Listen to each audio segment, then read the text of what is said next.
Let me know when. 1, 2, 3, 4, 5, 6, 7, 8, 9, 10, 11, 12, 13, 14, 15, 16, 17, 18, 19, 20, 21, 22, 23, 24, 25, 26, 27, 28, 29, 30. 1, 2, 3, 4, 5, 6, 7, 8, 9, 10, 11, 12, 13, 14, 15, 16, 17, 18, 19, 20. Yeah. Well,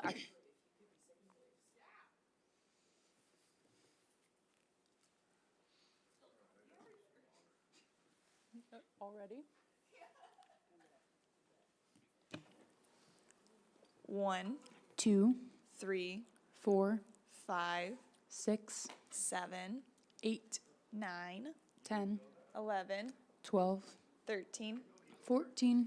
15. We're good. Hi. Who would you like to talk?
One, 2, 3, 4.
8.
All right, good morning, everybody. My name is Marit Carlson Van Dort. I am the chair of the Alaska Board of Fisheries. The date is January 13th. The time is 8:45 a.m. And before we get too much into it, I'd like to go ahead and have my fellow members introduce themselves, and then we'll do other staff introductions. So let's start with the far end of the table here. Good morning. My name is Olivia Hanahi Irwin. Good morning. My name is Kurt Chamberlain. Good morning, everyone. Tom Carpenter from Cordova.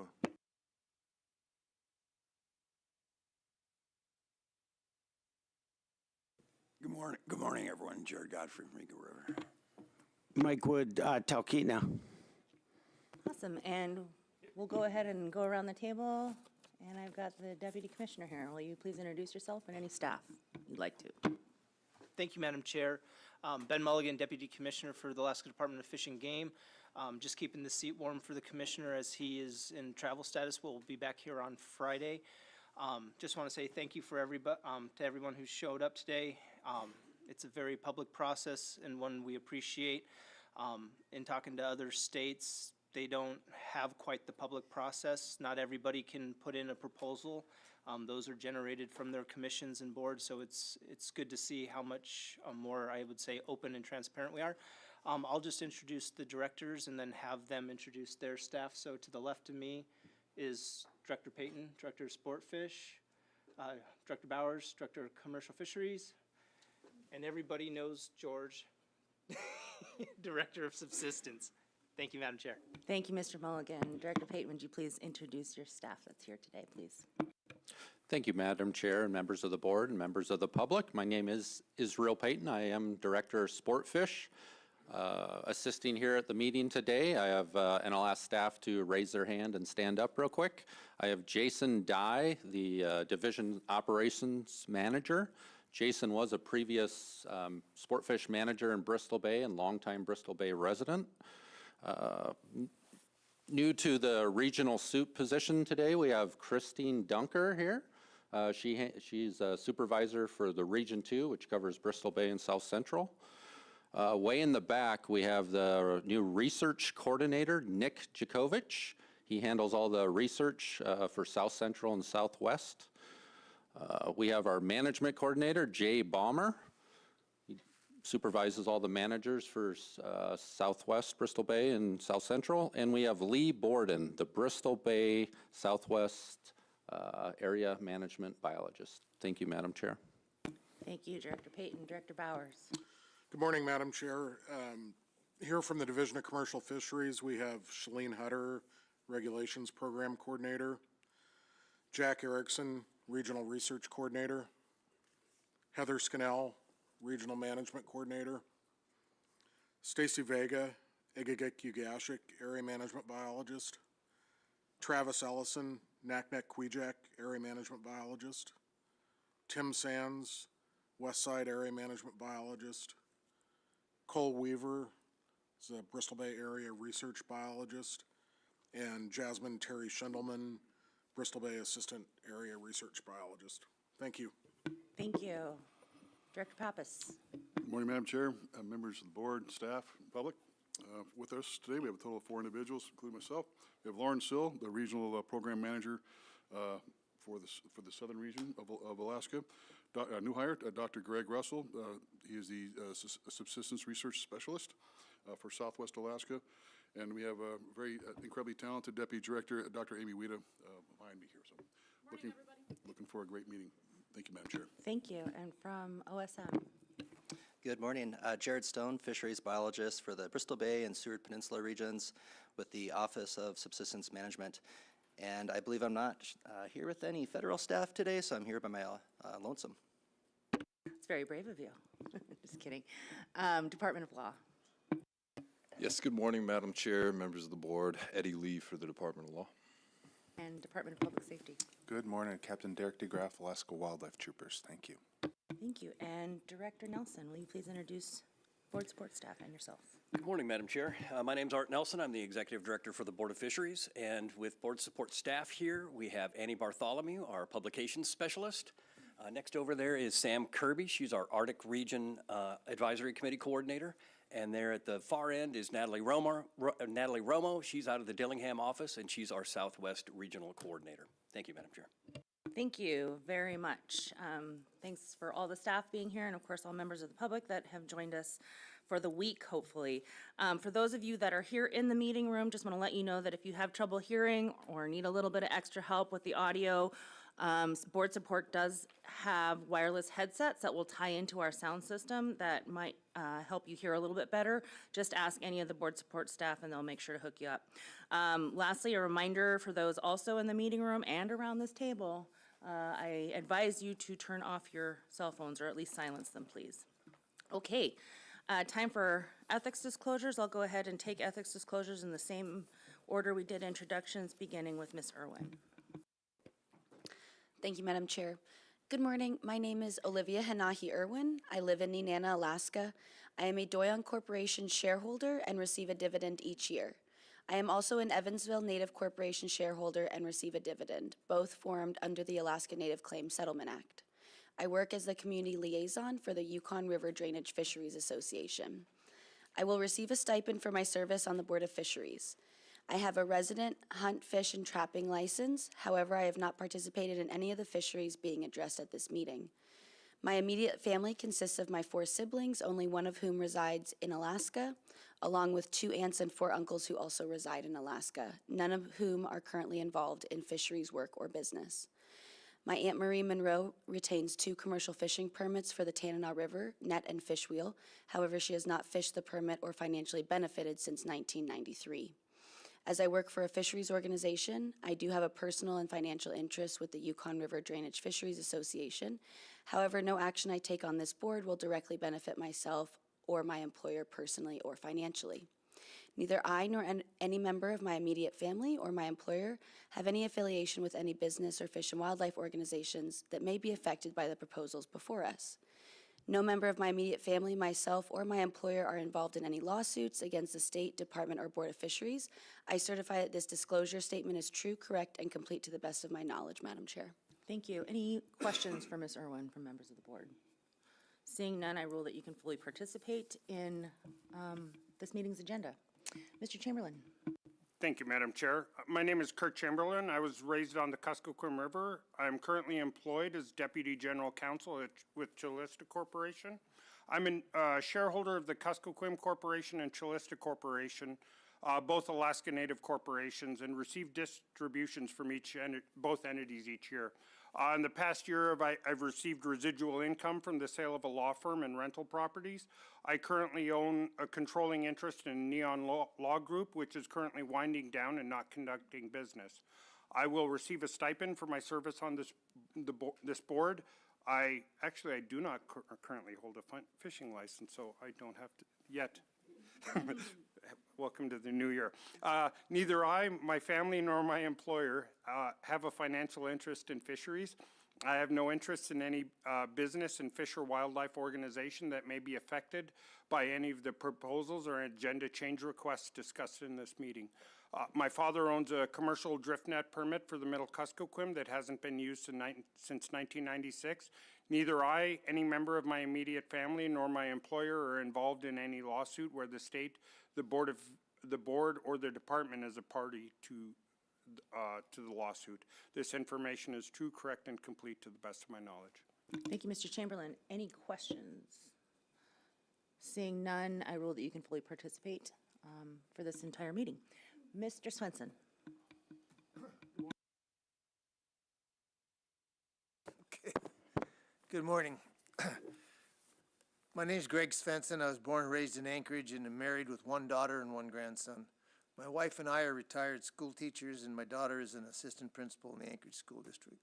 We both receive income from teacher retirements from the state PFD, CD interest, investment, and residential rental income, and I get a stipend from the state for my services on the board.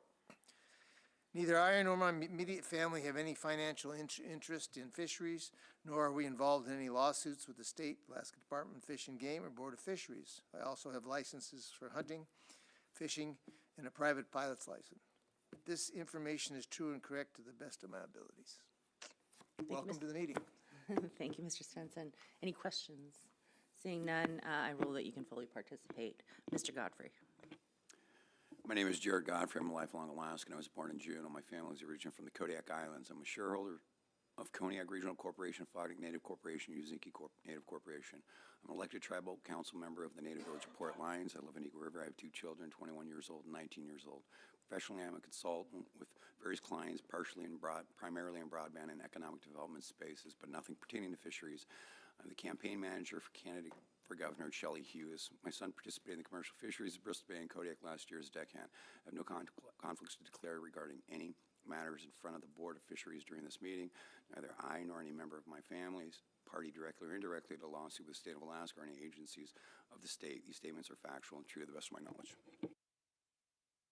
Thank you. And just to put it on the record for this meeting, we had a conversation at the last meeting about your services in the capacity of a campaign manager. It's been determined by myself and the Department of Law that there aren't any conflicts of interest associated with your service on this board in that capacity. However, certainly you'll keep us apprised as fundraising and policy statements come out from the candidate. So I just wanted to make sure that was on the record. Any other questions from the board members? All right. Mr. Godfrey, you may fully participate in this meeting. Mr. Wood. Okay, my name is Mike Wood. I live in Chase, Alaska, 5 miles north of Talkeetna on the Susitna River. I'm a self-employed carpenter and do contract work for Alaska Mountaineering School, Antarctic Logistics and Expeditions, and other clients. I have an SO4H setnet permit in Cook Inlet, and I own Sioux Salmon Co., a small-scale commercial salmon business that supplies locals. I am the volunteer chair of the board of Susitna River Coalition and chair of the Chase Community Council. My wife, Molly, is an independent consultant. We both receive the Alaska Permanent Fund dividend. I have a current hunting, fishing, and trapping license, and neither my wife or I are involved in any lawsuits against the state, the board, or the department. And I certify that this disclosed statement is true, correct, and complete. Thank you. Thank you, Mr. Wood. Any questions for Mr. Wood? Hearing none, I rule that you may fully participate. Mr. Carpenter. Thank you, Madam Chair. My name is Tom Carpenter. I reside in Cordova. I'm currently retired. I've divested myself completely of all businesses, including limited entry permits and IFQs. I receive the Alaskan Permanent Fund dividend, as does my daughter, and I receive a stipend for serving on this board. I hold an Alaska Sport Hunt license. I also hold annually a Copper River subsistence permit. Neither I nor anyone in my immediate or extended family have any financial interest in any business which relates to fish and wildlife resources or belong to any organizations to which any financial gain can be attributed. There are no proposals before the board that will benefit myself or anyone in my immediate family.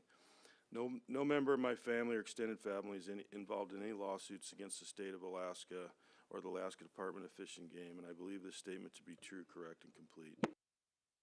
Thank you, Mr. Carpenter. Any questions? Seeing none, I rule that you can fully participate, and I'll hand the gavel over to you, sir. Thank you, Madam Chair. Would you please put your ethics statement on the record? All right. Well, my name is Marit Carlson Van Dort, born and raised in Alaska. I currently reside in Anchorage, grew up in Chignik Bay and Juneau. I'm employed as the president and CEO of Far West Incorporated, which is the village corporation for Chignik Bay, formed under the Alaska Native Claims Settlement Act. I am also a shareholder in the Bristol Bay Native Corporation and in Kodiak Native Corporation. I receive State of Alaska Permanent Fund dividend, and I annually purchase a resident sportfish license. I will receive a stipend for my service on this board. Neither I, members of my immediate family, nor my employer have a financial interest in fisheries. Similarly, neither I, members of my immediate family, nor my employer are involved with any lawsuits with the state of Alaska, the Alaska Department of Fish and Game, or the Board of Fisheries. Mr. Chair, this information is true, correct, and complete to the best of my knowledge. Thank you. Any board questions? Seeing none, I rule that you can fully participate in the matters before us, and I'll hand the chair to you. All right, thank you very much. And I'm going to go into my spiel here and give you guys some sort of overall direction and information about how this meeting is going to progress and, you know, how you can participate fully. I will say that I just lost my train of thought completely. Anyways, for those of you that have been here, you can, put up with it for a minute. And for those of you that haven't, there's some good information in here. So as board members, we are available to you for the purpose of receiving added information. This process doesn't work without you. Many of us often meet with stakeholders before and after the meetings, informally during breaks, and we're here to benefit and serve you and certainly benefit from your input. On the floor, there is I believe it's black and yellow today, striped line that we call the sanctuary line in front of the tables, across which the public may not cross during our meetings or our breaks. However, if you wish to talk with any one of us, try to get our attention or just ask someone, staff, board support staff, to let us know that you'd like to chat, and we'll come out across that line to you. Please keep in mind that it is during these breaks and both before and after the daily meetings that we find time to read all of the RCs and materials that have been submitted during the meeting. If you have any process questions about how this meeting is being conducted, we want to make sure that you are fully informed, and the chair, myself, the vice chair Carpenter, the executive director Nelson are happy to answer any process questions that you might have or that come up during the course of the meeting. Certainly, it's hoped that the practices of the board that I'm outlining will maximize public participation and that you remain informed and engaged so that we can hopefully have a productive meeting. Similarly, the Alaska Board of Fisheries and the Department of Fish and Game are united in support of fostering a respectful workplace. We are committed to ensuring our workplace is free from any negative, aggressive, or inappropriate behaviors. Harassment of any type is not acceptable and won't be tolerated, and we appreciate everyone's assistance in making sure that we have a relatively drama-free meeting. In accordance with the Open Meetings Act, the board staff published a notice in the Alaska Online Public Notice System and in a statewide newspaper, posted the notice on the public website as our designated posting place, and also distributed it to our list of email recipients.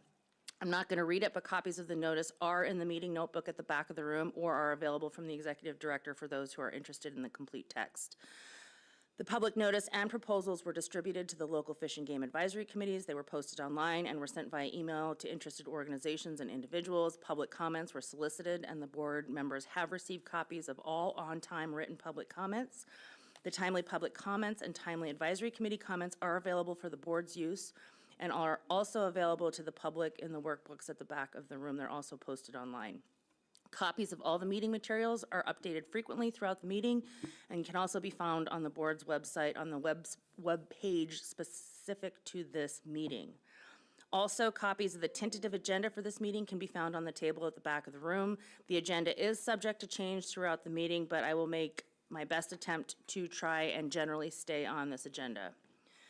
Record copies. The board encourages the public to submit written comments on specific proposals or issues throughout the meeting. Written public comments submitted before deliberations begin are limited to 10 single-sided or 5 double-sided pages in length. Please make sure that your written comments clearly include your name, the organization you represent, if any, and what proposals your RC is addressing at the top of the document.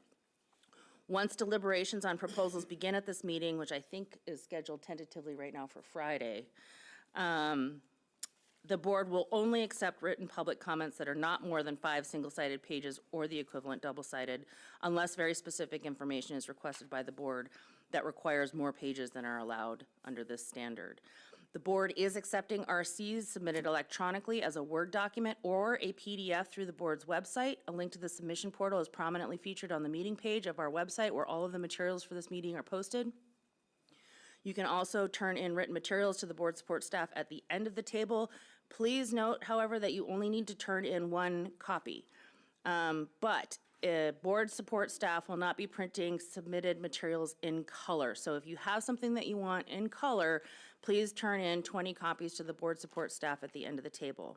Without exception, all materials are to be submitted to the board for its consideration must be presented to the record keeper for distribution and uploaded through our website. Please do not give documents to board members directly. You certainly can look at them, but those documents will be handed back to you and you'll be asked to submit them for the record. All documents received at this board meeting will be assigned a log number, which we call an RC, and all written materials submitted will be retained for the permanent record of the board. The record keeper will distribute RCs in the morning before the meeting begins, after the noon break, and if there's an evening session after the dinner break. We hope that this practice ensures regular distribution of all those written materials to the board members, as well as proper retention for records. Again, just a note, while you have the right to submit up to the maximum number of pages, keep in mind that we're very busy and are sometimes unable to read everything immediately. We appreciate brevity, as we will be receiving literally hundreds of documents consisting sometimes of thousands of pages at these meetings. So the fewer pages it takes to say what you need to say, the better, right? At this time, we're about to begin our staff reports. Following staff reports, we'll hear our traditional knowledge reports and public testimony. Those of you who wish to provide public testimony must fill out one of the blue cards located at the end of the table and turn it into the board support staff. The tentative cutoff time to sign up for oral testimony is 10 a.m. tomorrow, so 10 a.m. Wednesday. At this meeting, the public will be given 3 minutes to testify. Traditional knowledge reports, advisory committees, and regional advisory council representatives will each be given 10 minutes. And following public testimony, there will be 4 sessions of the board's committee of the whole.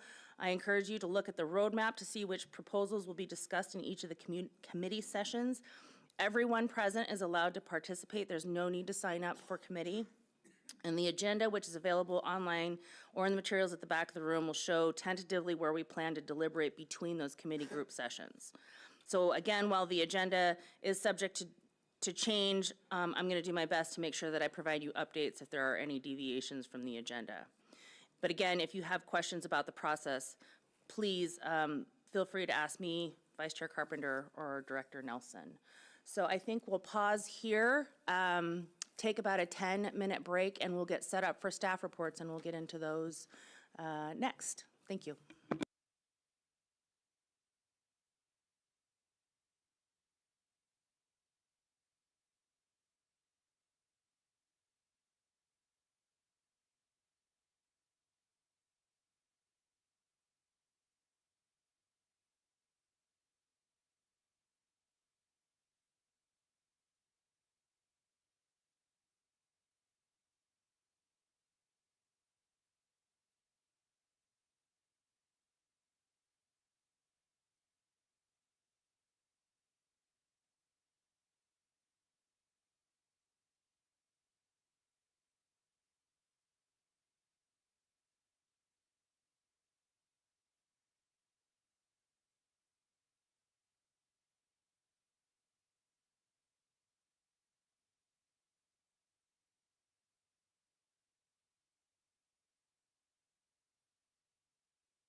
All right, we're just trying to make the large screens just a little bit more visible for folks. But let's go ahead and get started. Again, back on the record, 9:22 a.m. with the review of salmon escapement goals. Welcome, gentlemen. Good morning. Madam Chair, members of the board, and public, for the record, my name is Jack Erickson, and I am the Regional Research Coordinator for the Division of Commercial Fisheries in South Central Alaska. With me today are Cole Weaver and Nick Dakovich. Cole is the Bristol Bay Research Biologist for the Division of Commercial Fisheries, and Nick is the Regional Research Coordinator for the Division of Sport Fish. This past year, we led an interdivisional team of staff from Fish and Game in a review of salmon escapement goals for Bristol Bay. And we presented our findings to the directors of Sport Fish and Commercial Fish earlier this year. This presentation summarizes these goals, the review, and its findings. Hard copies of this presentation are available in RC3, tab 5. Additionally, the full written report of this escapement goal review with detailed methods and findings is available in RC3, tab 1. The objectives for today's talk are to introduce and reference the policies upon which the review was built,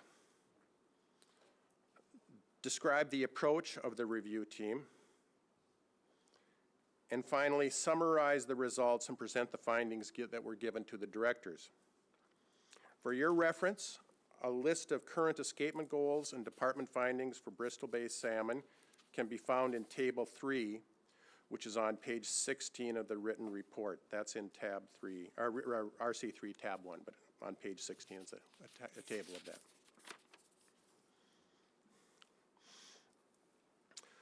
The state of Alaska has two policies that speak directly to salmon escapement goals. The first is the policy for the management of sustainable salmon fisheries, and the second is the policy for statewide salmon escapement goals. Together, these policies ensure that stocks in Alaska are conserved, managed, and developed using the sustained yield principle.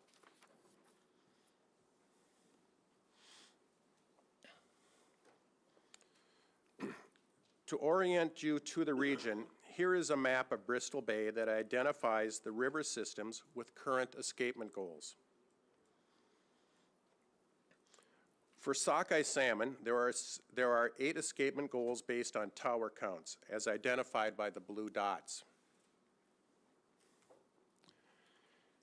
And for the Nushagak River, as identified by the red dot, there are escapement goals based on sonar counts for each of the 5 species of Pacific salmon.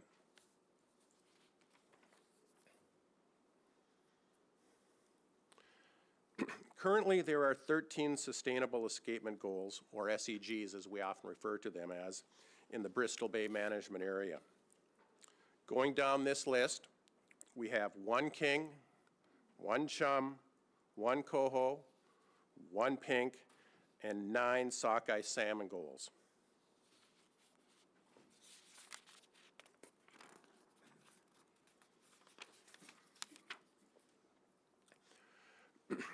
First, we're going to go through the review process and the committee findings for sockeye salmon, and then we'll move on to the other species. For this escapement goal review, the committee went back and reviewed the stock recruit analyses conducted back in 2012. At that time, department findings were presented to the board, which then decided to hold off on any changes until an advisory panel could assess the biological and economic implications of the proposed increases to the sockeye goals. The panel asserted that changes to the existing goals should be broad enough to encompass both high and low productivity regimes, allow for management flexibility, and be economically robust. The process used to develop these goals was atypical for the department, and that they were negotiated with input from the stakeholders, industry, academia, and the department. These are more in line with OEGs, in our opinion, than SEGs, but they are sustainable. Increases to the upper bounds of many of these goals were officially implemented before the 2015 fishing season and have remained the escapement goals for these systems since. So for this review, we updated the time series to include escapements and completed the returns that have happened through 2024. And we compared the stock recruit models to when the goals were first established. And then we looked at each and reviewed the changes if there were any needs to change the goals.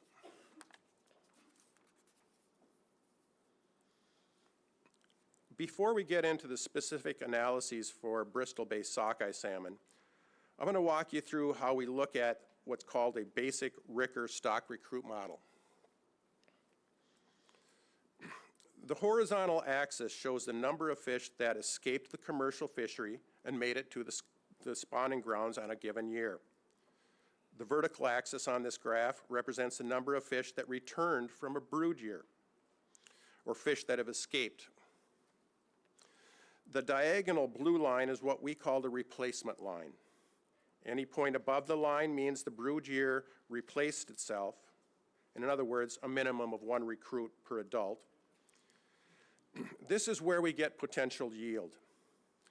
Anything below the blue line means the brood year did not replace itself, and we had less than 1 year, or 1 recruit per spawner. This red dot is an example that represents a hypothetical escapement of 180,000 fish that results in 600,000 surviving adults being available for harvest or escapement in the future.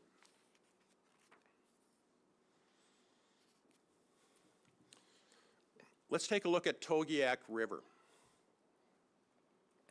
Plotted here are the escapements and the recruitment data for Togiak River sockeye salmon. As you can see, there is 1 point below the replacement line, and we have quite a number of points above the replacement line. This is the time series for Togiak. Well, how do we proceed from that as an agency? Well, our first step is to model a stock recruit curve that we call the Ricker curve to fit the data, and that's represented by that dome-shaped line.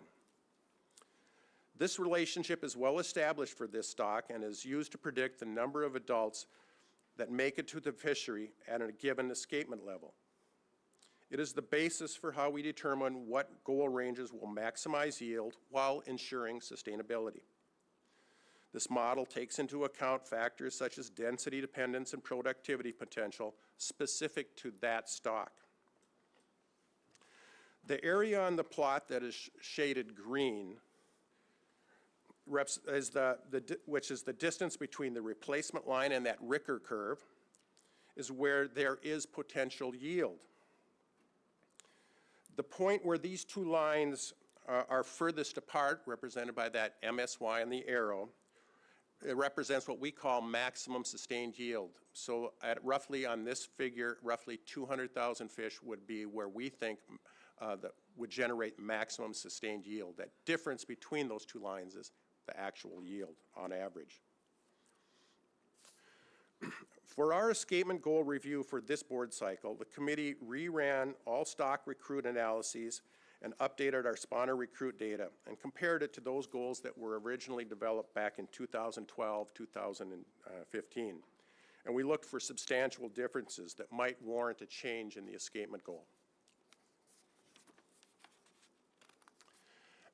And if you look at this next figure,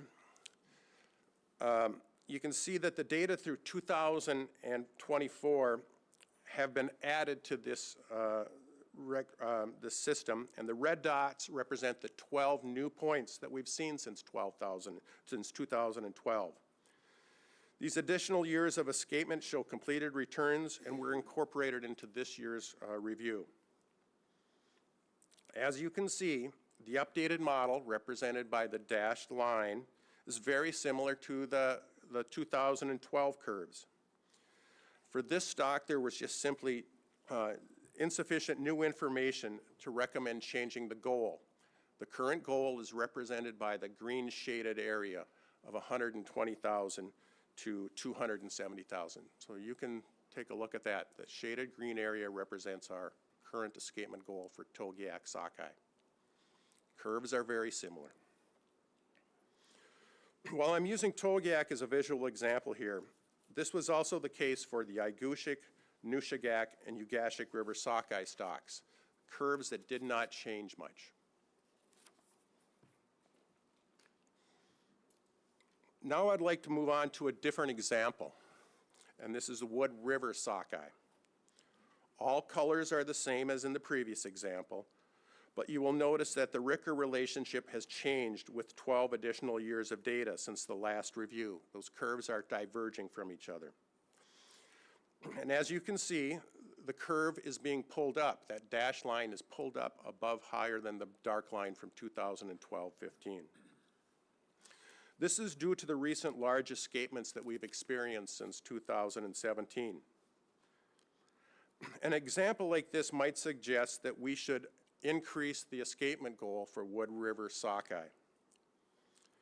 However, large escapements since 2007 are not all reflected in this analysis because fish that spawned in some of the years have still yet to return. And we will find out some of this information in future summers. Soon we'll be seeing new data points that are to the far right of the curve that's being shown on this slide.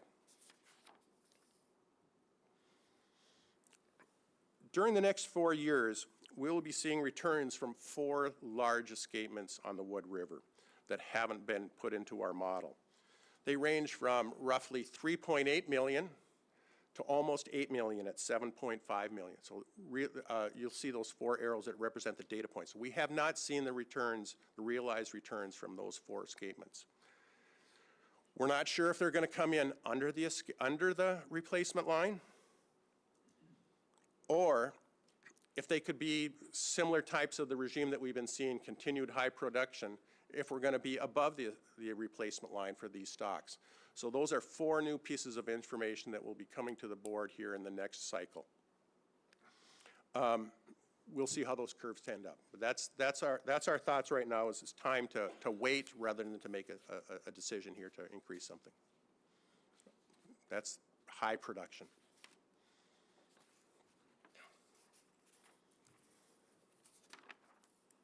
So in summary, the current goals are working well.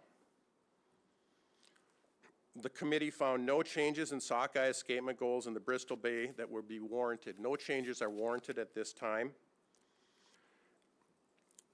And while these analyses might suggest goal range changes in some systems, returns from historic runs are expected to be coming in the next few years, and we will have a much more informative model to look at.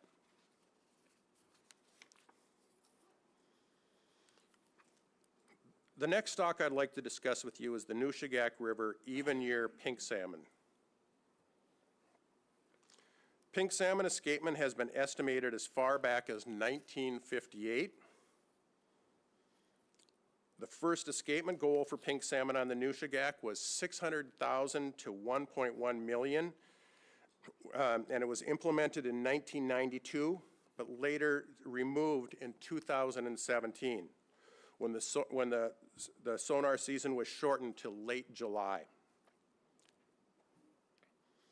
A much lower SEG was reestablished in 2013 of 165,000 when the sonar operations were extended again through late August.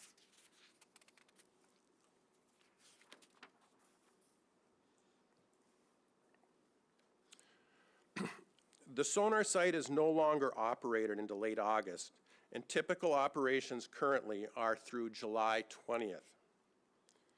Pink salmon escapement was last assessed in 2018, and currently there is no directed fishery for pink salmon in Bristol Bay. However, this goal could be reestablished once again if market conditions change and there is a driving reason to extend the sonar time frame. But at this time, It's simply not cost-effective for the department to estimate pink salmon escapement on the Nushagak River.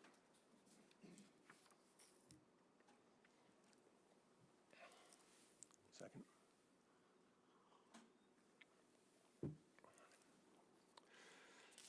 The next escapement goal I would like to review with you is the Nushagak River coho salmon. The department began enumerating Nushagak coho back in 1980 and established the first SEG of 50 to 100,000 back in 1992. This goal was eliminated then in 2007, and a slightly higher goal was reestablished then back in 2013. This was again at a time when the Nushagak sonar was operated until late August, and the majority of the coho run could be accounted for.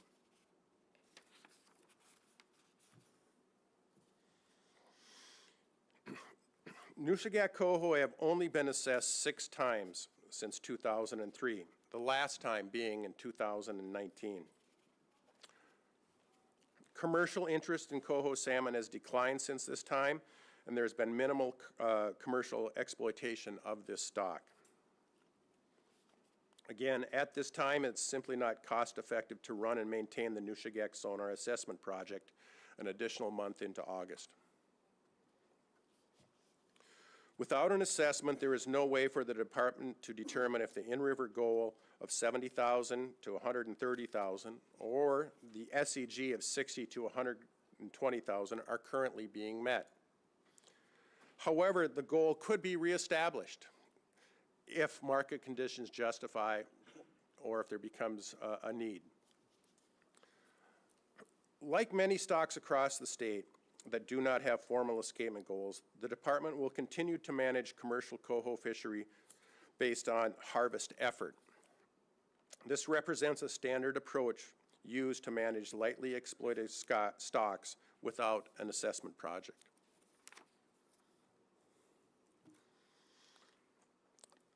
The last goal I would like to review with you is Nushagak River king salmon. The current SEG range for Nushagak River king salmon is 55,000 to 120,000 and was established in 2012. For this review, the Ricker stock recruit model was updated to incorporate 3 most recent completed return years. The current status of the stock, along with the challenges associated with its assessment, will be discussed in greater detail in a subsequent presentation by Cole Weaver, our Bristol Bay area research biologist. I think that's the 3rd presentation today. The committee recommends no change to the existing escapement goal at this time. Given the uncertainties associated with the current assessment methods, the department believes that modifying the escapement goal would be uninformative and not appropriate until we have some sonar independent estimates available. The Bristol Bay Research Institute has reestablished aerial surveys of spawning grounds, installed 2 weirs in the upper Nushagak River, and will be initiating a mark recapture project prior to the next Board of Fish to independently estimate spawning escapement at the sonar. These efforts will support our development of a run reconstruction-based escapement goal, as well as a post-season escapement estimate. These will be hopefully be substantially more robust than just using the current sonar data.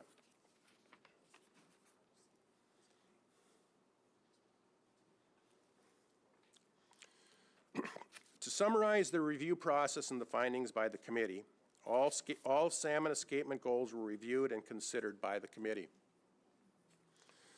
The sockeye and king salmon assessments were updated.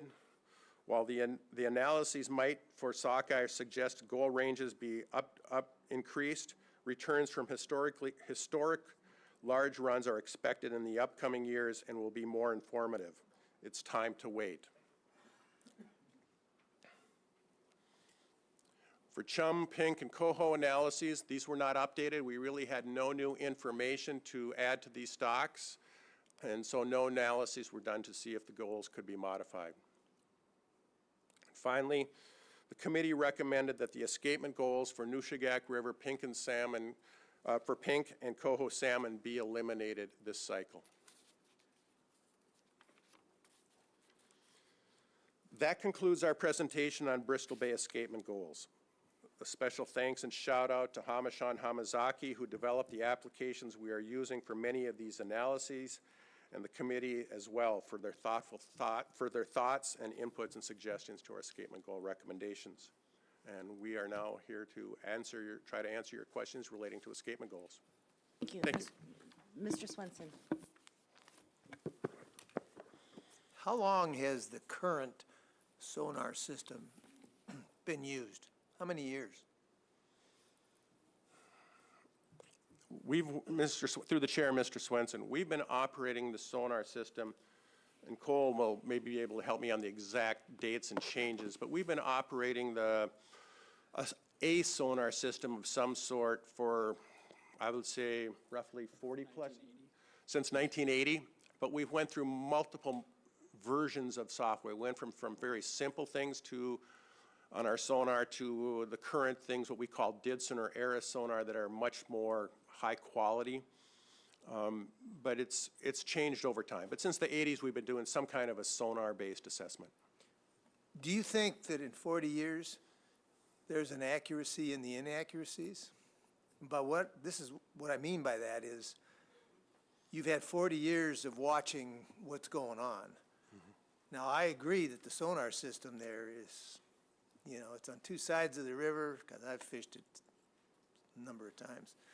And there's fish going up the middle, and there's shadowing, and there's all of this stuff happening.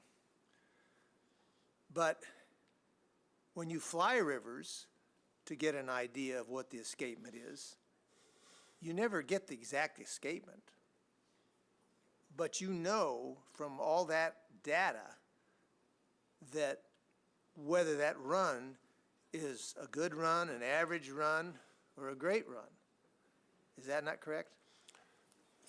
Through the chair, Board Member Svensson, I'd say overall that's a pretty good assessment. We have sonars. They're not our first tool of choice. Sonars are typically placed into systems where we're unable to visually count, like at our towers. You saw that we have 8 or 9 other systems in Bristol Bay for sockeye, where we're able to enumerate through clearer water to count. It's more of a census. That's a cheaper and we feel a more accurate tool for assessing and counting. One of the problems we have as managers and an agency is that we have to be able to provide current estimates, not postseason, to make management decisions and to have some quantifiable number for abundance estimates. The sonar system that was set up on the Nushagak, although not ideal, we think has been a good index of abundance. And it doesn't respond currently. We never anticipated this large number of sockeye for example, the Nushagak. The sonar system just can't see through all those fish when a wall of fish comes through, and Cole's going to talk to that in a following presentation. But it's at least an index.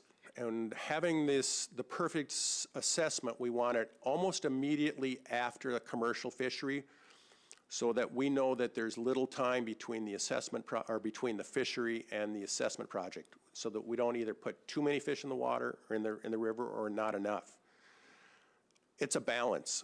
We've looked at where we can place it, and we think that for the sonar, this is about as good a place as we could do. Any further upstream into clearer water, it would be too late to make potential decisions. Downstream, we have more turbidity and more issues in braiding. There's no single solution or simple solution that will give us, I think, an accurate count on the Nushagak at this time. What I don't particularly like about this whole deal is that you're saying that's been pretty accurate over 40 years.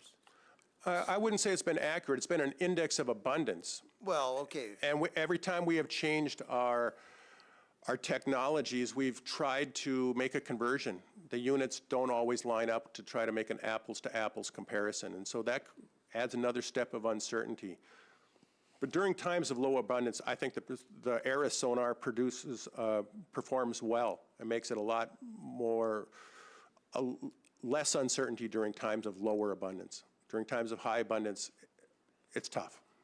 Well, it's a little disheartening to hear that, you know, yeah, the number of kings have gone way down at 34,000 fish last year. And it's a little disheartening to hear that, well, you know, the sonar isn't really doing its job. There's shadowing, there's this, there's that, there's all of these other things. You know, and the reds have increased dramatically, of course. So what happens is the reds are fished a lot more, thus hurting the kings.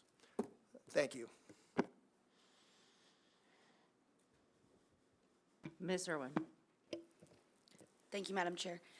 Thank you very much for the presentation. Is the department's suggestion to eliminate the Nushagak River Coho SEG solely based on declining commercial interest, or is there a biological reason to eliminate the goal? Are we meeting or exceeding those goals, and will the board be presented that information at this meeting? Through the chair, Ms. Irwin, we haven't assessed coho for, I believe, since 2000, I'd have to go back and look in our notes here, but I think 2018 or 19 on coho. It really comes down to coho are a later return than the sockeye and the kings, and so we don't get the bulk of the run in our current assessment. Right now, we can look back on the records. We do not have any conservation concerns in terms of meeting the escapement, and we've looked at the lower harvest from the commercial here recently. We have other stocks like this where if we're no longer assessing it, to have a goal on the books, we find being less than needed. We can bring it back if we do, keep the complexity of regulations to a minimum. But right now, we have no concerns on managing this coho fishery without an escapement goal. Thank you. Mr. Wood. Yeah, thank you. Slide 4. With such a massive area of the state that brings in so much economic benefit, why is it that there are 9 sockeye sites for 9 sockeye escapement goals and only 1 other escapement goal for the entire area? And I guess I wonder that because of a place that brings in so much cash, why hasn't there been more investment in figuring out the escapement in some of these other rivers when it comes to the other species? Through the chair, Mr. Wood. Bristol Bay sockeye have driven the system in terms of certainly with economics. We have in the past had other goals for coho in the past. It's expensive. It's truly just expensive to put a crew out there and to do these surveys. We have to prioritize with the budgets we have and the stocks. We used to have some additional king salmon aerial surveys. The department prioritizes based on what we look at in terms of for commercial, the values, the overall economics. We would love to be able to, have information on all stocks across the state. That's just not possible.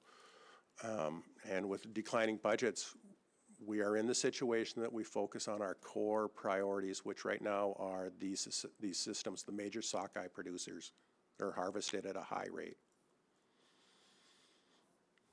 Thank you. In reading the literature before coming here, I guess it was back in 1987, there was a Michael Nelson, I believe that was the paper I read. And I mean, they were really, the department was just asking for more science, more escapement. And that was back in 87. And here we are finding, trying to make the decisions up here right now based off of escapements. The Nushagak luckily has all 5, has escapement goals on all 5 species in the Noosh, but nothing else. And I'm sure there are kings going up other rivers other than the Nushagak. And so I'm Is there a reason, is it just a monetary reason, or is it a staffing reason why we don't have more information on escapement goals in this entire Bristol Bay area? Through the chair, Mr. Wood, it is a staffing issue. It is a monetary issue. The department has to prioritize. We can't be all places everywhere for all stocks.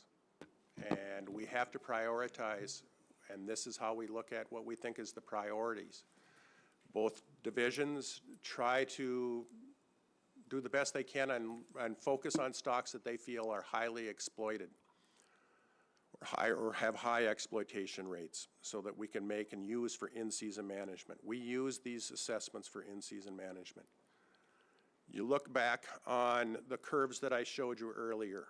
I look at those, and I think the department looks at those with pride, and when we say that we are, almost all those points that you see are above the replacement line. To me, that's a sign of good management for the stocks that we are looking at. And we're working on the new Shagak on Kings, and that's a tough one. So I appreciate Member Wood's question because I had the same one. Like, it really is glaring that you have these other species escapement goals for the Nushagak only, and yet there's, several river systems. And respectfully, I don't really buy the we don't have enough money excuse because the state hasn't been broke for 45 years. So, and that is going to be, sort of lead to some of the questions that I have around the elimination of these SEGs and heartburn that I, at least at first glance, have with that. I've been pretty vocal about that in other areas where these escapement goals have been eliminated. And the fact that the excuse of the commercial-driven entity at several places in this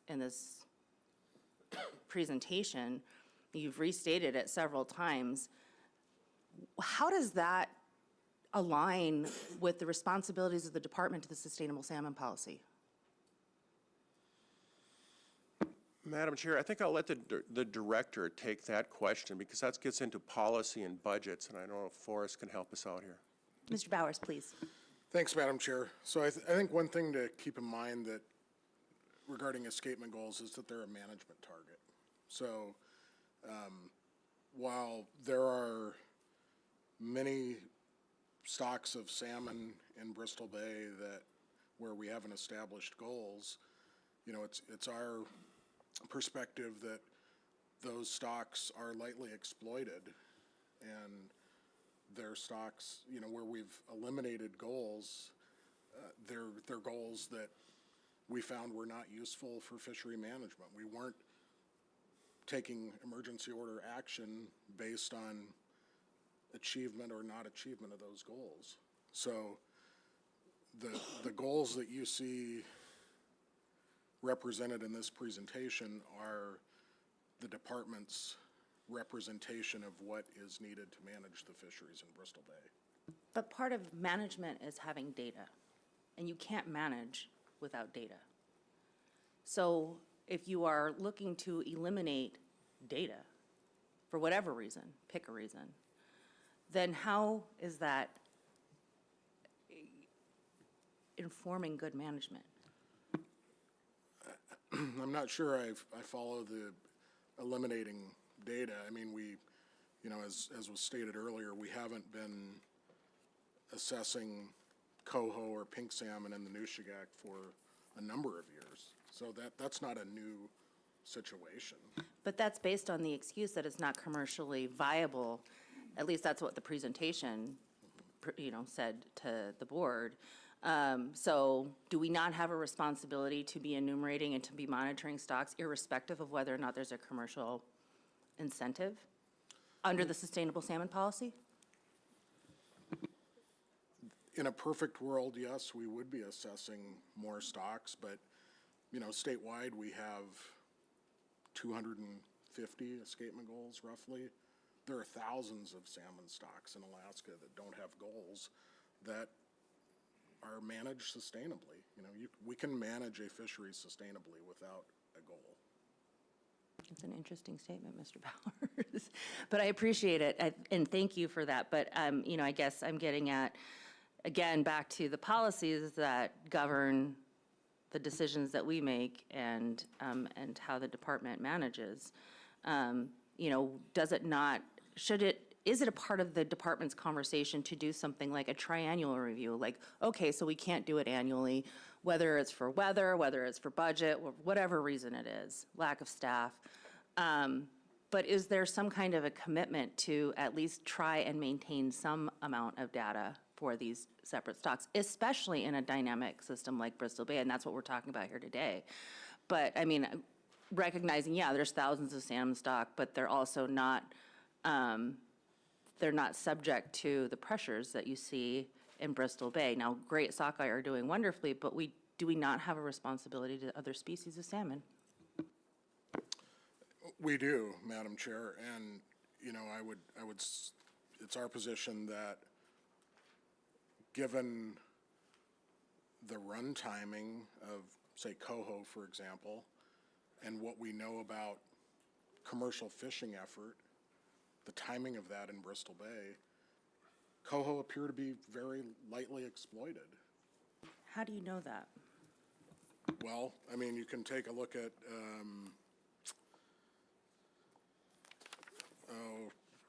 Table 54-1 and RC2. This is for the Nushagak in particular. So I think Jack said that peak coho run timing in the Nushagak is a mid-August, roughly. So I'm looking at figure 54-1, and, you know, in mid-August, the average effort is 3 permit holders.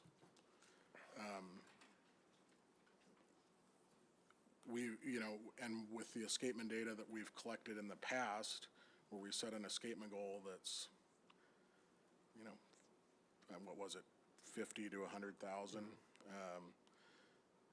You know, the harvest information that I see and the effort information combined with our prior knowledge of escapement suggests to me that it's a lightly exploited stock. Okay, that's primarily based on harvest data, right? So, I mean, 3 permit holders, but if you don't know what to compare the harvest to, it's kind of feeling around and maybe with one eye open, one eye shut. Shifting gears, let's talk about the sonar data in the Kings for a moment. And you said in your presentation that, you know, essentially the sonar data is less than reliable at this point for a variety of different reasons, mostly because of the pulses of sockeye that are coming in on that, and that their department has a plan to sort of, I guess, hopefully get more refined data with a mark recapture program. Is that correct? Madam Chair, that is correct. Is that something that is that going to be a one-time assessment, or is that a commitment to sort of ongoing efforts to make sure that you are using the best enumeration techniques on king salmon and the noosh? Madam Chair, I want to make it clear that the efforts to pull and make this mark recapture project happen, the credit has to really, for most of this, has to be given to BB, the Bristol Bay Science Research Institute. They are coming up with the funding. They realize the need for this to have an independent estimate of abundance. And they are planning with their multiple weirs to be able to conduct a mark recapture analysis for a number of years starting prior to the next Board of Fish. How many years they can do it, this is going to be based on how much funding they have available as to how well these estimates line up between the sonar and the mark recapture and how consistent they are. We think it's going to be useful. Is there anything that the department can do? And I don't disagree with you. I think it'd be very useful. And I appreciate the work that they're doing and the commitment that they financially and otherwise are making to have that happen. Is there anything that the department is considering, brainstorming, thinking about in terms of how to improve the king salmon enumeration in river beyond just the sonar? Because as you said, in times of low abundance, it's better, and in high abundance, it's not. But that's the environment that we're in right now, is high abundance. Madam Chair, through the process, and we'll get more into this with Mr. Weaver's presentation, having in the last 5-6 years to have postseason aerial surveys into the Clearwater systems upstream, this is after the season, to enumerate the spawning fish in the major tributaries as an index, also feeds into what we call this run reconstruction approach. That's been useful. We have multiple signals for what the size of that Chinook run is, that king run is, based on, commercial reports, based on subsistence reports, based on in-season reporting by anglers and guides and operations. We have multiple signals, but no signal seems to be the perfect signal that we can quantify and say, it's spot on, here's the number of fish. Fair, and I appreciate that, and thank you. My intent here is not to antagonize, but to understand in the context of all the proposals that we have before us, especially one that's proposing to eliminate a management plan. So, in that vein, kind of also the time to wait statement that you made is definitely caught my attention, because can we wait? Again, these are things that I'm pondering and looking forward to having conversations with public about over the course of this meeting, because I'm not sure that it's going to help to wait. But any other questions? Mr. Wood, and then Mr. Chamberlain. Yeah, thank you. On slide 17, why was the goal for Nushkat Coho eliminated and then in 2007 and then brought back up in 2013? Through the chair, Mr. Wood, for the same reasons that we have now. With the reduction in the time, this assessment project on the Nushagak system had shortened seasons, longer seasons, and the money available to run it through later season. When we had it, we had the goal, and when a month is a big time difference for coho, that later run timing. When we have the money, have the resources, we were able to bring her back. And as the coho, I was looking back at your report, Appendix C1, page 2 of 3. I was just looking at the escapement for coho. Has it been pretty consistent? It looks like it's been pretty consistent over the years, but it's hit some low points too. Was there any? Was it beneficial at that time to have that escapement information to realize that it was getting quite low? Through the chair, Mr. Wood, I'm not the manager at the time when that happened, but coho across the state, I'll say within the region that I'm familiar with, you'll notice that we do not have a large number of coho goals, or do we do preseason forecasts. They're a hard fish to predict on returns. They have, on wet years, they can come back really strong, and the next year not, and recover. Ups and downs are, I say, pretty typical in escapement where we do assess coho.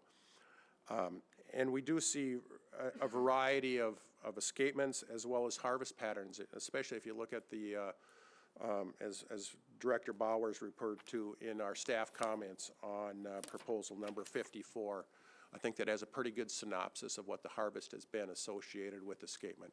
But there are certainly ups and downs in terms of escapement for coho. Hard to predict. One more. Okay, sorry for asking so much. Slide, Wood River sockeye salmon, why is there 11, 12, I guess is what I'm looking at? Nope. Slide 12. So is it possible now that we're seeing the 4 red arrows here, that we could be seeing over escapement? And we're waiting to see because of the numbers that have come in the Wood River in particular. Through the chair, Mr. Wood, over escapement it comes to a nuance of how you define it. Does over escapement mean fail to reproduce or fail to replace itself? Other times people have defined over escapement as above the current escapement goal. And first of all, we have to make sure which definition we're using.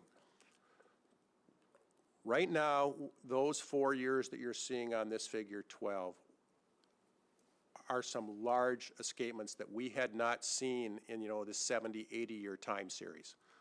Those are, so those red dots, those 5 red dots, or 5 or 6 red dots, are numbers we've never seen that far to the right. We've never seen recruits return up in that 25 million range. That's new uncharted territory for us. And to think, well, how good does that curve really fit? Something that looks like a scatter back on the left-hand side to who knows where those points are going to land on the right-hand side. I hope that helps your question. Yeah, thank you. Mr. Chamberlain and Mr. Swenson. Thank you, Madam Chair. I want to go back to the questions regarding non-target species that Member Wood and Chair Carlson Van Dort very adroitly addressed. I'm looking at the chum harvest for the Bristol Bay, and over the last few years. Last year, roughly 590,000. Year before, 506,000. 2015, 929,000 chum salmon. And we're not indexing them in 8 of the 9 rivers in this. And given what's happening in Western Alaska, that's not an insignificant number of salmon that are being harvested, especially of that species. And so what I want to get to is, what is the department doing to identify where those salmon are coming from, and what's being done to assure that in the 8 of the 9 streams we're not indexing, that those commercial fishing efforts are not crashing the non-target species? Through the chair, Mr. Chamberlain, and I may need some help. This gets a little bit beyond quite a bit beyond my expertise in terms of genetics. We don't, and maybe a former geneticist here can help us out on that.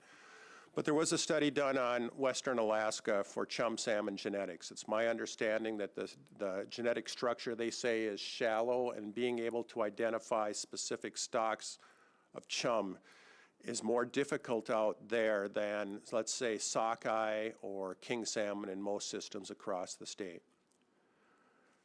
Currently, the only goal we have, or assessment project for chum in terms of escapement, is on the Nushagak River, because we have the ability to do some apportioning and not make that visual account, is that a chum or not a chum.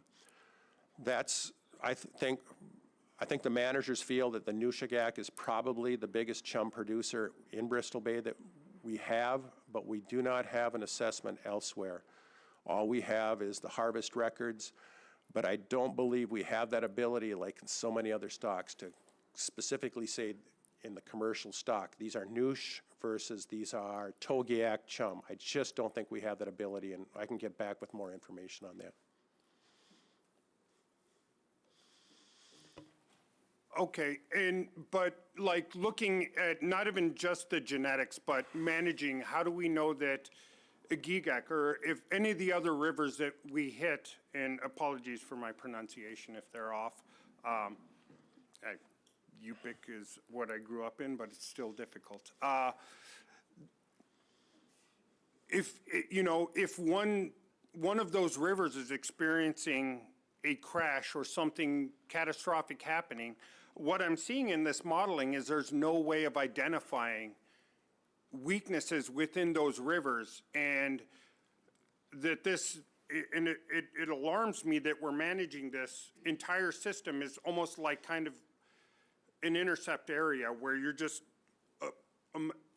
you're hitting every one of these you're operating in broad numbers and not looking at whether there are individual streams or tributaries that are experiencing difficulty, or where we need to pay attention to anything other than the money fish. And from a management standpoint, if I'm operating from a place of ignorance, I feel almost compelled to operate on a conservative basis based on that, because under the sustainable salmon policy, and bioethics, simply first do no harm. Just the lack of information here is hard for me to chew on, because I just don't get how to manage and not without, where I don't know if these management decisions we're making are harming these non-target species. And we've seen in area after area, everywhere we go in the state, we're seeing damage or harm to non-target species. Cook Inlet, Southeast, the Aleutian Peninsula, everywhere we're going, we're seeing non-target species facing large-scale crashes in some instances. And I'm very alarmed by the absolute dearth of information I'm getting here. And so, yeah, that's where I have a whole lot of heartburn, and so I'll leave it at that. Go ahead. Madam Chair, for the record, I'm Travis Ellison, Area Management Biologist for the Naknek-Quejack District Commercial Fishery. In Bristol Bay, all of our fishing districts are terminal districts. They're in the bays, close to the mouths of the rivers. So this is not a general big area. These are specific. Most of the fish caught in the districts are going back to the rivers that feed into those districts. As far as chum salmon, Nushagak River is by far the largest producer of chum salmon in Bristol Bay. Because we assess with a sonar and we have apportionment, we are able to get an estimate of escapements there. So we do assess chum salmon in the Nushagak, which is, like I said, the biggest. We do have chum salmon in all 9 rivers, although their numbers are much lower, particularly when compared to sockeye salmon. Our intensive management decisions are typically based around sockeye because, for example, in the Naknek-Quejack District, we average in harvest of around 10 million sockeye salmon and about 200,000 to 300,000 chum salmon. So even 200,000 to 300,000, yeah, that's a lot of fish, but it's a needle in a haystack compared to sockeye salmon. Unfortunately, our counting towers are designed to count sockeye salmon because, and they work really well for sockeye salmon because sockeye swim up the banks of the rivers in these clear water streams below the lakes. Chum salmon typically don't go into the lakes in the same kinds of numbers. Like in the Naknek-Quejack District, the largest population of chum salmon is in the Alagnak River. They spread throughout the drainage and typically migrate in the middle of the river, so the towers aren't great counting tools there. However, for management, our fishery, the market, the effort is all focused on sockeye. And the run timing is different between the chum salmon and the sockeye salmon. By the time the chum salmon hit their peak, the sockeye run is very far tailing off. And just kind of as an anecdote, you'll hear fishermen say, oh, well, the run's almost over because we're catching a lot of dogs over on the west side where they go up the Alagnak. So by the time we even reach the peak of the chum run, the fishery is almost over. There's some people that fish later, but the majority of effort is already done. Madam Chair. Mr. Swenson, thank you for your patience. So is there anybody, did the commercial fishery target those coho at all in the Nushagak? You said there were 3 permits or something? Or did I misunderstand that? Are there 3 permits that fish those? Or is there anybody that's fishing them? Through the chair, Mr. Svensson, you know, it varies from year to year. I think it's been a long time since we've had a large-scale directed coho fishery. But in the Nushagak, even the Naknek-Quejack District, there are permit holders that do fish for coho salmon, and they have a direct market. Typically, these are small custom processors that are catching the fish, processing them, and selling them themselves. We don't have the major processors right now out there looking to harvest coho. Do you keep track of how many coho these guys catch? Yes, we keep track of all salmon caught in the commercial fishery through fish tickets. So if there's a lot of them being caught, then would you take any, I mean, I guess I don't know, you can't count the coho because you don't. Man, this is a bucket of worms. I mean. Through the chair, Mr. Svensson, across the state, we manage a lot of fisheries based on harvest and harvest statistics. And so we'd use that as our primary tool to, if we got to a point where a market developed and the effort was at a level where we had some concern that our exploitation rates could get high on coho salmon, we do have the ability through emergency order to reduce fishing time. Well, that's good to know. You guys don't count the Naknek Kings either. Nobody knows how many kings run up the Naknek either, as well as the Nushagak. I don't know. I understand the budgeting and all of this kind of stuff, but I don't know how much it costs to run that, for example, the Nushagak for another month. I don't know what the cost of that is. I don't know whether you guys are getting enough money and not putting it where you ought to put it, or you're not getting enough money, period. So it's just hard to understand, and it's hard for us or for me to make a decision on some of this stuff when nobody knows how many fish are going up there. Thank you. Mr. Wood, and then we're going to wrap it up. Okay, for Mr. Ellison, could you clarify, these chum all considered part of the coastal Western Alaska chum group, CWAC chums? Yeah, I believe they all fall into that category, and as Jack was saying, they're unlike sockeye, which we have great resolution on the genetics, especially coastal Western Alaska chum. Not very good resolution, hard to tell them apart. Fall chum, like on the Yukon and Kuskokwim, are more genetically distinct. Great, thank you. Okay, gentlemen, thank you. Appreciate your patience with us. And let's go ahead and move on to the next presentation, which I believe is an overview of the commercial salmon fishery.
All right, let's go ahead and proceed. Welcome. Please put yourself on the record and begin.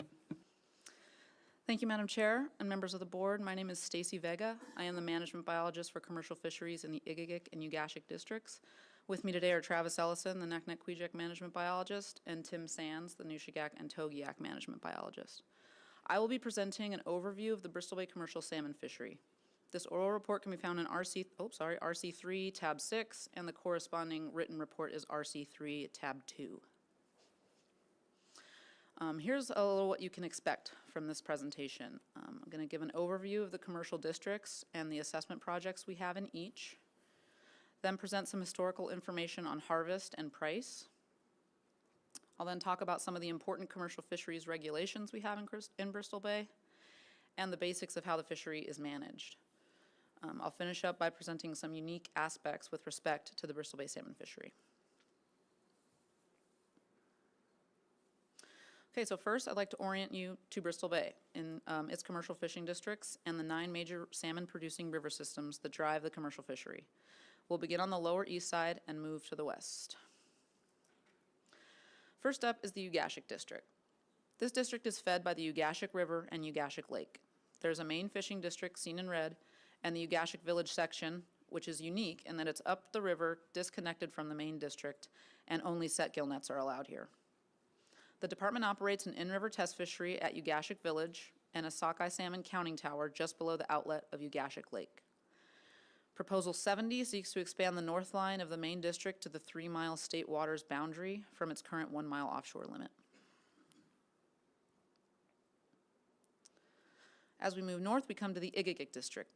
Bashiroff Lake feeds into the Igigik River, which is the primary sockeye-producing river feeding the district in orange. The King Salmon River flows into the lower Igigik River and produces some chum and king salmon. There is a special harvest area within the district that closes the outer portion to fishing. This is designed to reduce harvest of fish bound for other east side districts when the conservation need arises. Proposals 52 and 53 have to do with the current special harvest area and creation of a new special harvest area. The department operates an in-river test fishery just above the district and a sockeye salmon counting tower below the outlet of Bashiroff Lake. Moving north, we come to the Naknek-Kwijak District. The town of Naknek is located at the mouth of the Naknek River, and this is where most of the fish processing in the bay takes place. The Naknek-Kwijak District is divided up into the Naknek section and the Kwijak section so that harvest can be focused on different river systems. There's also the Naknek River Special Harvest Area, or the NERSHA, Alagnak Special River Harvest Area, or the ARSHA, and these are used to harvest Naknek and Alagnak River fish while conserving Kwijak River fish. The newly adopted Kwijak River Special Harvest Area, or KERSHA, is used to harvest excess fish in the Kwijak River while conserving Naknek fish. Proposals 48, 49, and 51 deal with regulations within the Kwijak River Special Harvest Area. The department operates an in-river test fishery on the Kwijak River in the village of Levelok, and there are counting towers located on the Naknek, Kwijak, and Alagnak rivers. The three previous districts we just saw make up what is commonly known as the east side of Bristol Bay, and they're managed out of the King Salmon office. We're now going to move to the west side, which is managed out of the Dillingham office. First, we have the Nushagak District. The main sockeye producing rivers are the Nushagak, Wood, and Igushik rivers. The district is divided up into the Igushik section and the Nushagak section. There is also the Wood River Special Harvest Area, or WRSHA, and it is used to focus harvest on the Wood River stock. The Snake River section is closed by regulation because the Snake and Weary rivers have limited salmon production. There are counting towers located on the Igushik and Wood rivers, and we have a sonar project on the Nushagak River. The Nushagak River has the largest runs of king, chum, pink, and coho salmon in Bristol Bay. Proposals 54 and 55 look to repeal the Nushagak River Coho Salmon Management Plan. Proposals 61 through 69. Got happy there. Seek changes to the Nushagak District commercial and sport regulations, as well as the King Salmon Stock of Concern Management Plan. We're going to hear more about this in the next presentation.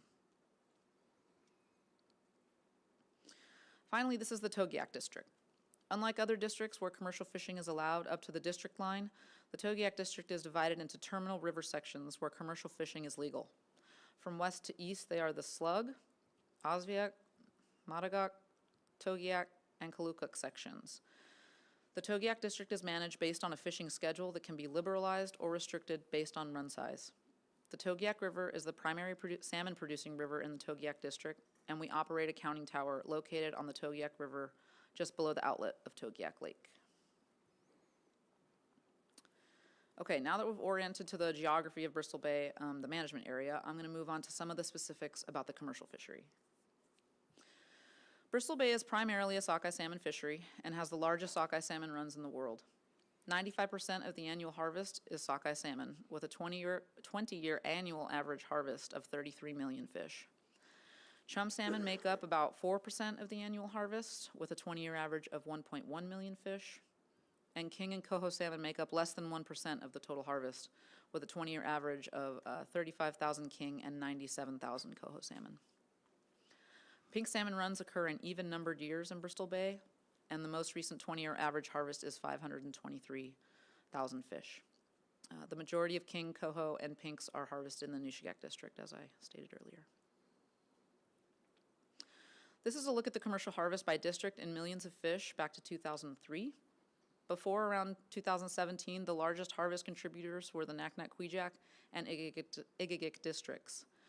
You'll notice that starting around 2015 to 2017, harvests began to increase. And so you'll see beginning in 2017, the Nushagak District has seen an especially large increase in their production and harvest. While most districts have seen some level of increase during this time period, the Nushagak component of total baywide harvest has gone from an average of 6.6 million before 2017 to 15.7 million since 2017. You should notice that the Togiak district is significantly smaller than the other districts in Bristol Bay. Togiak is a smaller, more local fishery, which is made up of mostly watershed residents. And because of that, you'll see throughout this talk that Togiak is the exception to many of the regulations. Just a precursor. Bristol Bay has seen record total runs in recent years. The total inshore run sizes have increased from about 18 million in 2002 to a record 80 million in 2022. The average total inshore run from 2015 to 2025 was 60 million fish. In 2026, our inshore salmon forecast is 44 million. I'm saying inshore run here because these are fish that return to the districts and rivers in Bristol Bay. There is a small percentage of Bristol Bay sockeye that are caught in the South Alaska Peninsula fishery, and these are accounted for in the forecast. The increase in sockeye salmon abundance has resulted in a higher value of the fishery. This table has averages broken out by board cycle for escapement, harvests, dollar per pound, fishery ex-vessel value, and fish permits by gear type. In the most recent cycle from 2023 to 2025, escapements to all rivers averaged 16 million sockeye salmon. The harvest averaged 38 million fish with an average value of $1.03 per pound. The ex-vessel value during this period averaged $193 million. Just a note that these values are not adjusted for inflation, and all but the 2025 average price per pound include postseason adjustments paid to fishermen, though we expect the 2025 price to be closer to $1.70 per pound. In 2022, sockeye salmon harvest of 60 million was the highest on record, and the ex-vessel value of $352 million was also the highest on record. You'll notice since then, price paid and ex-vessel values have decreased, as 2023 and 2024 were years with low ex-vessel values. Drift gill net participation had been relatively consistent since 2010, with over 1,700 permits registered each season, but that has declined slightly in the past 3 years. Set gill net participation has also remained relatively consistent in recent years, with an average of 837 permits fished. On to some regulations. There are two legal commercial gear types in Bristol Bay, drift and set gill net. Drift gill net operations are allowed 150 fathoms of net, and set gill net operations are allowed 50 fathoms. Drift gill nets must register for a district before beginning to fish, and there is a 48-hour waiting period if transferring between districts, during which fish may not be harvested. In all districts besides Togiak, this transfer period is waived at 9 a.m. on July 17th, or when escapement midpoints have been reached in all river systems in that district, whichever comes first. Proposal 95 puts forth an option to unregister for a district before June 25th. Set nets are only required to register in the Nushagak district. And there is a 32-foot limit for drift gill net vessels that was established in 1949. Proposals 82 through 91 seek to edit vessel specifications. The main objective with respect to managing commercial fisheries in Bristol Bay is to achieve escapement goals and to provide for escapement throughout the run. The next consideration is allowing opportunity to harvest fish surplus to escapement needs. Subsistence harvest does have the priority when surplus is available. Then the department attempts to allocate the available commercial surplus in accordance with district-specific management and allocation plans, Togiak district being the exception here. We'll talk about allocations a little later in this presentation, so just bear with me there. Achieving these objectives can be challenging because of the intensity and variability of the Bristol Bay sockeye salmon run, as well as fleet dynamics. The abundance of fish that come in on each tide can vary greatly. There have been days with million plus escapements in some systems. So the department uses tide-by-tide management to achieve these objectives. The department has a large suite of run assessment tools that it uses to make management decisions, and I'll discuss each of these listed here individually in the chronological order we use them for management as the run progresses in season. The preseason forecast is the first piece of information that helps the department plan for using an aggressive or conservative management strategy before even a single fish is returned. This was the 2025 forecast with the Bristol Bay total inshore run forecast of 49.8 million. The actual run came in closer to 57 million. The Port Mulla Test Fishery is operated by the Bristol Bay Science and Research Institute in cooperation with the department. This project provides the first piece of in-season run information. The test fishery operates about 150 miles west of the fishing districts and provides an index of run abundance. These numbers highlighted on the map are the test fishing stations. Under good conditions, these stations are fished every day, and we use the catch per unit effort from test fishing as an index for relative fish abundance and run timing. Scales are taken for aging, and genetic samples are taken for in-season stock composition analysis. This is the RV Ocean Cat. It's one of two test fishery vessels that BBSRI has used for this test fishery. The two boats fish apart in opposite directions, then come back towards each other across the 260-mile-long transect. Genetic samples, once combined after the two vessels meet up mid-transect, are processed on board and in short order. So here's a picture of the genetics lab, that white Connex box being unloaded to the boat, and the picture of what it looks like inside that genetics lab. Once genetic samples are ran, the data from that lab is sent to Anchorage Fish and Game genetics staff for final data analysis. This process can provide genetic information to fisheries managers every 2 to 3 days in season, barring any weather delays or other issues that may arise at sea, so it's pretty quick. Genetic stock analysis of the Port Muller test fish catch provides greater insight into which rivers the fish are headed to. It takes about 1 week, give or take, to travel from the test fishery to the districts. This is the stock composition estimate from June 23rd and 24th last season. And as you can see, the Igigik and Nushagak systems were the majority in this sample, which we would expect to see in the earlier part of the season because these rivers have the earliest run timing to the bay. We see these stock compositions change throughout the season as rivers with later run timing become more prevalent. District test fishing is used to assess the abundance of fish in a district when fishing is closed. When fishing is open, commercial catch information is used to assess abundance. Deck loads like these tell us the catch will be big, and likely so will escapement. Age, sex, length data is collected from the commercial catch and escapement projects.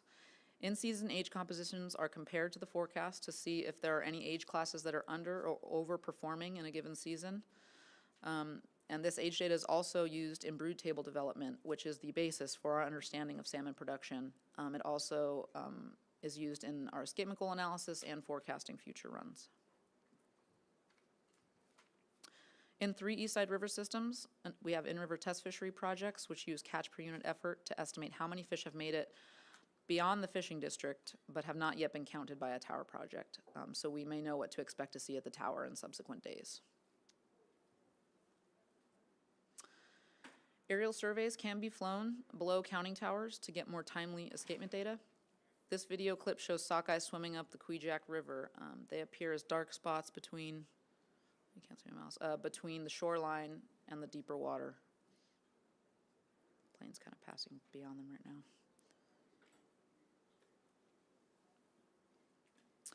Escapement data from counting towers is the final piece of run assessment data, and it provides the foundation for all management decisions. Fish counts as seen in this video are done for 10 minutes on each riverbank, each hour, for all 24 hours of the day, and are used for escapement estimates throughout the season. Okay, that wraps up our assessment projects and how we use them in season to manage.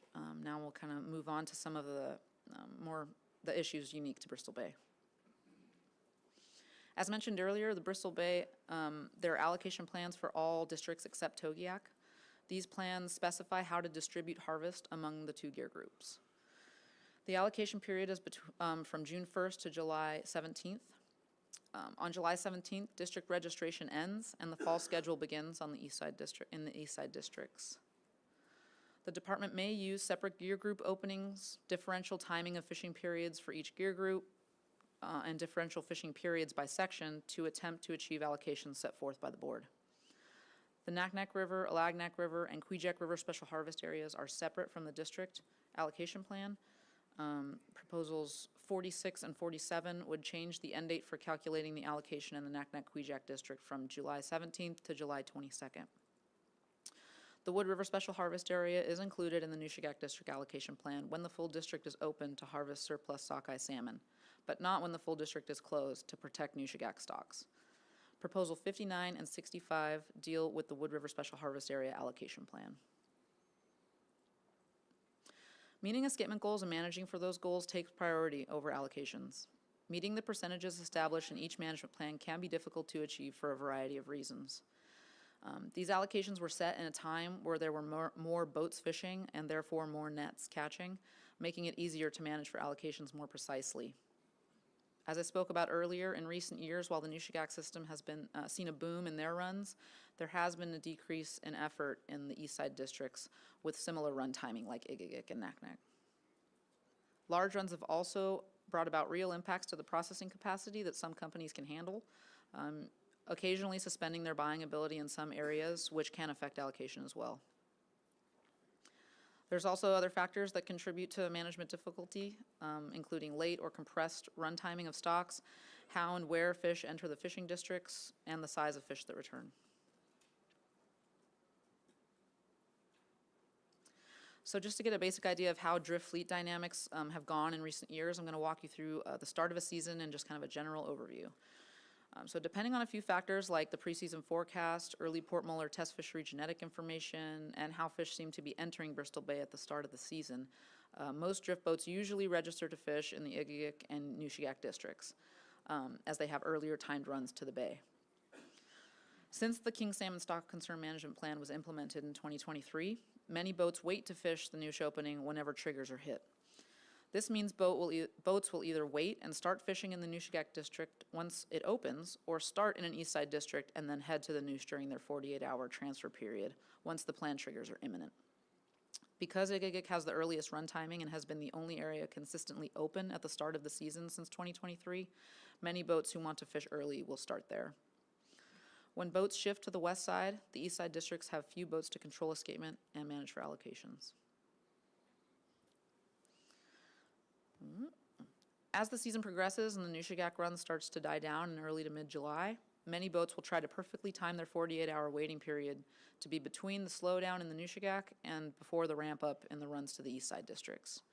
This causes vessels to move from west to east, where there are later timed runs like the Kwijak and Ugashik rivers. Igigik also has a steady tail late season and can see increased effort as well at this time. Usually by this point, the allocation period is reaching its final week, and little can be done to correct skewed harvest percentages between gear groups. Togiak has a small local fleet and is separate from all of this activity until the transfer period into the district is waived once the Togiak River escapement midpoint is reached. As mentioned in a previous slide, drift gillnet operations are allowed 150 fathoms of net. However, an additional 50 fathoms is allowed with a second permit holder on board. This is called a dual operation, or a D-boat.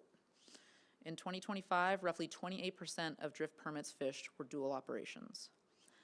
Dual drift gillnet operations are allowed in all districts except for Togiak, which is, again, smaller, more local fishery. Permit stacking is when one individual owns 2 permits and is allowed to fish additional gear with the use of that second permit. Proposals 75 through 78 seek to allow drift gillnet permit stacking in Bristol Bay. It is not currently. Drift permit stacking is currently only legal in Cook Inlet. Permit stacking was permitted in the set net fishery between 2010 and 2012, and Proposal 80, while not permit stacking, looks to allow set net joint ventures in Bristol Bay. Permit stacking in the drift gillnet fishery would reduce the number of boats in the water, and you'll see in the next slide why that might be appealing to some people. Bristol Bay is known for its line fisheries, and the Johnson Hill line in Naknek and the north line of Igigik can be particularly intense. This video is of the Johnson Hill line. It demonstrates how boats compete to have the first net in the water as fish enter the district before their net gets corked off by another boat. The wildlife troopers spend much of their limited resources enforcing the lines and maintaining order in the fishery. Proposal 53 deals with heavy line fishing in the Igigik district in an attempt to reduce the frequency of closed water violations. In 2004, a large preseason forecast prompted the board to adopt a plan allowing for the use of a general district to help provide additional harvest opportunity early in the season outside of the terminal harvest districts. This is a map of the general district that was used in 2004. That year, approximately 1.7 million sockeye were harvested in the general district between June 7th and June 22nd. About 45% of those fish were harvested in the central general district that surrounds Igigik here. The plan had a sunset date of December 31st, 2004, and that was the only season it was used. Proposals 71 through 74 would create a new general district on the east side of Bristol Bay and allow drift gillnet fishing late in the season, depending on escapement levels. Each proposal varies on area specifics and escapement levels that would trigger the general district. Coastal erosion and its effects on fishing sites has been a topic of conversation at recent board meetings. There are two proposals that seek to rectify altered tide lines used to measure set gillnet offshore distance. There's Proposal 56 at Ekuk Beach in the Nushagak District and Proposal 79 in Ugashik Village in the Ugashik District. And that's what I've got. Thanks for your time, and we'll be happy to answer any questions you all might have. Thank you. Mr. Swenson.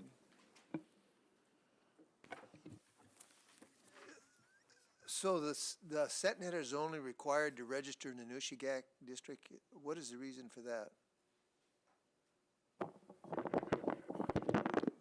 Yeah, good afternoon, or good morning still, I guess. For the record, Tim Sands. Historically, there was requirement for set netters to register in all districts, and then say around 2009, most of the set netters came forward and asked that to be removed. The department didn't need it, but the Nushagak district set netters wanted to maintain the registration requirement so that there would be a transfer period between different areas in the Nushagak district for set net fishing. So another question I have. So how does this allocation between the drift set netters, not the drift set netters, but the drift gill netters and the set netters, how is this arrived at? I mean, and it seems like that the drift gill netters get quite a bit more of the allocation. Is that because, and they have longer nets and so on, is that because you allow them to fish more to get more of these fish out of the system? I mean, caught? Yeah, through the chair. So the allocation plans, I believe, were developed in the late 90s, and the different user groups got together and hashed out based on historical harvest levels what the allocation should be. It was before my time, so I'm not super familiar with the process, but there was a process where everybody kind of got in a room and hashed it out.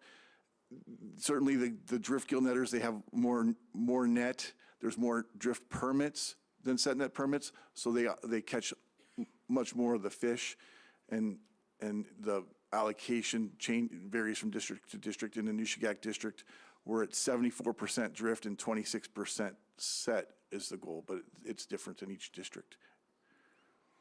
So those were decided in the 90s, correct? Yes. So shouldn't some of those allocations be looked at now? It seems like in reading some of the stuff that I've read that the set netters are getting a lot fewer fish, and we've had these huge runs. Okay. So I was just curious as to how you, anyway, how you allocate that. And since the 90s, I guess, are you going to be looking at this allocation for a change? Well, I guess, go ahead. Thank you, through the chair. A couple things there. In the Nushagak district, where we've had increased effort from the drift gillnet fishery, and also with restrictions laid out in the Chinook Salmon Stock Concern Management Plan, the set netters have been behind in allocation.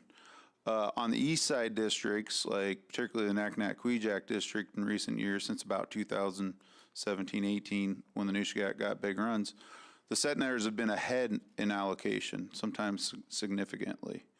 That has a lot to do with where the drift effort goes.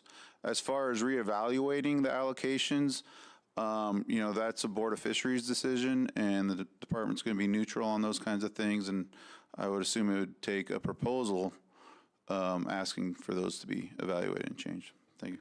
Mr. Bowers? Thank you. Couple questions, seeing none. On slide 13, maybe it's just our copies, there's a blue data point on the graph that I'm not sure is explained. Yes, Madam Chair, that is the 2026 forecast of 44 million.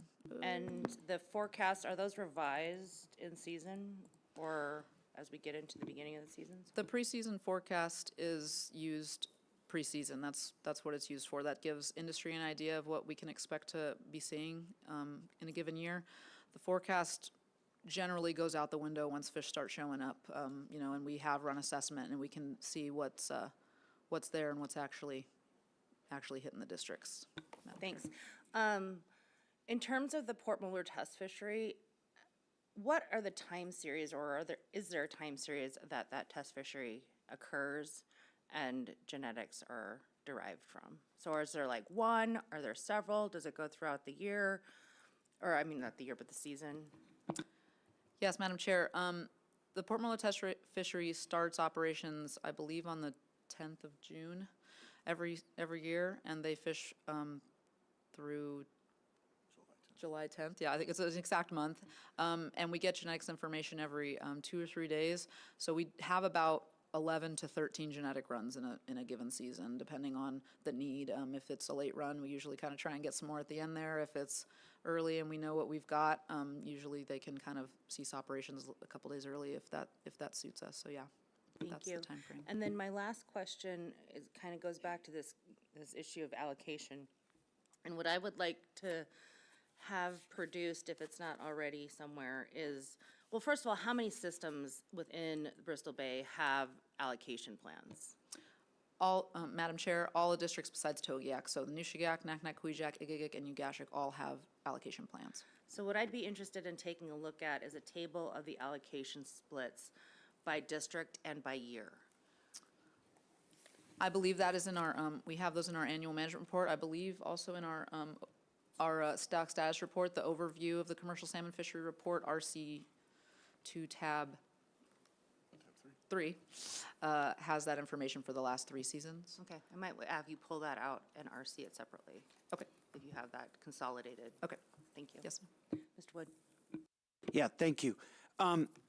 Having traveled out there last year, kind of right in the middle of it, to Naknek, and I was completely blown away at the management. My hat's off to what these managers do.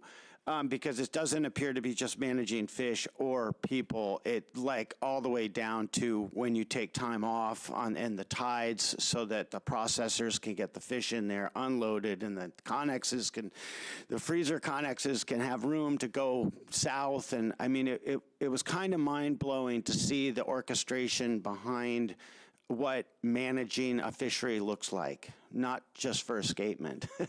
And I really don't know how you do it.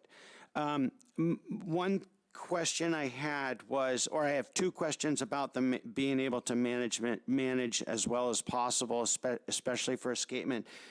First question is, Aleutian Islands sockeye fishery, is that at all an indicator of the fish that are coming your way pre-Port Muller test fishery?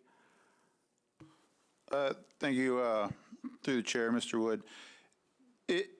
It can help, and it does come in for Port Muller test fish information. Historically, it was, I think, leaned on a little bit more. It seems to be a one-way indicator, as in some years. So if we see a large harvest of sockeye in the South Peninsula fishery, that tends to indicate a large return to Bristol Bay. If we see a poor harvest in the South Peninsula fishery, it pretty much means nothing, because those fish some years will go around those districts and don't go through where they can be harvested, and we'll still see a large Bristol Bay run, if that helps. Great, thank you. One last question is, when you, hold on, I'll pull it together. So I know what I wanted to ask. when you're managing this over the years, I mean, this is a Rolls-Royce engine now being run out there with all the different moving parts, and you guys have fine-tuned it over time. Are you finding that you have we always want more information, but do you have the information needed to make the decisions just in terms of escapement, like the number of weirs, the number of escapement indices and whatnot out there? Is it, I mean, I know your answer is yes, we always need more, but how has it evolved for you out there with escapement numbers and investments in money to have better sonar or more sonar? Through the chair, Mr. Wood, I guess the short answer is yes, we generally do have the tools that we need to manage particularly the sockeye fishery, which is where nearly all the commercial focus is. You know, in 2015, the state was in a financial crisis, and many of our basic assessment projects were cut from the state general fund. And we were approached by the Bristol Bay.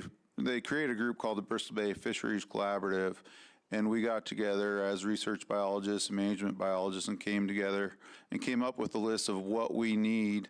At the time, we called it a Cadillac management system, and that's basically what we have now. There are quite a few years there where industry paid for much of that assessment.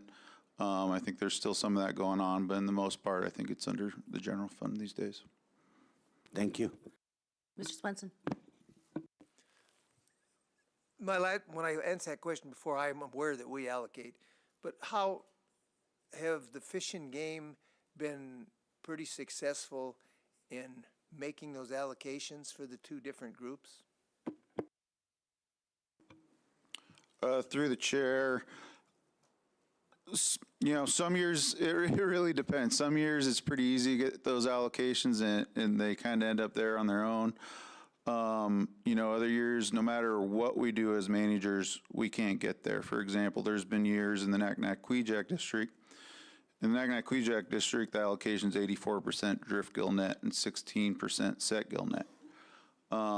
On some big runs like around 2019 and 2020, we were fishing maximum fishing time with driftgill nets, which is 19 hours.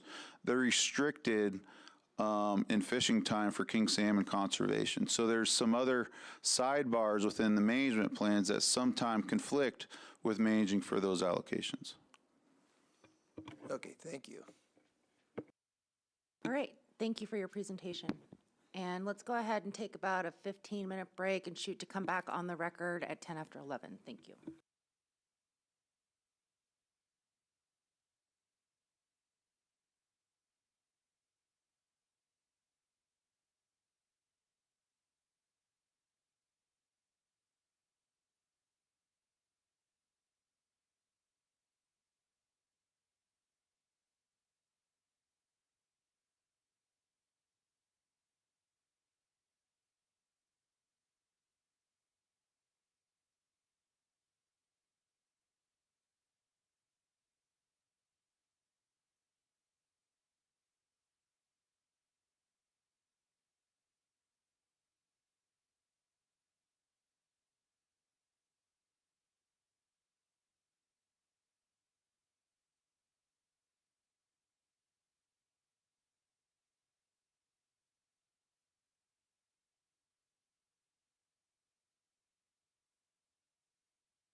Welcome back. Back on the record, the time is 11:20. There's no such thing as a short break at Board of Fisheries meetings. So we'll go ahead and resume staff reports with the Nushagak River King Salmon Stock of Concern update. We are on pins and needles, gentlemen, whenever you're ready. All right, let's start. Good morning, Madam Chair, members of the board. For the record, my name is Cole Weaver. I'm the Bristol Bay Research Biologist for the Division of Commercial Fish. With me is Tim Sands. He's the Area Management Biologist for Commercial Fish. Lee Borden, the Area Management Biologist for Sport Fish. And Jack Erickson, the Regional Research Coordinator for Commercial Fish as well. We are here to give an update on the status of Nushagak River king salmon population and how they have done under the Stock of Concern Management Plan adopted in 2023. This oral report can be found in RC3 tab 7, and the written report is RC3 tab 3.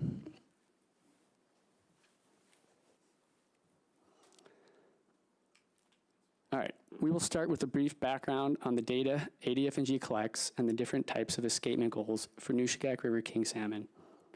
Then we will look at the changing run size to the Nushagak River and discuss the evidence that the Nushagak index is lower than previous. After that, Tim and Lee will present on the management plan and how it has performed over the last 3 years.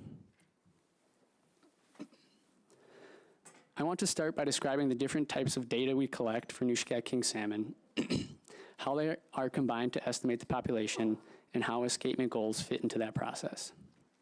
Escapement and total run are the foundation of fishery management. These estimates allow us to create brood tables, calculate returns per spawners, and set escapement goals. To calculate them, we need 2 pieces of information: in-river abundance and harvest. In-river abundance is measured at the Nushagak sonar site, located about 40 kilometers upstream of the Green Commercial Fishing District. This is the only estimate of how many king salmon have entered the river, and it is used daily for in-season management. However, because the sonar is located close to the fishing district, harvest must be split into 2 parts: harvest above sonar and harvest below sonar.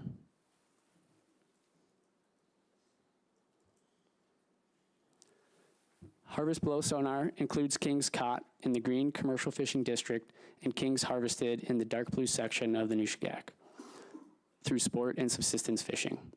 Fish harvested in the commercial district are reported on fish tickets and are available to managers during the season, while sport and subsistence harvested kings come from the statewide harvest survey and subsistence permit reports.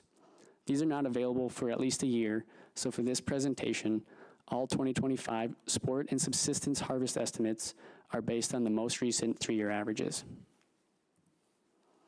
Harvest above sonar is shown in the light blue section of river and includes sport and subsistence harvests in all upstream tributaries. To calculate spawning escapement, we subtract the upstream harvest from the number of kings estimated at the sonar. The sustainable escapement goal for Nushagak king salmon is 55 to 120,000 fish when calculated this way. There is also a board-adopted in-river goal of 95,000 king salmon estimated directly at the sonar.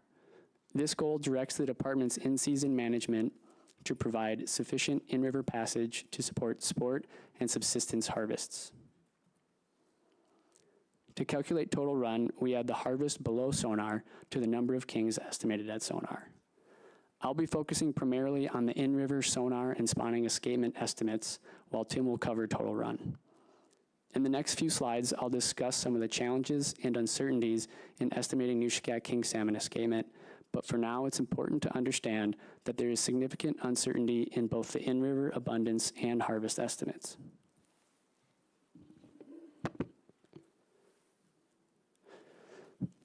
This graph shows the in-river king salmon sonar passage and the escapement on the Nushagak River. On the y-axis, we have the number of fish, and on the x-axis, the last 20 years of data. The black bars are the in-river estimate at sonar, and the gray bars are the king salmon escapement.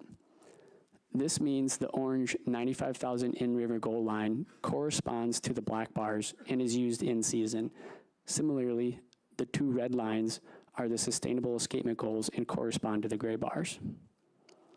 To meet our SEG, the gray bar should be between the red reference lines.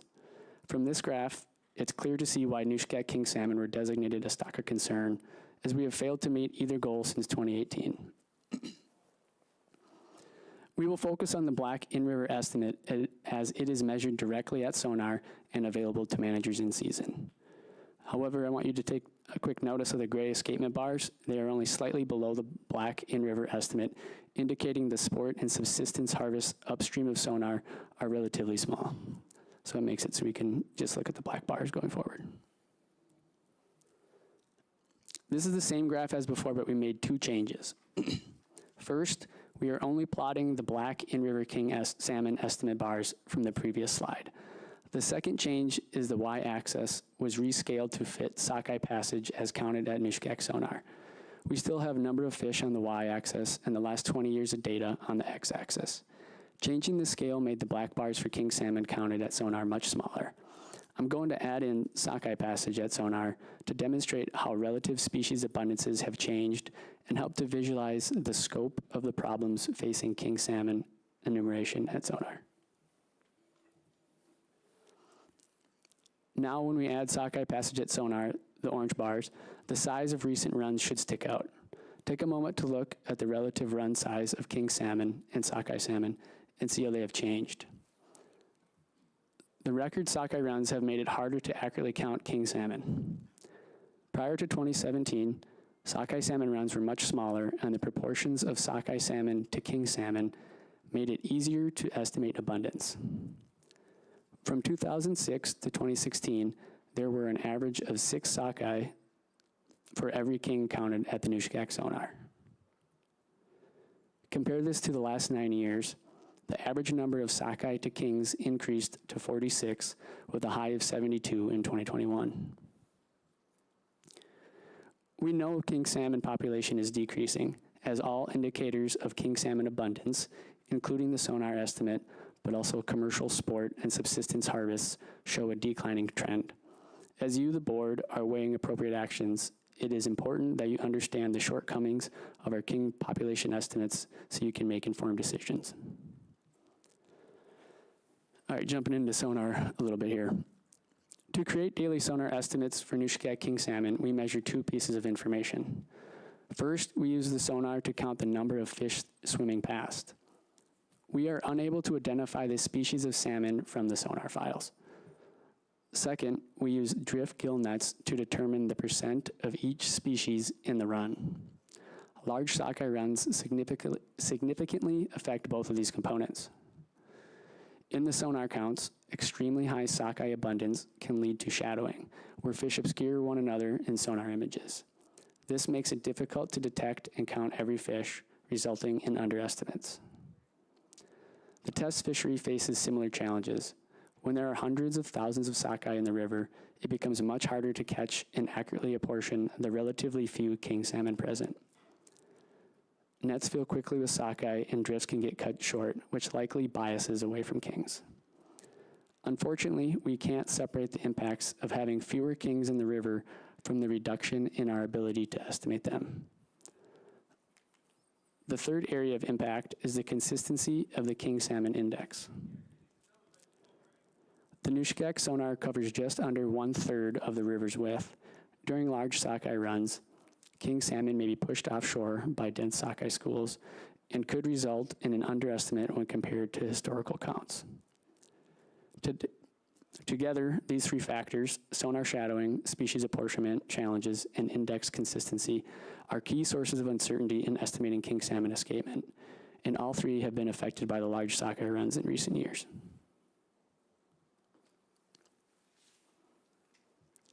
I'd like to give an example of how sonar counts look under typical conditions and how they've changed with large sockeye runs. Remember, sonar can't determine the species, so all we can get from these sonar files is the total number of fish swimming past. This image is called an echogram. It is a visual representation of sonar data that allows us to count passing fish. We are looking at a snapshot of about 30 seconds of our 10-minute sonar file. Imagine the sonar sitting on the riverbank, pointing across the river with fish swimming past. As fish swim past, they show up as a light mark. Even though the fish are swimming close together, the sonar can easily distinguish individual fish, which the crew can count. You'll notice a pink mark on each fish. This indicates the sonar crew counted it. As we look down the screen and further offshore from sonar, we see dark shadows behind the school of fish. The shadows show areas where the sonar sound waves are being blocked by passing fish. Generally speaking, it takes a lot of shadowing to completely hide a fish, as they tend to pop in and out of view and are only partially shadowed. However, looking at the amount of shadowing can help us understand how likely we are to miss fish. At this amount of shadowing, we are very confident in our ability to accurately count fish swimming past. This sonar file is an example of normal passage levels. The vast majority of the season consists of days like this, where sonar performs well and undercounting due to shadowing is unlikely. Here's an example of a sonar file from what would have been considered high passage prior to 2017.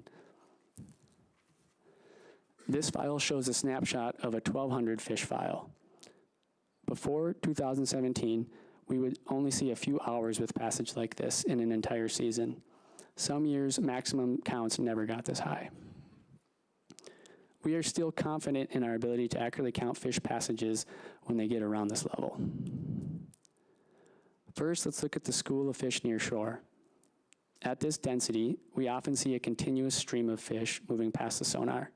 However, if you look closely at the marks, you can still distinguish individual fish. Moving beyond the nearshore school, we start to see more shadowing, but the background is still visible in many areas. Let's look at the fish marks out here.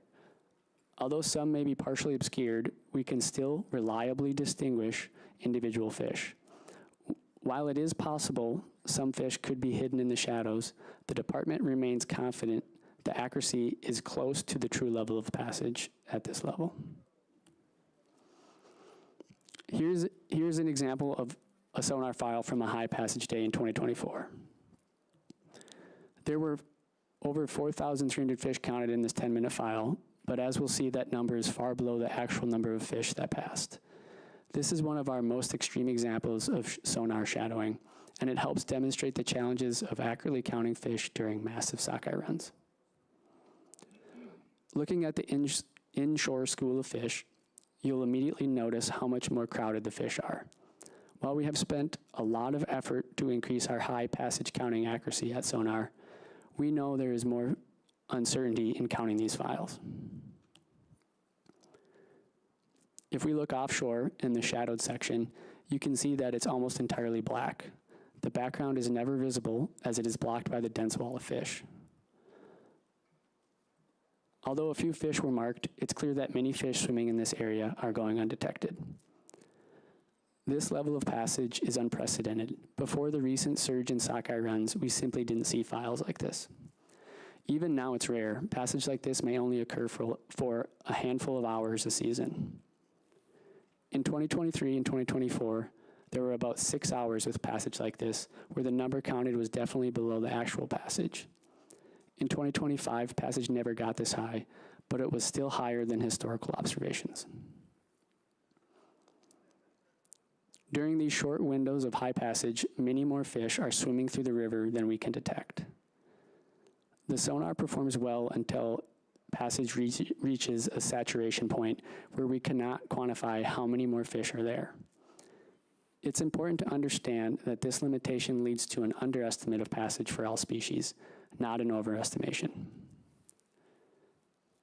This creates a catch-22 for understanding king conservation. When commercial fishing is restricted, more king salmon enter the river, which is good for escapement. But at the same time, the large volume of sockeye that enter the river reduces our ability to accurately count them towards the SEG.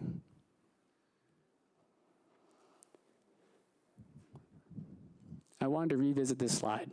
We focused on sonar counts because we can clearly demonstrate they're underestimated, and they can help us visualize how large sockeye runs affect both drift gill netting and the consistency of the king salmon index. Now imagine running a drift net through each of the previous sonar passage examples. This project was designed for sockeye, but became the default estimate for kings when runs were more balanced. Independent of sonar issues, we know there are inherent problems with apportioning species that are too small a percent of the run. Since the large sockeye runs starting in 2017, king salmon have averaged only 2% of the salmon estimated at sonar, when they historically average 10%. So we're unable to determine the exact impact on the index from apportionment.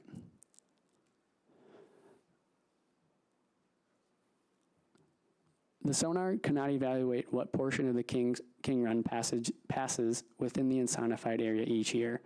We believe that king salmon get pushed offshore from large schools of sockeye, making it unlikely this would increase the king salmon counted at sonar. We will continue to investigate and improve sonar where beneficial, but the department's long-term plan is to continue using sonar as the primary in-season assessment tool, but shift to a postseason or run reconstruction approach to estimate total run size. This method uses all available data to produce more robust population estimates and escapement goals. While we do not have the information to accurately quantify how much we are undercounting Nushagak king salmon, we do have one piece of evidence to help provide context on how the sonar estimate has changed with the large sockeye runs. Here's a map of the entire Nushagak River drainage with their sonar located here. The Noyacook River is one of 3 major tributaries to the Nushagak River and is the site of a historical ADF&G sockeye counting tower, which is here. The Bristol-based Science and Research Institute resumed operations of the counting tower in 2023 and has been providing estimates of sockeye escapement that we can compare to Nushagak Sonar's sockeye escapement. Although this is a sockeye project, it is still useful evidence to understanding the sonar's performance. It is the only other project to estimate Nushagak salmon escapement that has historical and recent data allowing us to compare to sonar estimates. This graph compares sockeye estimates from the Noyacook Tower to the Nushagak sonar. We have number of sockeye on the y-axis and years across the x-axis, with Nushagak sonar estimates in blue and the Noyacook Tower estimate in orange.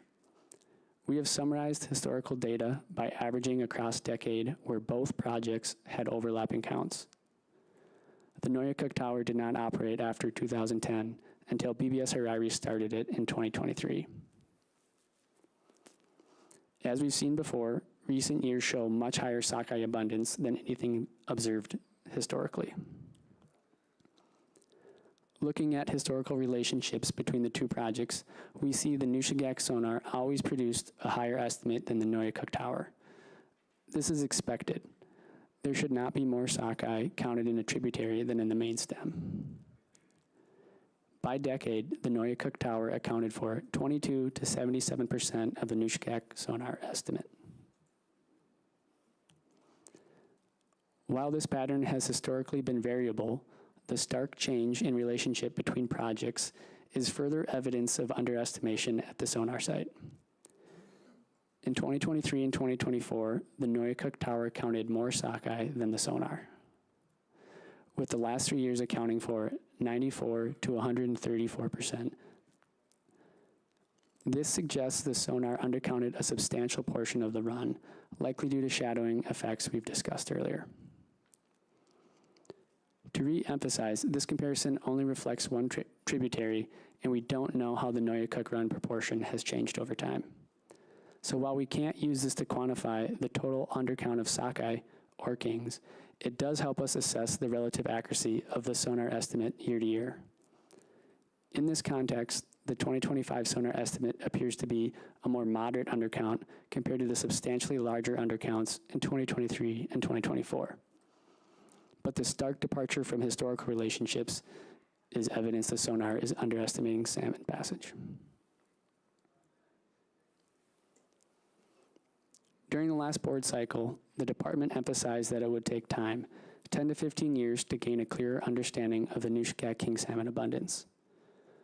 Over the past 3 years, the department and its collaborators have made meaningful progress toward understanding the king salmon estimate during large sockeye runs, and we remain committed to continuing that work.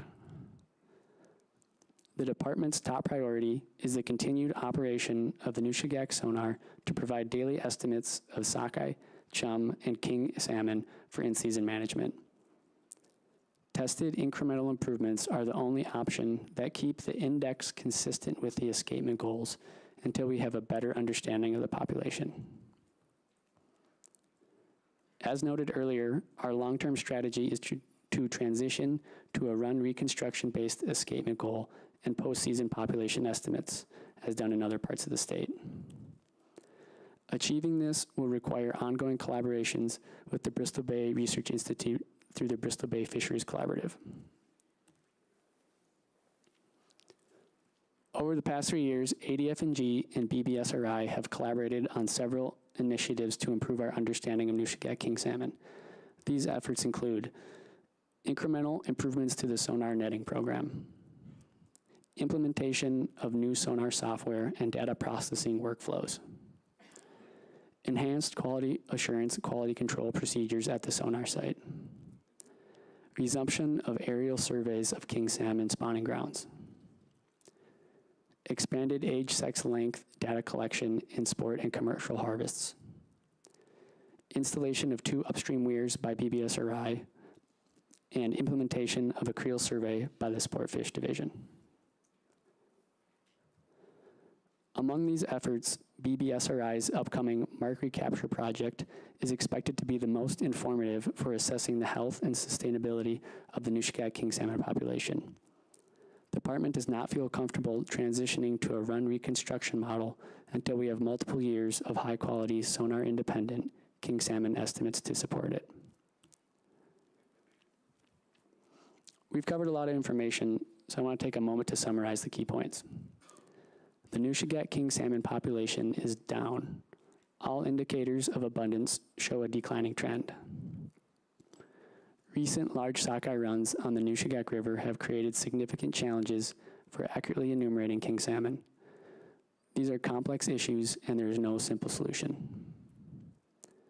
The department is confident that these estimates have led to fewer kings being indexed compared to historical estimates.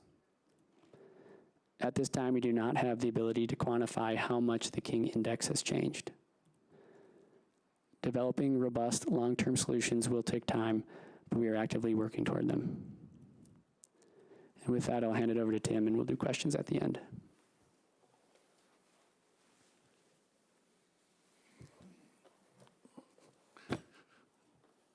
All right, good morning, Madam Chair, members of the board. For the record, my name is Tim Sands. I'm going to talk just briefly about subsistence as it pertains to the stock of concern plan. Then I will talk about the plan and the management of the commercial fishery over the last 3 years.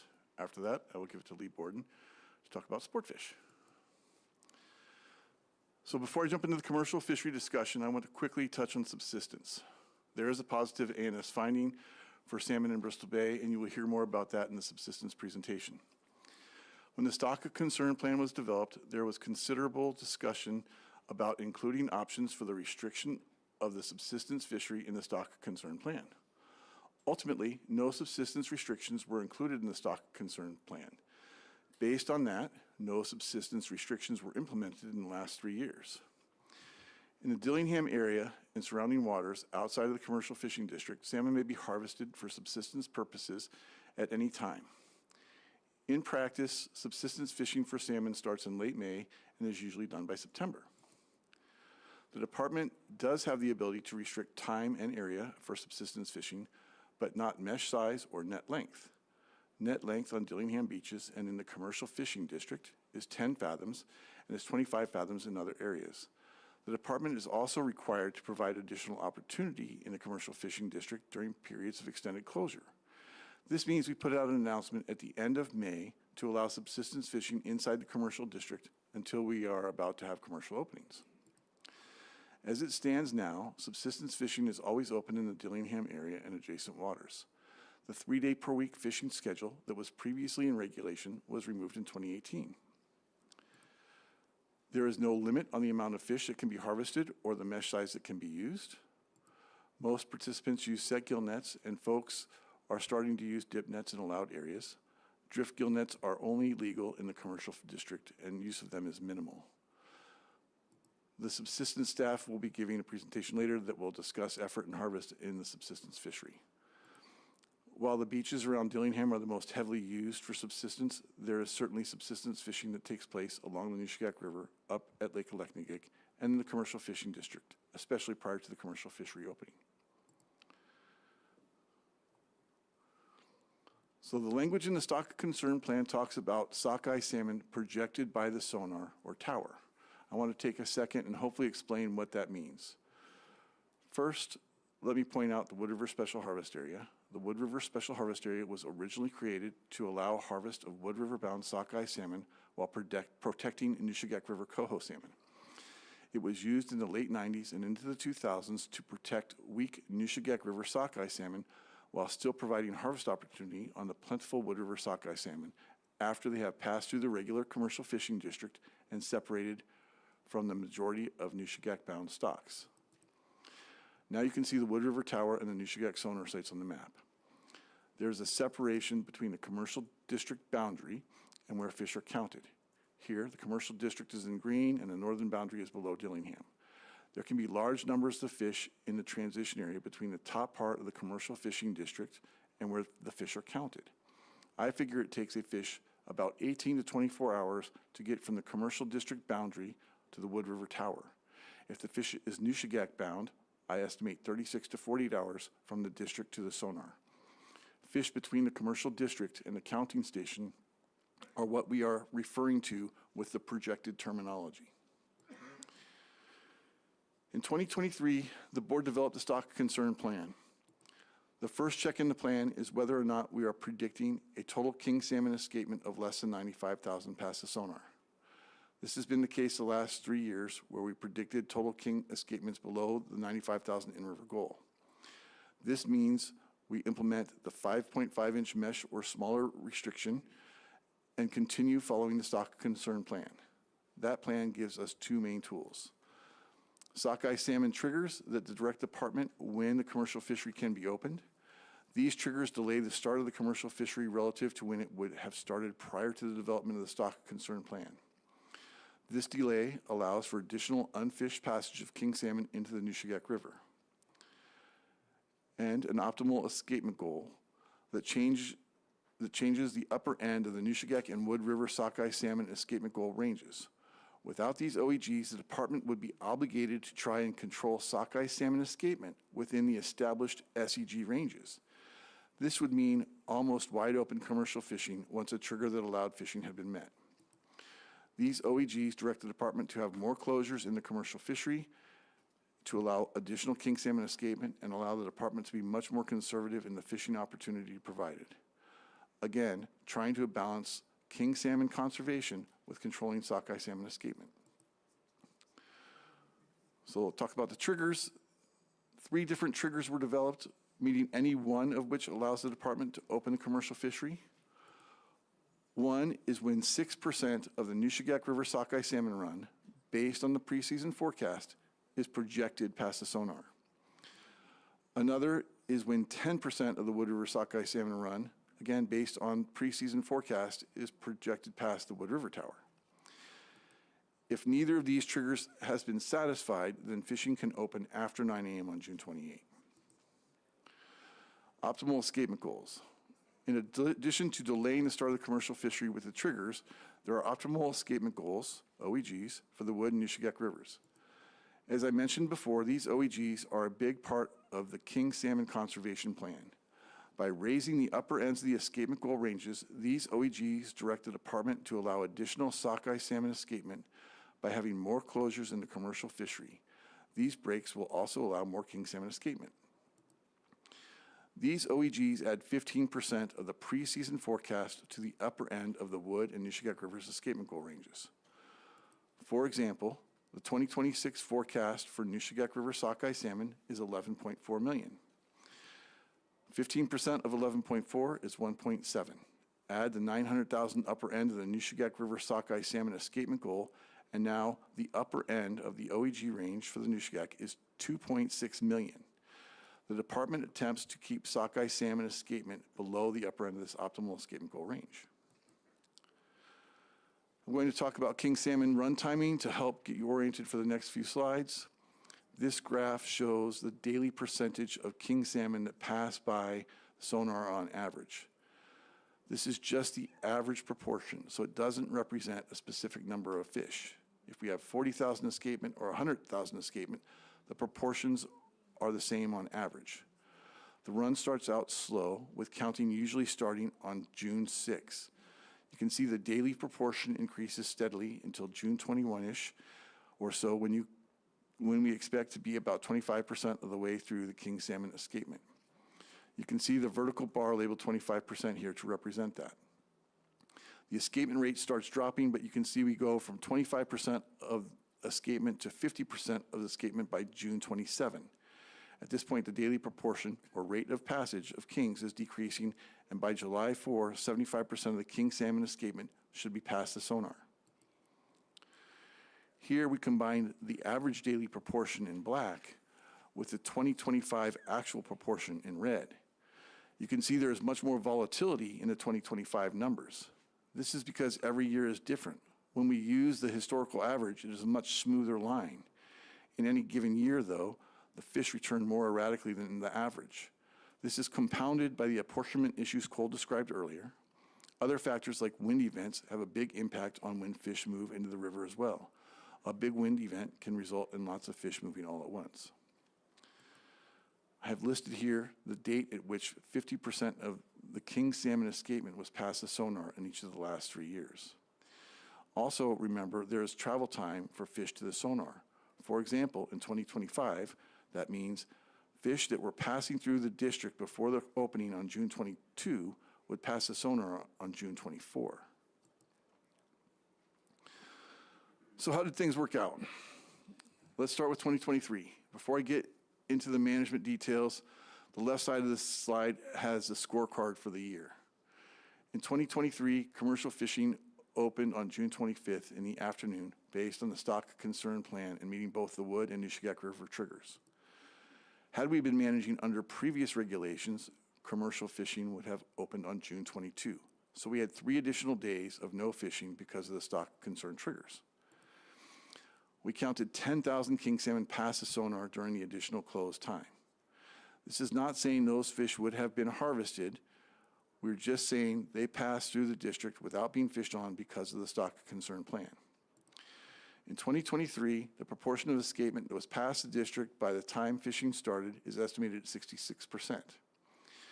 At the end of the season, we had 2.6 million sockeye salmon escapement in the Wood River with a 700,000 to 3 million OEG range. The OEG for Nushagak salmon was 370,000 to 2 million in 2023. The Nushagak River sockeye salmon escapement index at the sonar was 1.8 million, but as Cole mentioned, the Noyakuk tower count was 2.4 million sockeye, and that does not account for additional sockeye salmon escapement in the other Nushagak tributaries. However, the sonar count is a number we have in season and what we base management decisions on. We did not meet the 55,000 lower end of the king salmon goal in 2023. Our final king salmon index was 31,497. Just to note, the king salmon escape numbers I used here are the actual in-season numbers. There are postseason adjustments made to the numbers, so you might see different numbers in the written report, but I thought it more appropriate to use the numbers I had in season here.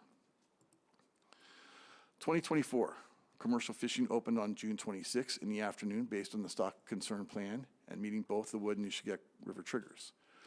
Had we been managed under the previous regulations, commercial fishing would have opened June 21, so we had 5 additional days of no fishing because of the stock concern triggers.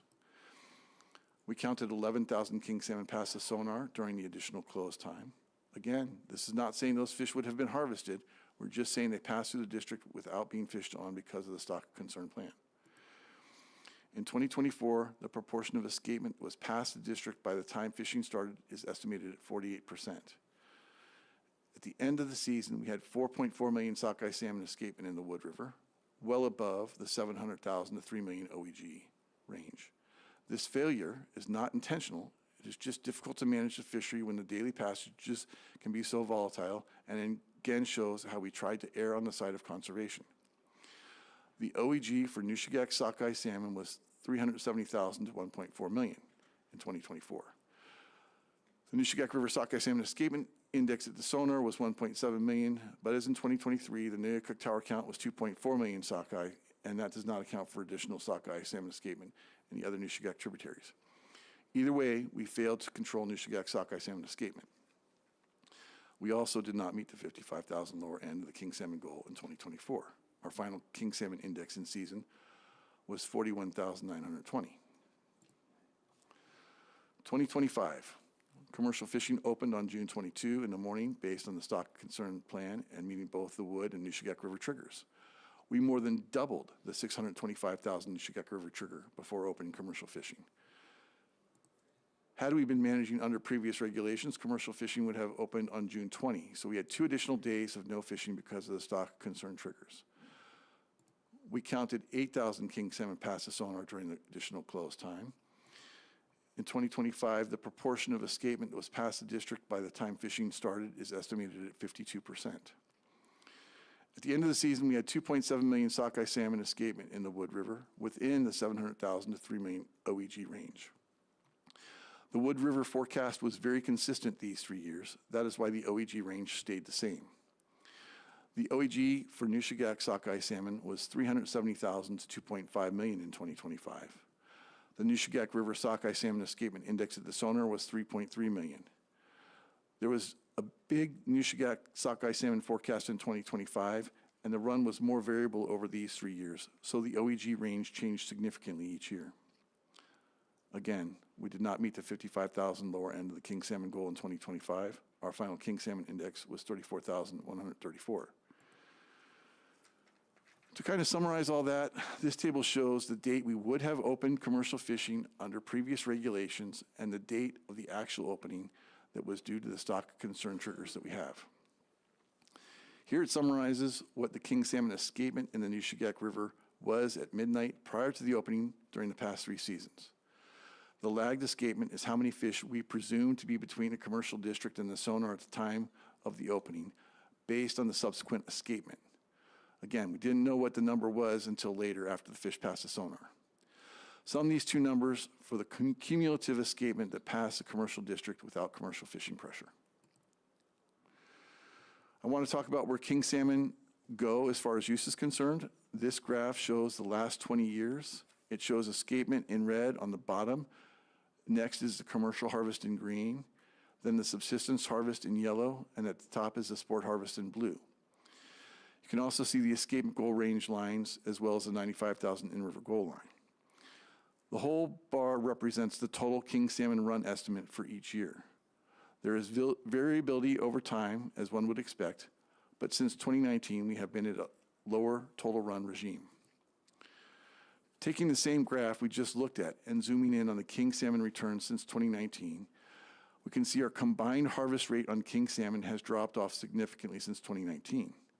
In 2019, we harvested about 50% of all king salmon between commercial, sport, and subsistence harvest. That is, in 2019, the red bar that is escapement is about 40,000, and the other bars are also about 40,000. 40,000 harvest out of 80,000 total run is 50% exploitation. For the last 3 years, the harvest from all users is a quarter or less of the total run index. But the total run index is less than 55,000 lower end of the escapement goal range. This graph shows that in 2023 to 2025, we could have not opened the commercial fishery in the Nushagak district and foregone harvest on millions of sockeye salmon and still likely fail to meet the 55,000 lower end king salmon goal as indexed at the sonar.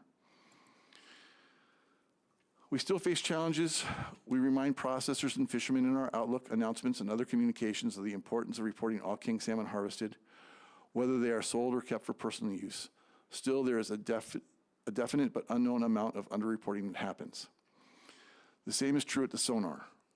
We always knew the sonar represented an index for all species, but with the large sockeye salmon runs, the ability to consistently index the same proportion of kings as we used to index has diminished significantly, but also by an unknown amount.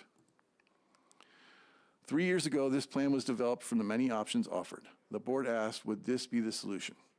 We couldn't guarantee anything, of course, and clearly we are not where we want to be. What we did say was these restrictions would provide meaningful king salmon conservation. We have gone above and beyond what the plan calls for in making decisions for the commercial fishery these last 3 years, trying to err on the side of conservation and still follow the plan.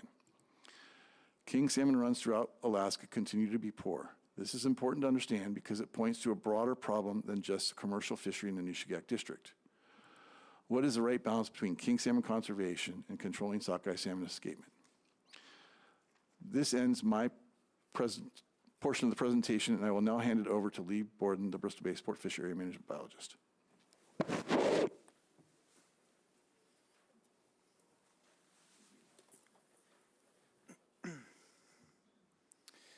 Madam Chair, members of the board, for the record, my name is Lee Borden. I'm the Bristol Bay Area Manager for the Division of Sport Fish.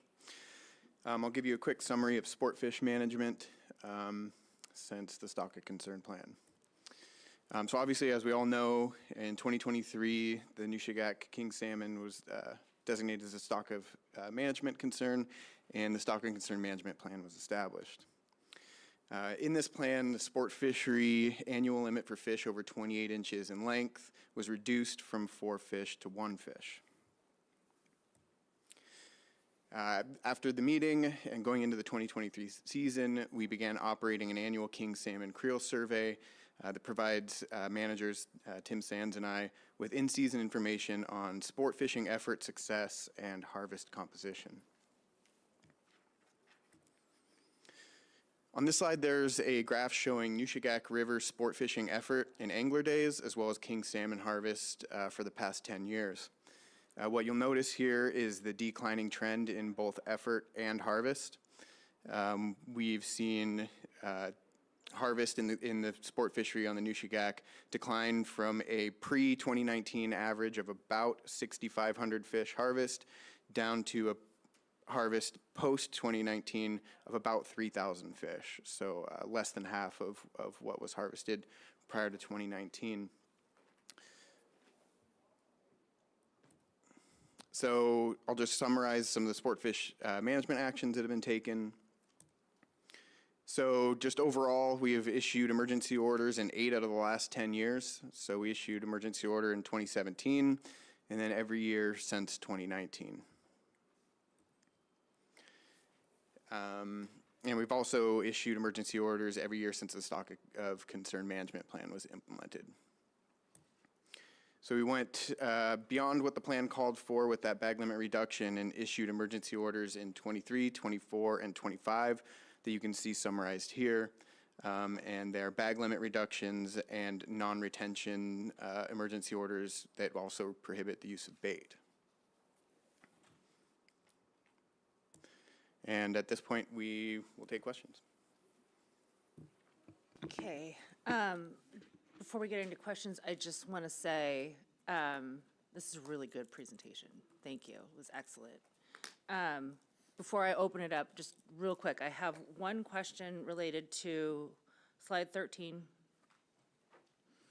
And is it possible, so, you know, this was the slide that was looking at the Nushagak River sockeye estimate versus the Noyakuck River sockeye estimate, and sort of that shift that we've seen in more recent years.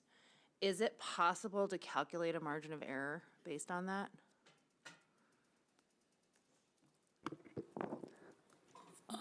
That would be inappropriate because the amount of sockeye that are going to the Noyakuck relative to the other tributaries is unknown, and how that's changed. There's no consistency to look at there. So you could put a number that wouldn't really mean anything, and then multiplying that through probably wouldn't be very helpful. In what context? Like, if, I mean, it would have, so helpful to what?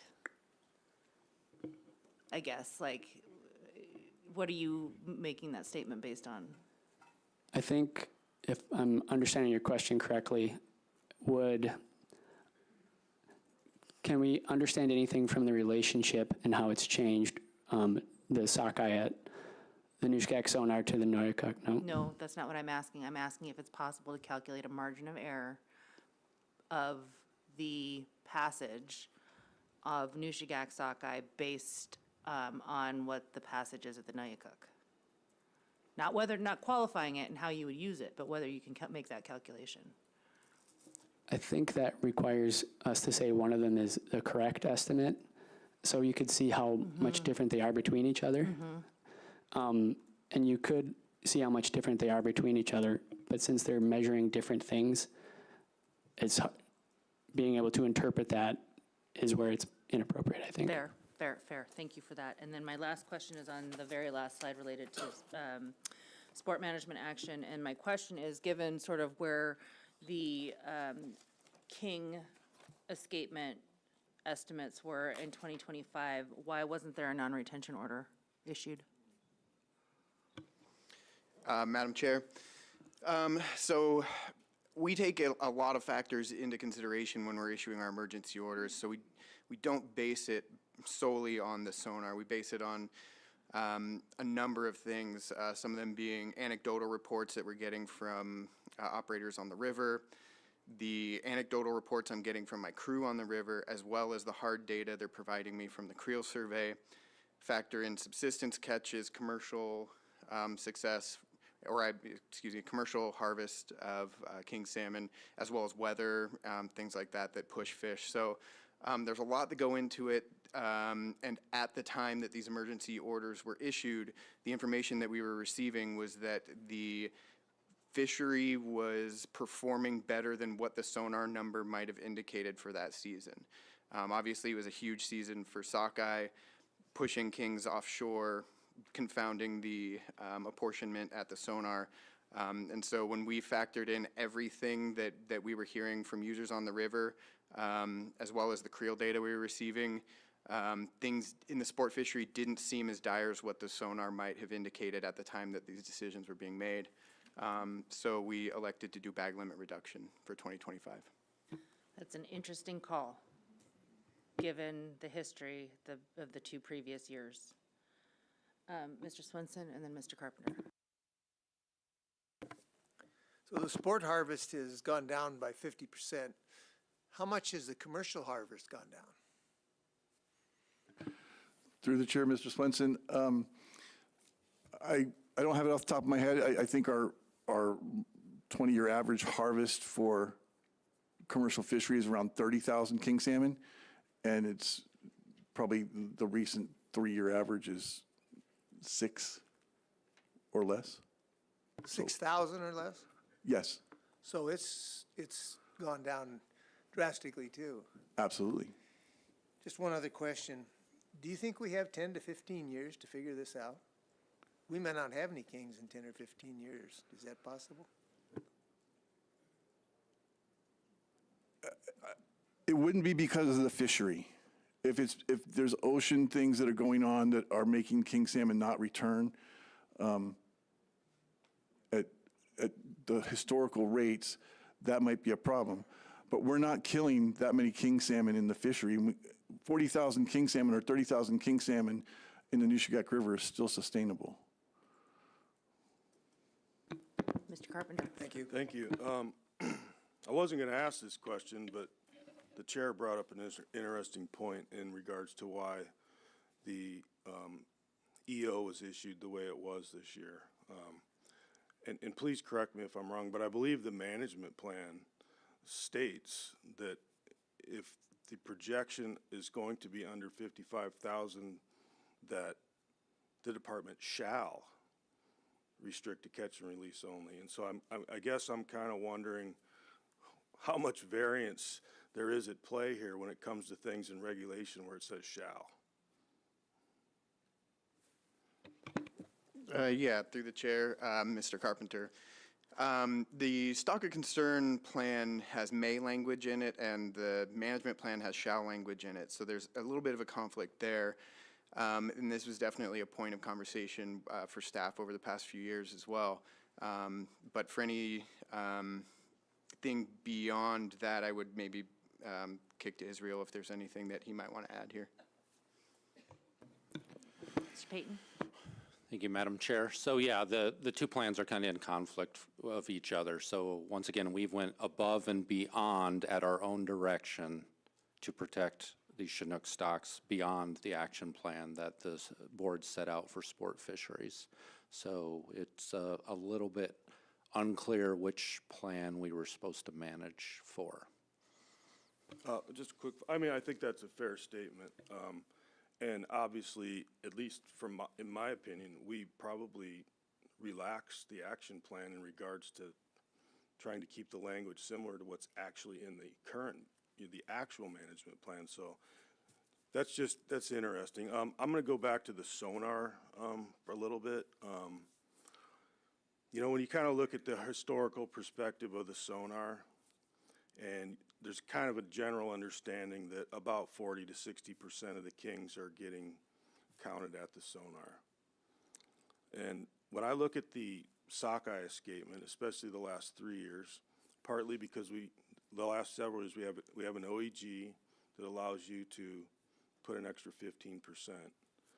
But when you have these massive runs and you have, you know, the restrictions that are in place in the action plan in regards to when you can allow fishing based on what the triggers are met, is there any way to estimate when you're putting 3-4 million fish into a river what the actual percentage of kings that you might actually be counting based on the volume?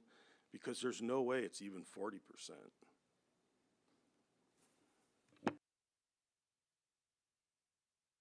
Through the chair, Mr. Carpenter, it's very difficult. It's an unknown unknown. So it's hard to get your head around it. We can't just, you know, we missed 30% of the sockeye that went past Noyakuk Tower. We can't just apply that 30% rate, that number to the king number. It just doesn't work that way, and we don't have a good way of getting a handle on that. I think that's fair. And I guess the follow-up to that would be, you know, you come up with this number at the sonar. What does the aerial survey information, or what has it shown since it's been reintroduced? What does that information show relative to what the actual number was assessed at the sonar was? Yeah. The last couple of years of the aerial survey, our estimates of that have been in line with the lower estimates that it had historically. So the aerial surveys don't do a really good job of giving you a lot of detail. It's more of kind of a broad stroke of how accurate you are. And in that context, they show that the king numbers are down as well. I guess my question is there a number that was placed upon that survey or surveys the last several years? Yes, we do come up with a number when we do the surveys. And could you tell me what that is? I can. If you have it. Let's see. Can I get back to you with that? Sure. Okay. Thank you. Ms. Irwin, then Mr. Wood. Thank you, Madam Chair. Thank you very much for your presentation. And Cole, I want to thank you also for explaining when you, on slides 4 and 5, when you switched from one of the graphs to a different one and you changed the y-axis. I appreciate you explaining that to the board because oftentimes we get those types of graphs and there might be a purpose for a shift in that baseline. So thank you for explaining that to us so that we understood it. I have questions also about the sonar. I had the opportunity to see this sonar and see firsthand how difficult it is to count when that shadowing happens. So you said that only about 6 hours in 2024 were so overshadowed that you had difficulties counting. You mentioned that there is a way to account for the shadowing. Is that a formula, like a mathematical formula you have? Is that assumptions you make based on how many sockeye have gone through? How do you technically account for that shadowing? Yeah, 2 parts there. The first part, the number of times, well, maybe let me back up. Passage is a continuum, so this is one of our highest ones we've seen, and I think from this image it's pretty clear that there's a lot more going on out there than we can accurately count. That being said, you see passages a little bit less, this, a lot less than this, so I kind of broke it up into 3 parts to try to give you some examples, but there's a continuum through there. So the amount of time where we had this kind of level was very short in 2024, and that, yeah, and what was the second part of your question? The second part was, how do you technically account for that shadowing? Do you have a mathematical formula? Do you assume so much passage per so much sockeye passage? Yeah, so we don't have a way to correct for shadowing. In that context, we know it's happening, but we can't guess at how much more is out there. And part of that is why we shared the Noyakuk Tower, which obviously it's measuring a different thing, but is kind of our only other metric we have on the Nushagak to kind of try to put context to really what we're missing out there due to, and it's shadowing, but it's the other areas too, but yeah, all together. Yeah, thank you. And then my other question is, when in this area, you guys also are running the drift to gillnet test fishery. So is it beneficial? Would it even help? But during those times where there's really high shadowing, do you increase the amount of times or drifts that you do to get an idea of an apportionment? I mean, I'm sure it would be difficult because obviously this is indicating that there's an enormous amount of sockeye, right? But do you guys increase that drifting during times where you're noticing we can't get a good reading right now? Yeah, so our apportionment effort and the whole program is based off of all the different factors that are playing into that, but passage is absolutely a big one. And over the past few years, we have spent a lot of time kind of evaluating that and trying to see if we can make improvements on it. Specifically here, I think when you get big passage, what we see at sonar is the nets fill up with sockeye so fast that you have to pull them, you have to get them in. And although our estimate for apportionment does take in length of time fishing with CPW, when that happens, I guess we don't have a way to evaluate, but it's possible that causes more bias. And so it's kind of all wrapped up in there. But yeah, we're constantly trying to improve apportionment, being one we spent a lot of time on the last couple of years. Thank you. Mr. Wood. All right, thank you. I got 3 questions. But did I hear you say you can't tell the species through the sonar? That's correct. Okay, so years ago, was there ever a time when you could tell the species when there was less sockeye and you could see larger fish? Not on the Nushagak. And that has to do with, a lot of it has to do with the size of the different species. So I know different sonar in this state, they're using size apportionment, I think specifically in the Copper River, and they can measure the size of the fish on the screen. And then if there's a big enough difference between species size, you can use that to apportion. Because our, not only king, but we also have chum and sockeye, there's a lot of overlap in size. You couldn't measure anything on the sonar to get that. And so there's nothing we can get from the sonar data specifically to get the species. All right, thank you. My other question is, how does this plan affect the allocation between drift and set? Yeah, through the chair, Mr. Wood. It definitely has an effect. We're, historically before we had the stock concern plan, we would almost use the set netters as a test fishery. We'd let them fish earlier and see what kind of movement we have of fish through the district. And then we would add in drift fishing as needed and kind of ramp things up from there. Now, because of the plan, we can't really do that. We have to start both gear types on the same day, basically.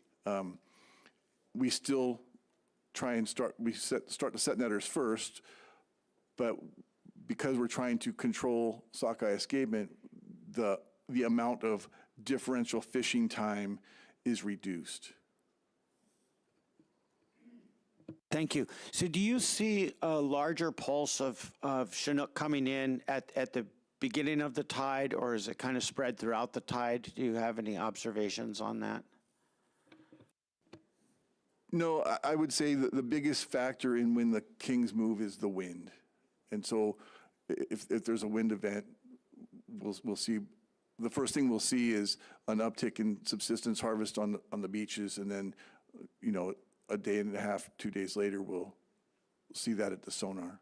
Okay, thanks. And my last question is, on slide 31, you mentioned the challenges, and at the top you said the idea of reporting and potential underreporting you mentioned. So what does the department have an estimate of how many kings are underreported or dropped out that you use in your formula? Mr. Bowers. Thanks, Madam Chair. I'll let Tim provide some details on this, but I just wanted to make a few overarching comments about reporting in the commercial fishery. So statewide, our standard for reporting commercial harvest is on fish tickets. And, you know, our database structure is all built around, you know, a individual permit holder making a fish ticket or making a delivery and then a fish ticket being generated from that. And that's what's recorded in the database. So because we're aware of the underreporting of commercially caught king salmon in the Nushagak district, we have been exploring alternative methods to estimate commercial harvest. And so we started doing that, I think, in 2021, and we've asked the processors to provide weekly reports of the actual number of king salmon that they have in their facilities, and we've had a lot of really good cooperation from the processors on that. So unfortunately, because of the way that data comes in, it's different than what we get on fish tickets. So what you've seen reported in here in this presentation and what you'll see in our staff comments and our other reports, it's all fish ticket information. These production reports that Tim's going to talk about, they are aggregated information that comes in from processors, and there isn't a way to assign that to an individual fish ticket. So that's why you only see fish ticket data reported here. But we have been exploring this alternative methodology, and we just don't quite have a way to formally incorporate that into our fish ticket database. But Tim can speak to the details on the numbers on it. Thanks. Go ahead, Tim. Did you have anything to add? Madam Chair, yeah, I saw that Mr. Wood had his hand up, so I didn't know if he had a follow-up question. I get to recognize whom, so I'm asking you if you had any follow-up to that first, and then I'll get to Mr. Wood. Okay, sorry. Yeah, so right, in 2021, noticing that there was a disparity in between what the harvest was and what was on the fish tickets, I started requesting information from processors so I could better understand what the actual commercial harvest of king salmon is. And they've been very cooperative, and I have that data. You know, it's not perfect. I feel like it's better than what's on fish tickets, but there's, you know, because there's been changes in the industry, processors have been bought out, new people have come in. The data's not perfect. It's a evolution, but I do have data, and I can talk about it more if you want. Thank you, Tim. Mr. Wood, follow-up? Yeah, thank you. I think you answered the question that I was going to ask. Was that a combination of just fish tickets and processors, or have you compared one to the other to get that percentage of underreporting? And so I guess ultimately you did answer that question, but is there a percentage that you work with to figure out, to kind of understand how much isn't reported? Yeah, through the chair, Mr. Wood, we're getting about 33 to 50% of the king salmon harvested are showing up on fish tickets. So again, it varies from year to year, it varies from company to company, but that's numbers, and it's getting better. So I'd say it's closer to 50% now, because the processors are definitely making an effort with their fleets and their tenders to get those fish written down on fish tickets.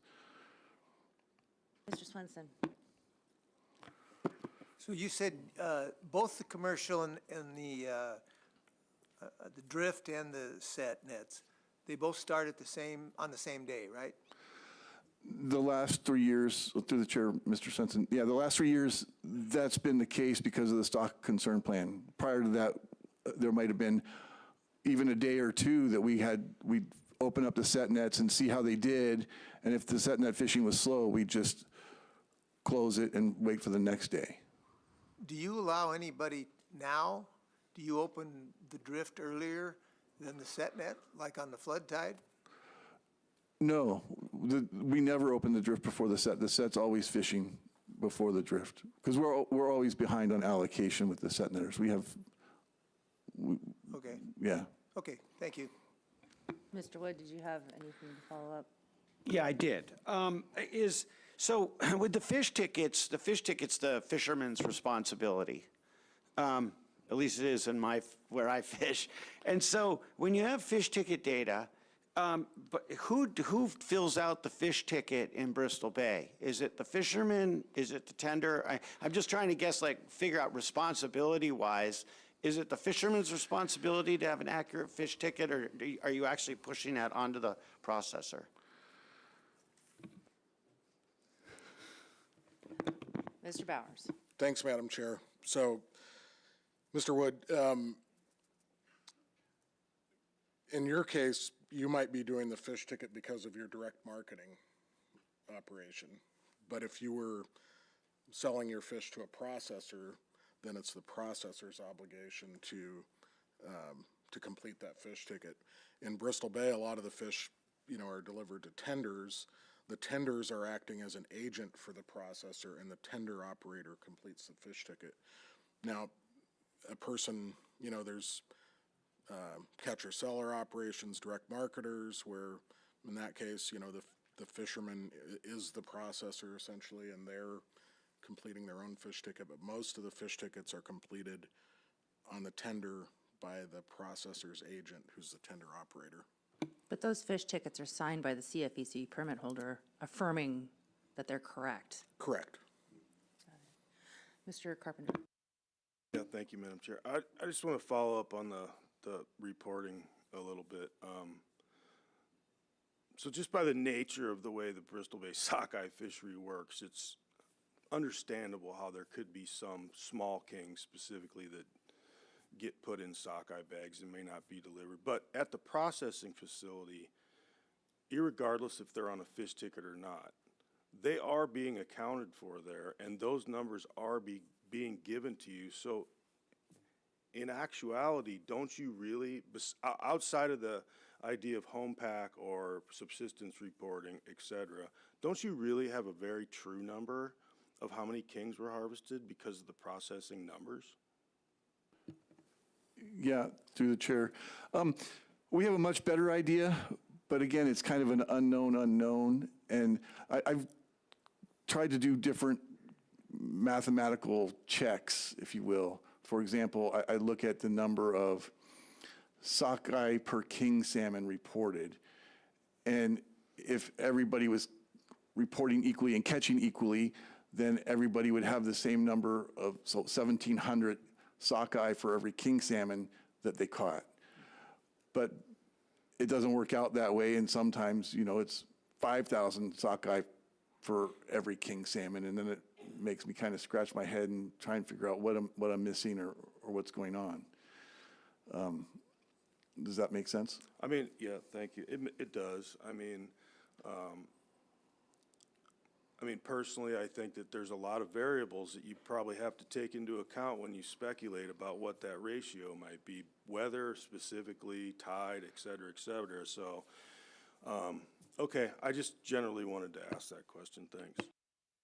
I guess I'm going to just add one thing here. I struggle to understand, why is the ratio of king salmon caught to the ratio of sockeye relative when you're just trying to get straight king numbers? Why do we care? I mean, I get it for the management in terms of the passage and the escapement management, but why is that number relative from a processor or a fish ticket? Yeah, Madam Chair, like I said, it's all new for me, and I was just trying to think of a way I could come up with a check that would provide consistency between the different processors. Because it made sense in my head, at least, that if people are catching both sockeye and kings at equal rate, I would see that in the numbers. And that's why I was looking at that king per sockeye number as just a double check on if I'm getting good numbers from this processor or that processor. Yeah, I see where you're coming from, but I mean, I guess at the end of the day, the number is the number. Anyways, I don't want to belabor it, and we're going to wrap this up quickly. So with Mr. Swenson and Mr. Wood. Forrest, did you have anything to add there? Okay, Mr. Swenson. I just have one quick question. Do subsistence report the kings they catch? Yeah, through the chair, Mr. Swenson, there is a reporting system for subsistence. Everybody's supposed to get a subsistence permit and return those permits at the end of the year. And then the subsistence division processes that information, and the subsistence numbers are reported in our comments in the AMR. Thank you. Mr. Wood? Thank you. So if I'm hearing what you're saying, like with the math you're using, Tim, that you're almost apportioning the harvest from at the processor's point of view. So if you caught this many sockeye, then you probably caught this many kings. Am I hearing you correctly? Through the chair, it's more of a, did this processor give me good numbers, or am I missing something? You know, like Mr. Carpenter said, it varies on different factors. If there's a lot of set net fishermen, maybe they catch less kings per delivery or per sockeye.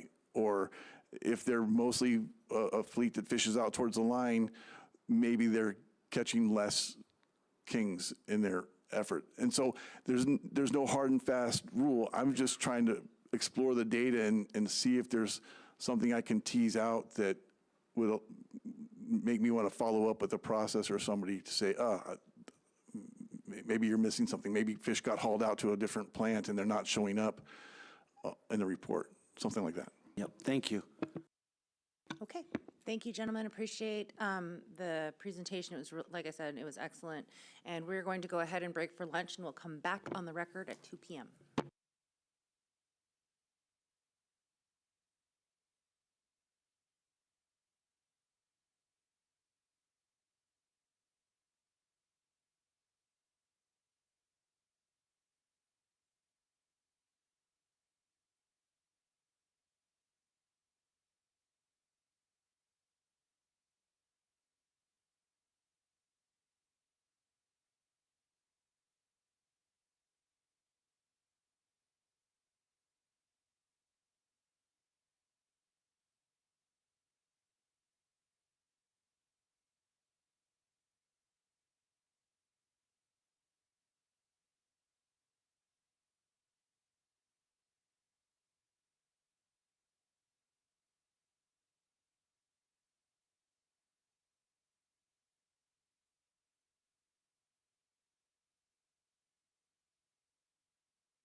All right, welcome back from lunch, everyone. The time is 2:06. We are back on the record. We have 6 of 7 members present with us, and we're going to go ahead and continue with staff reports. I believe we're looking forward to a subsistence overview right now. So whenever you're ready, please put yourself on the record and begin. Thanks.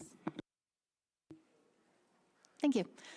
Madam Chair, members of the board, members of the public, for the record, my name is Lauren Sill. I am the Southern Region Program Manager for the Division of Subsistence at ADF&G.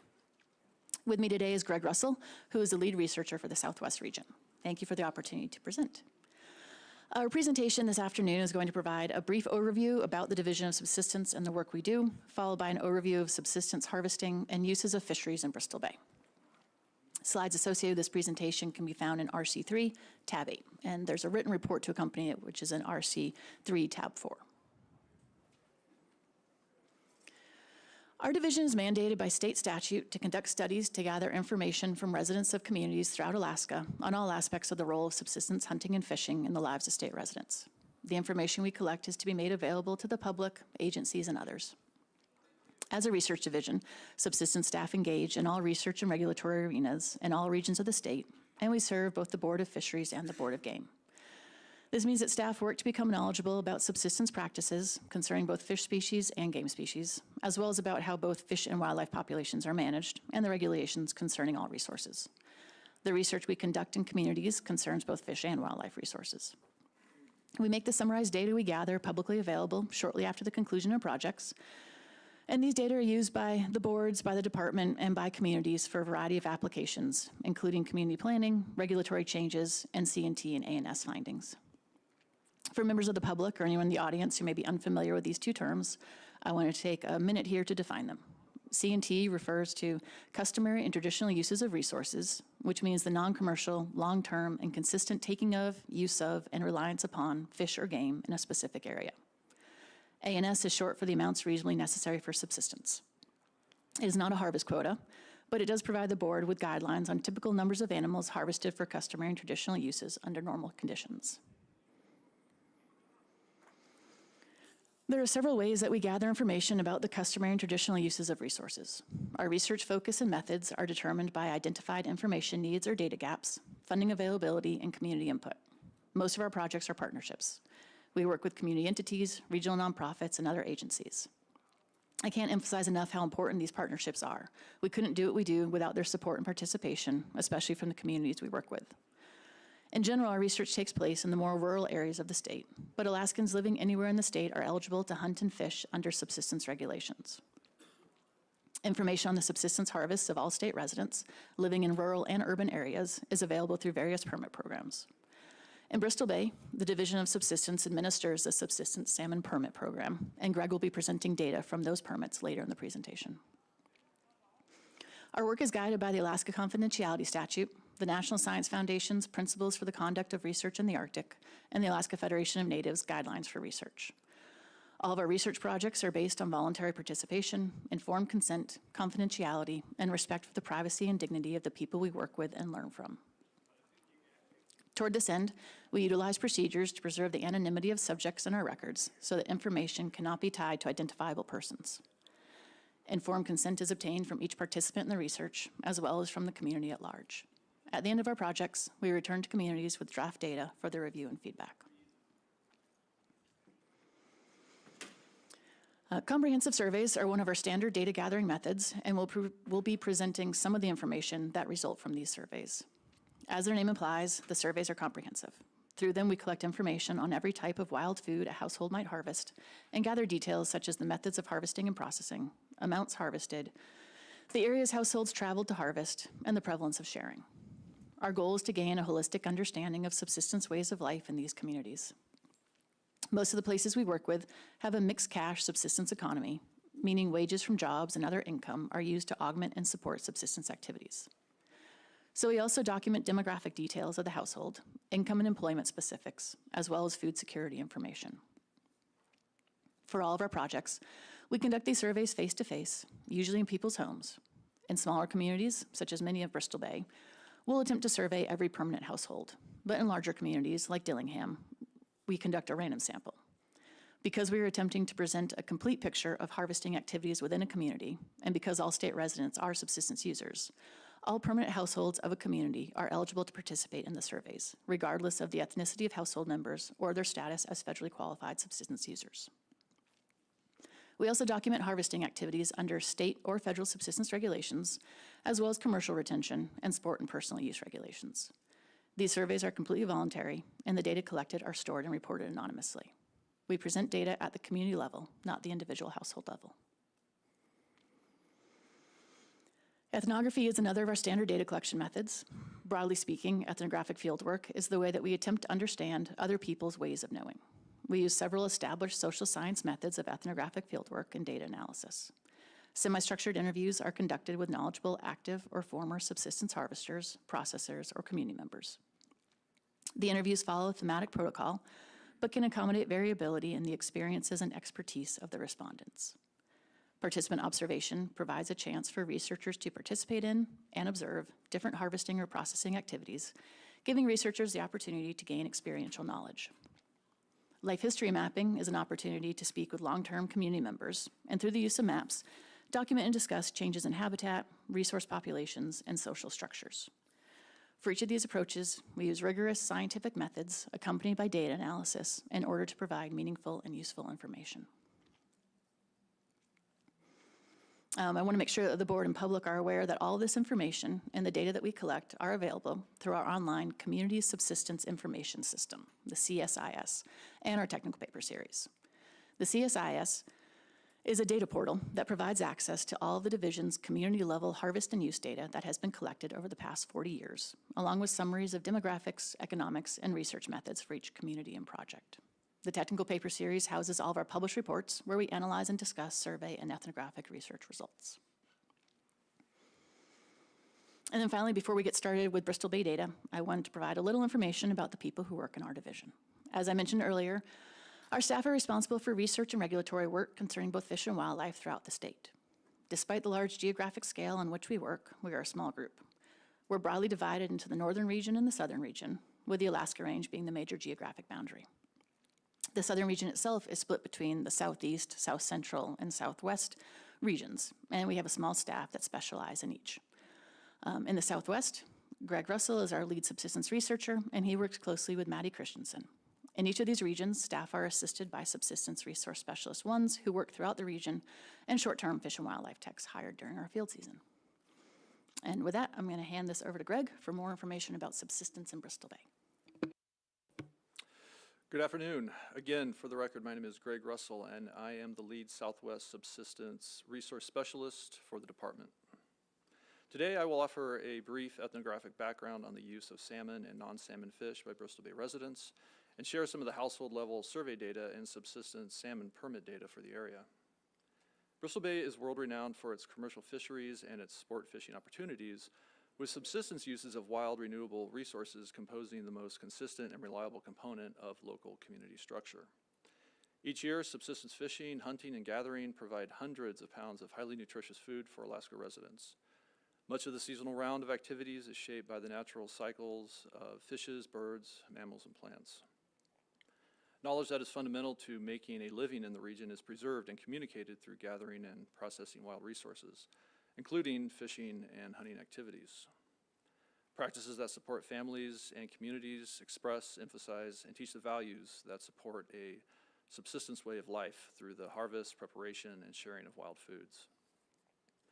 In the 20th century, significant economic, social, cultural, and demographic change took place in Bristol Bay during the evolution of its economy, which is a mixture of cash and subsistence sectors.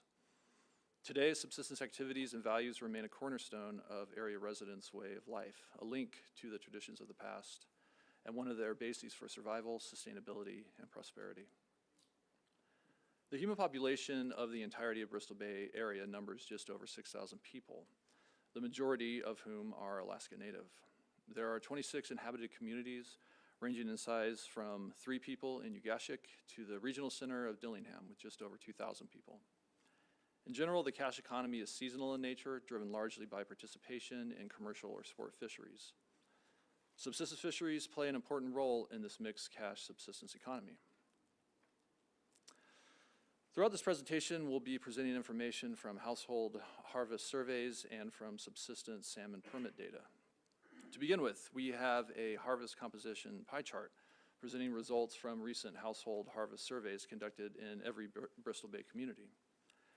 Comprehensive survey data document information on the harvest of all resources and allow us to consider the harvest of salmon and other marine resources in relation to other wild foods.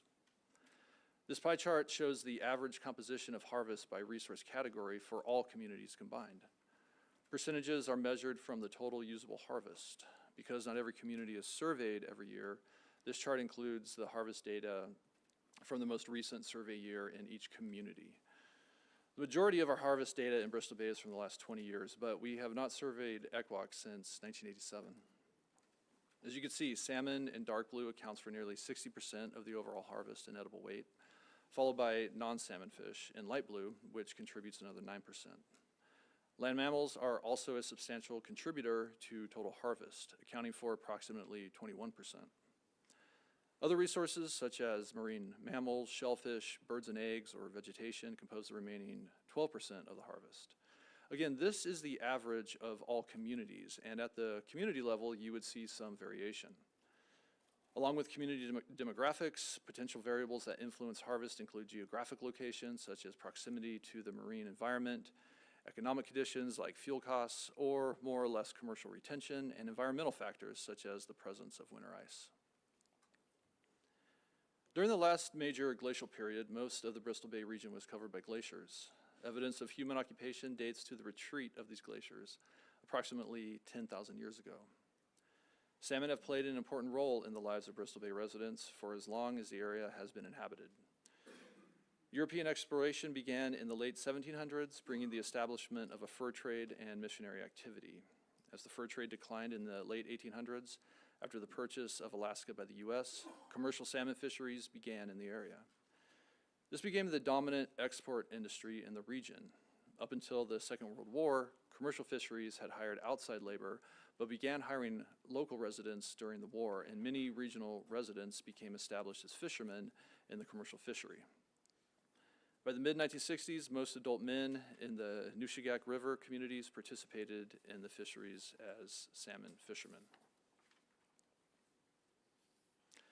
Traditional patterns of hunting and fishing have been maintained in many Bristol Bay communities, while at the same time incorporating participation in the commercial fisheries and other wage-earning activities. The commercial salmon fishery is a preferred source of income because of the similarities to traditional hunting and fishing, and because it is a short and intense period of activity that causes less disruption to traditional harvesting practices, but provides enough income for the year. In many communities, commercial fishing is the primary source of monetary income, supplemented by income from local governments or services. Today, Bristol Bay residents harvest and use every species of salmon, but the main focus of harvesting efforts is on sockeye salmon, including spawning or spawned-out sockeye, locally referred to as redfish. Both the timing of harvest and the gear used depend on the species sought and their location. Kings are the earliest salmon to return, arriving in mid to late May, followed by reds, chums, and pinks. Silvers are the last to return to rivers. The harvest of spawned-out sockeye occurs into October. Different species of salmon serve different roles in the diets of Bristol Bay residents. Kings are eaten fresh, frozen, or made into strips. Sockeye are mostly split and dried, sometimes frozen. Chums are preferred by some older people because they have less fat and are easier to dry. Silvers are eaten fresh or frozen, though some are also salted and dried. Although not harvested and processed in every community, fall redfish are a preferred food in some places. While subsistence gear, such as gill nets and seines, is predominant throughout the region, in some communities and for some species, rod and reel is also an important gear type. The removal of salmon from commercial catches can be a primary means for residents to obtain fish for home use. Depending on location, residents access salmon fishing grounds with an ATV or skiff or by using their commercial fishing boat.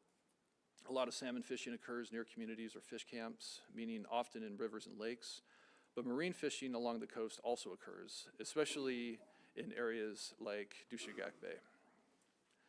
Most subsistence fishing in the Bristol Bay area is a structured activity of extended family groups with roles assigned by age and gender.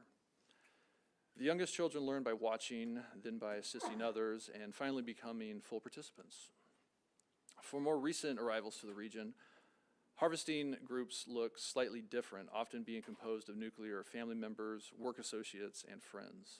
For all groups, though, subsistence activities can provide participants with a feeling of belonging, a means of developing friendships, and strengthening kinship ties and other relationships. Sharing of subsistence foods when they travel to another community for harvesting activities or to visit. Subsistence foods are shared within a community, between communities in the region, throughout the state, and beyond. One important component of Bristol Bay subsistence fisheries is the use of fish camps for harvesting and processing activities. Historically, fish camps varied in size, location, permanence, and infrastructure. In general, fish camps were organized around extended family groups and were occupied for the entirety of the fishing season.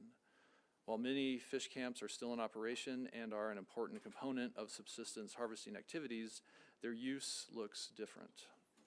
Today, with the accessibility of faster boats and broader societal changes, it is more likely that people will make day trips to fish camps for harvesting, returning home to sleep. Processing activities are also more likely to happen in the community rather than at fish camp. There is a positive, customary, and traditional use finding for all finfish, including salmon, in the Bristol Bay area. The board has determined an amount reasonably necessary for subsistence uses of salmon of 157,000 to 172,171 salmon. This finding includes 55,000 to 65,000 Kvichak River drainage sockeye salmon, but this does not include Alagnak River salmon stocks. As mentioned earlier, all Alaska residents can participate in subsistence fisheries anywhere in the state. In the Bristol Bay area, the majority of participants in the subsistence fisheries are residents of the region. We'll pick this topic up again in a few slides. In order to fish for salmon under subsistence regulations, a household must obtain a permit prior to fishing and return that permit at the end of the season. This is the main way the department collects annual harvest data. Previously, we talked briefly about the types of gear used to harvest salmon in the Bristol Bay area. Contemporarily, these gear choices are heavily influenced by regulations. In Bristol Bay, allowable gear and seasons differ based on fishing location, generally divided between waters within a commercial fishing district or waters outside of those boundaries. Within commercial fishing districts, set and drift gill nets are the only legal subsistence gear. Outside of commercial districts, set gill nets are the main type of legal gear, but additional gear types are authorized in specific locations within the region. These gear types include dip nets, beach seines, and spears. Outside of commercial districts, subsistence fishing is generally open year-round. Within districts between June 1st and September 30th, subsistence fishing periods are open when commercial fishing is open. There are generally no limits on the subsistence harvest of salmon, except that there is a limit of 200 sockeye salmon for the Naknek River after August 15th. As we've noted, salmon play an important role in the lives of Bristol Bay residents. Most households in the region participate in salmon fishing activities. On this chart, each of the bars represents the percentage of households within a community that fish for salmon. Across the bottom are each of the communities, and along the y-axis is the percentage of households. This is displaying the most recent year of household survey data that we have for each community, ranging from 1987 for Ekwok to 2023 for Manicodic. As you can see, approximately 60% of households or more fish for salmon in each community, with some places showing 100% participation. As we mentioned earlier, with these surveys, we are trying to gain a holistic perspective of fishing activities within a household and community. Therefore, these bars represent any type of non-commercial salmon fishing, including subsistence, sport, and personal use fishing that fall under state and federal regulations. This figure is similar to the previous, except it shows household use of salmon. Again, communities are listed along the bottom, and the y-axis is the percentage of households.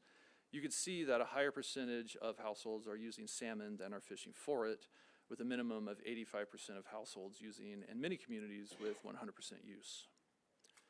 This higher level of use than fishing is one indicator of the prevalence of sharing within a region. Households share salmon with other community households and with family and friends and other communities within the region and beyond.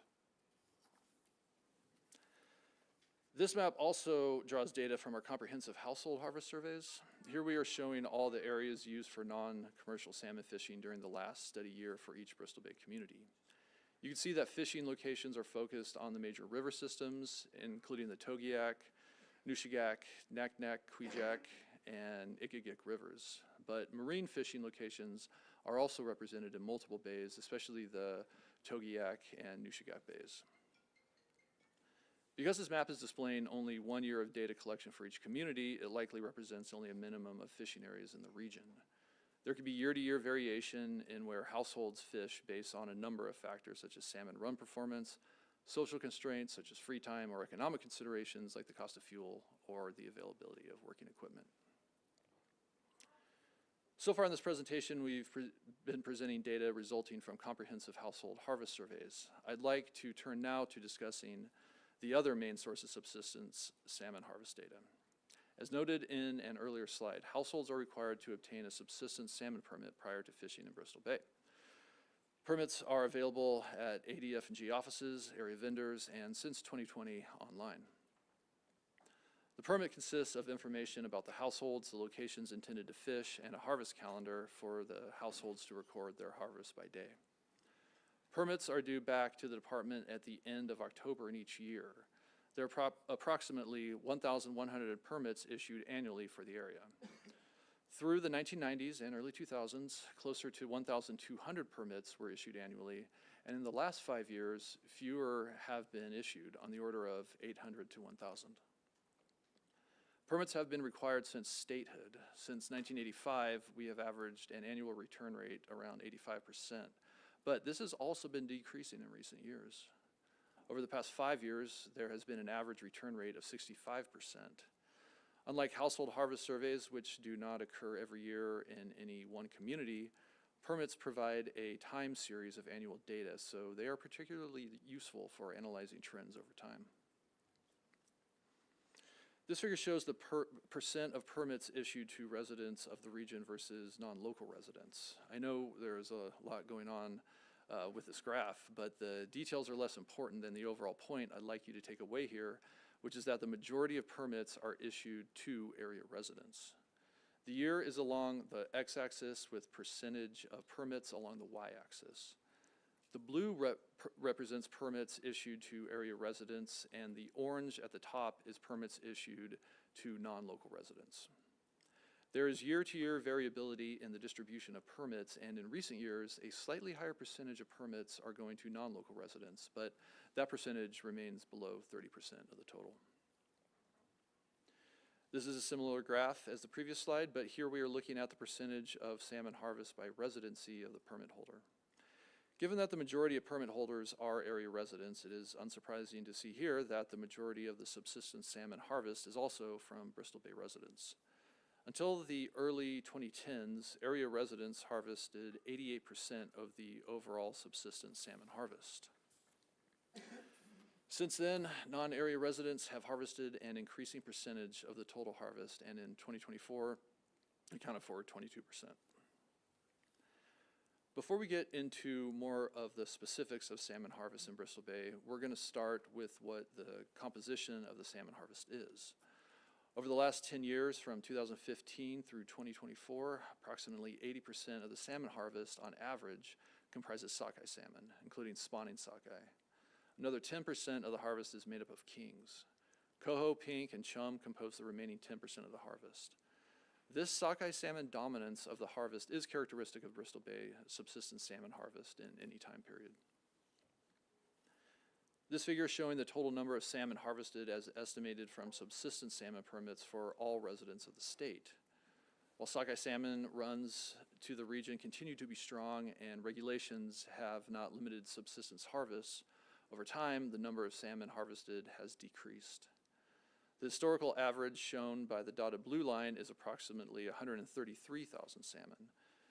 This decreased to an average of 106,000 fish for the most recent 10-year average shown by the dashed orange line, and further decreased to 91,000 salmon during the most recent 5-year average shown by the dashed gray line.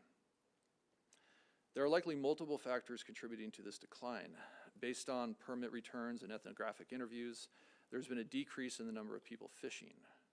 Salmon harvests per permit have been declining, potentially indicating a decline in the productivity of subsistence fishing.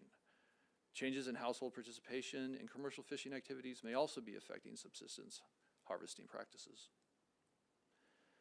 Rather than looking at the total number of salmon harvested over time, we can look at how many salmon are harvested per permit as an indicator of fishing effort or productivity.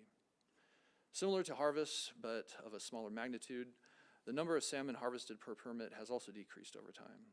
Over the past 5 years, residents have harvested an average of 91 fish per permit, compared to a historical average of 121 salmon per permit and a 10-year average of 99 salmon. These numbers are for the entirety of Bristol Bay subsistence salmon harvest, but there is variation at the sub-regional level. For example, fishers in the Naknek-Kvichak and Togiak districts harvest more salmon per permit than average, closer to 120 fish per permit on average over the last 10 years, while fishers in the Ugashik and Igigik district harvest closer to an average of 60 fish per permit. Nushagak district's harvests are about in the middle, with an average of 85 salmon harvested per permit over the last 10 years. Also, over the last 10 years, the majority of the subsistence salmon harvest has been from the Nushagak and Naknek-Kvichak districts, which is 5% of the harvest coming from Togiak, and less than 2% coming from the Igigik and Ugashik districts. This is mainly a factor of the size of the salmon runs to these districts, plus the variation in human population of these watersheds. Similar to the pie chart shown a few slides ago, sockeye salmon compose the majority of the subsistence salmon harvest from each district. In the Naknek-Kvichak district, the harvest is nearly all sockeye salmon. While sockeye salmon is the most harvested in every other district, the Nushagak district has a higher proportion of kings at nearly 20% of the total. The Togiak district also has a higher percentage of kings, whereas the Igigik and Ugashik districts have higher percentages of coho salmon harvested. Before we finish our presentation, we wanted to touch briefly on non-salmon fish within Bristol Bay. Although salmon is harvested in greater quantities and is the main focus of subsistence activities, especially in the summer, non-salmon fish are also important to Bristol Bay residents. Our household survey data shows there are several types of non-salmon fish that are harvested, and there are geographic differences in which non-salmon fish are harvested more heavily than others. Non-salmon fish can be harvested year-round, though usually residents focus on their harvest in the spring before salmon return, or in the fall and winter after salmon season is over. Many non-salmon fish can be harvested close to communities, although people will travel some distance if they have preferred locations for harvesting specific species. When they do have to travel from the community, people use skiffs to access harvesting locations or snow machines if they're fishing in the winter months through the ice. There are few regulations limiting the subsistence harvest of non-salmon fish in Bristol Bay. A variety of gear types are used depending on the species being sought. Some common methods include seines or other nets in open water, jigging through the ice, or traps. At fish camps, fishers will sometimes mix milt and small pieces of entrails with water and dump them into the river in order to attract non-salmon species for harvest in some areas of Bristol Bay. While fishing can take many shapes, traditionally harvesting units vary depending on the species. For example, fishing for Alaska blackfish was traditionally done by a group of related males, whereas fishing through the ice would involve mixed gender groups or just groups of women that included relatives and friends. People of all ages jig for freshwater fish, from young to old. In comparison, processing non-salmon fish has traditionally been the responsibility of women. Preservation methods for salmon fish share some commonalities with salmon. Again, depending on the species of salmon fish, they are dried or half-dried, salted, smoked, frozen, or simply eaten fresh. This figure shows harvest and use information for non-salmon fish in 8 communities for which we have recent household survey data. The percentage of households using non-salmon fish is shown in blue, and the percentage of households fishing for them is in orange. Across the bottom, you can see the community represented and the year.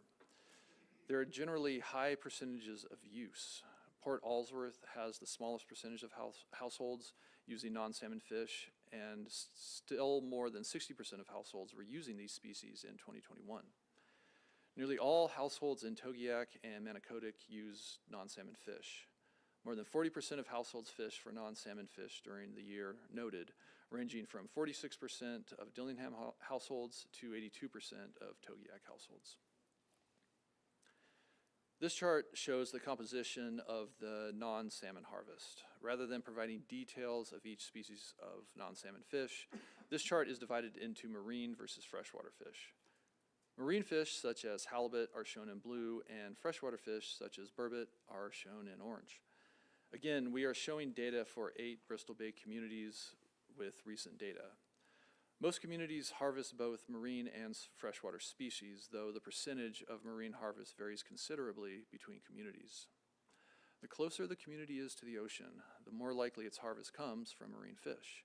But even in more inland communities like Igiugig or Port Alsworth, some marine fish are harvested.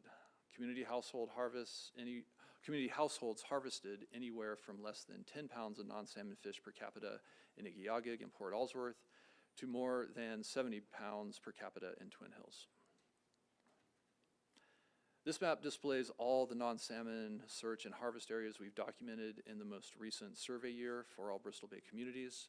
Similar to salmon, many residents fish for non-salmon fish in the rivers and lakes all throughout Bristol Bay. Significant portions of Nushagak Bay and surrounding marine waters are also used. And lastly, we'd like to share upcoming and ongoing subsistence research we are working on in Bristol Bay. We are currently finishing writing up the results of comprehensive household harvest surveys we conducted in Kakanuk and Igiugig, which was a project funded by the National Park Service. The Office of Subsistence Management funded a project to update comprehensive survey data in Manicodic, and we are in the process of finishing up that report. Looking forward, there are several research priorities in the region for which we are actively pursuing funding. One priority is to investigate the role of sharing networks for salmon and other subsistence resources in Bristol Bay communities. This would include looking at local sharing networks within the region, but also the role of salmon exchange between Bristol Bay communities and urban centers like Anchorage. For 20 of the 26 communities in the Bristol Bay region, or 77%, the most recent comprehensive subsistence harvest data is at least 20 years old, so an updated survey in each of these communities is needed. And finally, there are questions about subsistence salmon permits that we would like to better understand. In a few Bristol Bay communities, we have conducted permit analyses to gauge the performance of the subsistence salmon permit program. Through these limited analyses, we found that most residents who were fishing got and returned permits, but that spawning sockeye were not always reported, and that there is potentially underreporting of household participation based on how the permit is filled out.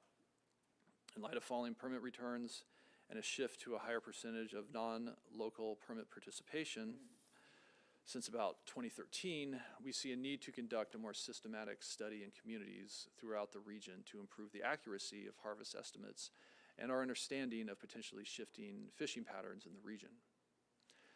And because permit participation appears to be decreasing in the region, we will be increasing our outreach efforts in Bristol Bay communities.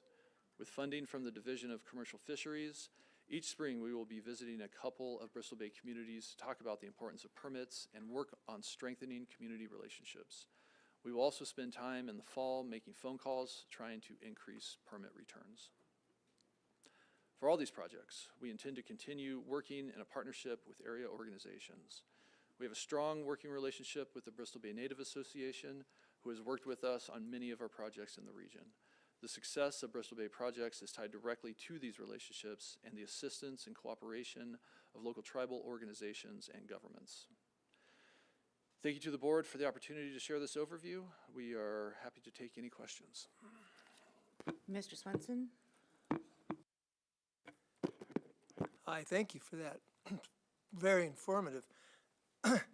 So 65% of the people are not returning their permits or reporting. Then if they don't return it, do they get another, I'm assuming that you don't allow them next year then to subsistence fish. Is that true? Does that make sense? So it's 60, through the chair, Member Svensson, 65% of permit holders are returning their permits, so it's Okay, I'm 35% sorry. are not. All right. So if they don't return them, what happens? They don't return them, they go to get another permit. I would have to, I guess, double check before I say this for sure, but I believe that they do still get a permit, and they may be asked to return an affidavit of saying whether they fished or didn't fish, but I do believe that we still issue permits. I know for Tier 2 permits, if you don't report, you don't get one the next year. Wouldn't that help getting people to return them? To the chair, Member Stinson, it may help, yes. And it may just be that we would delay the return if you had to return, if you had to get if you had to return your permit before getting a new one, we might not see permit returns come in, until they're ready to get a new permit, so it might delay that. But yeah, it may be a worthwhile thing to look into. Thank you. Mr. Carpenter. Thank you. Yep. That was a similar question that I had, because I know that in some parts of the state, there is that restriction, and it does very much help the numbers and the information that's derived from the subsistence fishing, especially for information purposes for making decisions here. So on slide, I guess 20, where it breaks down the harvest composition for salmon, obviously sockeye, but I'm looking at the king number, 10%, and that's over basically a 10-year period. Do you have the king salmon breakdown per drainage on what the dependence is for king salmon in any one area, or is it just a holistic view that you have? Through the chair, Member Carpenter, we do have it a breakdown from particular drainages, yes. And the majority of it is coming from the Nushagak. There's much smaller harvest in any of the other drainages. And then, and that's kind of what I'd like to see is what that breakdown is for the Nushagak, because that's what we're talking a lot about here. There's very few restrictions in regards to where you can subsistence fish, which is generally a good thing. But are there any restrictions above a certain point in any of these river systems near the spawning grounds, let's say, for example, where there are any restrictions in place specific to king salmon? Through the chair, Member Carpenter, I know there are closed waters. I am not personally very familiar with the Bristol Bay drainage, so it may be that somebody from commercial fisheries or from the Bristol Bay region might be able to say if any of those closed waters are up near their spawning streams. I'm not sure. I'll ask somebody. Thank you. I have a couple questions. On slide 12, you note that the entire Bristol Bay area has a all finfish C&T finding, and then you note the ANS for sockeye only in the Kwijak River. Are there other ANSs for salmon or other fish in the Bristol Bay region? Thank you, Madam Chair. So the ANS for the Bristol Bay region is 157,000 fish to 172,171. And then there is a specific finding just for the Kwijak River sockeye, but no other specific findings for species or drainage. For that makes sense. And then on slide 17, where you show us an example of a subsistence permit, is there any exercise for verifying eligibility? I see there's a line for an authorizing officer signature, but are we checking eligibility in terms of residency? Madam Chair, no, we are not. Okay. I see that, you're attesting and certifying that it's all factual and whatnot, but I'm just kind of curious if there's an authorizing signature required for that. And then I want to pull on this home pack thread because we have a proposal in front of us. How is home pack captured? And this might be a broader question because I don't know if it's captured in the subsistence. How do we know what the use is there, Mr. Bowers? Thanks, Madam Chair. So the board has authorized commercial fishermen to retain part of their commercial catch for their own use. So that's kind of the language that's used in the regulation the board adopted. And that catch that's retained for a person's own use must be reported on an ADF&G fish ticket. That is colloquially referred to as home pack. So it's reported on fish tickets. We know that around the state, there probably is varying levels of accuracy in that reporting. We've heard that about this fishery. You know, there's been citations issued in other fisheries where people fail to report home pack. So that's how that information is captured. And it's not, while it may be used for, in a way that's similar to fish that are caught for subsistence purposes under subsistence regulations, it's commercial catch.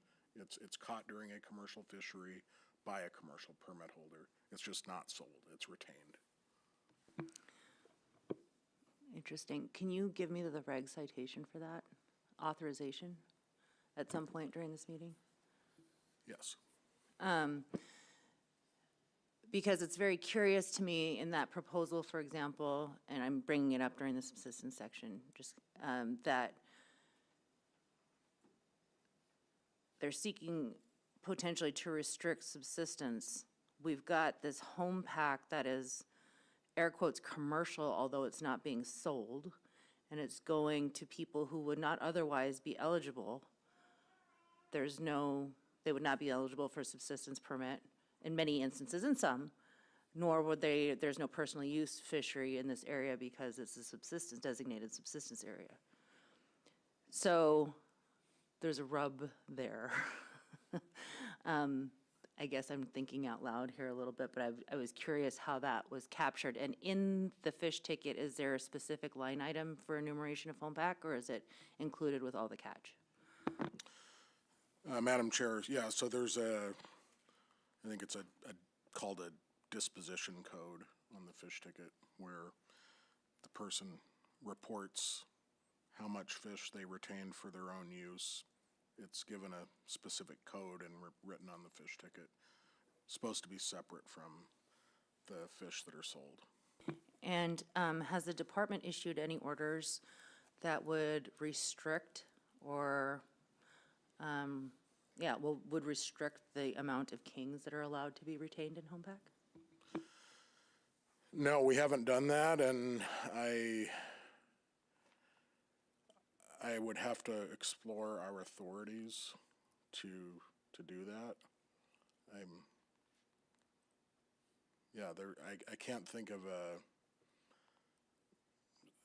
situation where we've, restricted the amount of fish an individual permit holder could take in a commercial fishery. Somebody else probably can think of one, but I'm having trouble thinking of one right now. No, so we haven't done that. No, I appreciate that, and I'm just trying to think of, like, if it is a question of authority, if that's something that the board would have authority over and would need to provide that direction specifically to the department, or if the department currently has that authority to do so by EO or other methods. Yeah, I think we need to explore that authority question. Thank you. Mr. Swenson? I have a friend that's a commercial fisherman, and we talked about this, and he said, I said, well, how many kings did you catch last year? And he said, more than normal, but 20. But he said a lot of them were just, jacks. And he said, if they want to say you don't take a home pack, we'll just claim it as subsistence. So, I guess you could catch him if you were right there and he had a bunch of some of these kings in, but otherwise, they just call it subsistence, I think.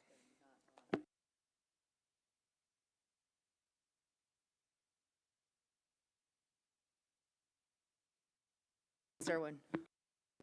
Thank you, Madam Chair. In line with where Member Carlson Van Dort was going, I am wondering, does the department have that home pack data broken up by resident and non-resident? So could we see the retention of the home pack numbers for residents and non-residents alike? Through the chair, Ms. Irwin, we have not published the data that way, and I don't think we've ever looked at commercial catch data by residency. That might be pretty difficult to get at, but. Okay, thank you. I think it would just be interesting because it seems as though this is a way for almost subsistence take by resident or non-resident if it's commercial, considering what this home pack is kind of ending up doing, retaining it if there's no need to sell or intention to sell. So, thanks. Let me follow up on that a little bit. Does the department do anything with the home pack data? It's not in any of the presentations. I don't recall ever seeing it presented to the board in my tenure. Yeah, it's published in the staff comments for this proposal. Okay. It's published in a lot of the annual management reports. I'm not going to say it's published in every annual management report. Okay. But it's, yeah. Yes, thank you. Guess I need to read a little bit more closely. Mr. Wood. Yeah, thank you. If you're a resident of Dillingham or wherever, but you're a resident and you've got a commercial permit, can you claim your subsistence harvest as your commercial fishing? Like, just say, I'll let you answer that. Through the chair, Member Woods, no, the commercial harvests are separate from subsistence harvests. Thank you. And one more. And the restrictions on subsistence, time, area, but the net, is there any restriction on size mesh of the net being able to be used? Through the chair, Member Wood, no, there's not. Thank you. All right, thank you for your presentation. Looks like you've exhausted our questions.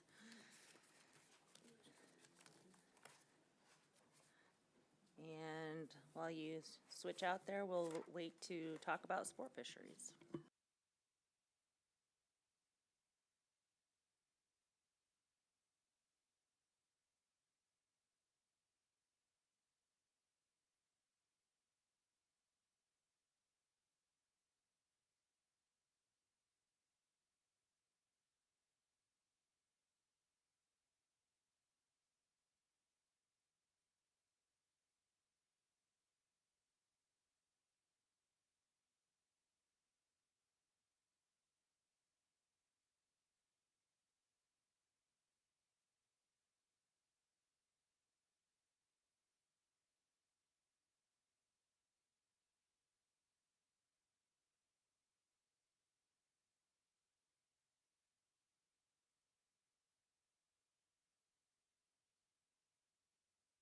Whenever you're ready, gentlemen, please begin.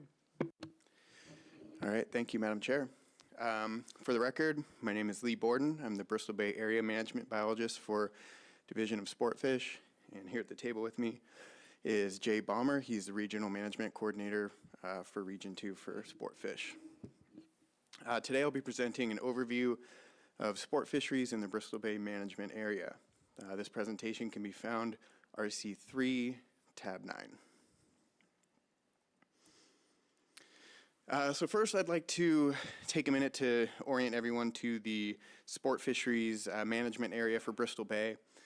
You can see that here outlined in black with all the main river drainages in different colors. It's a very large area.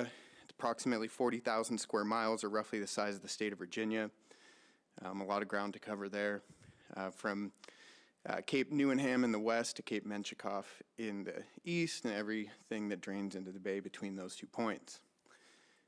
We break the management area up into 3 different sections just for ease of discussion.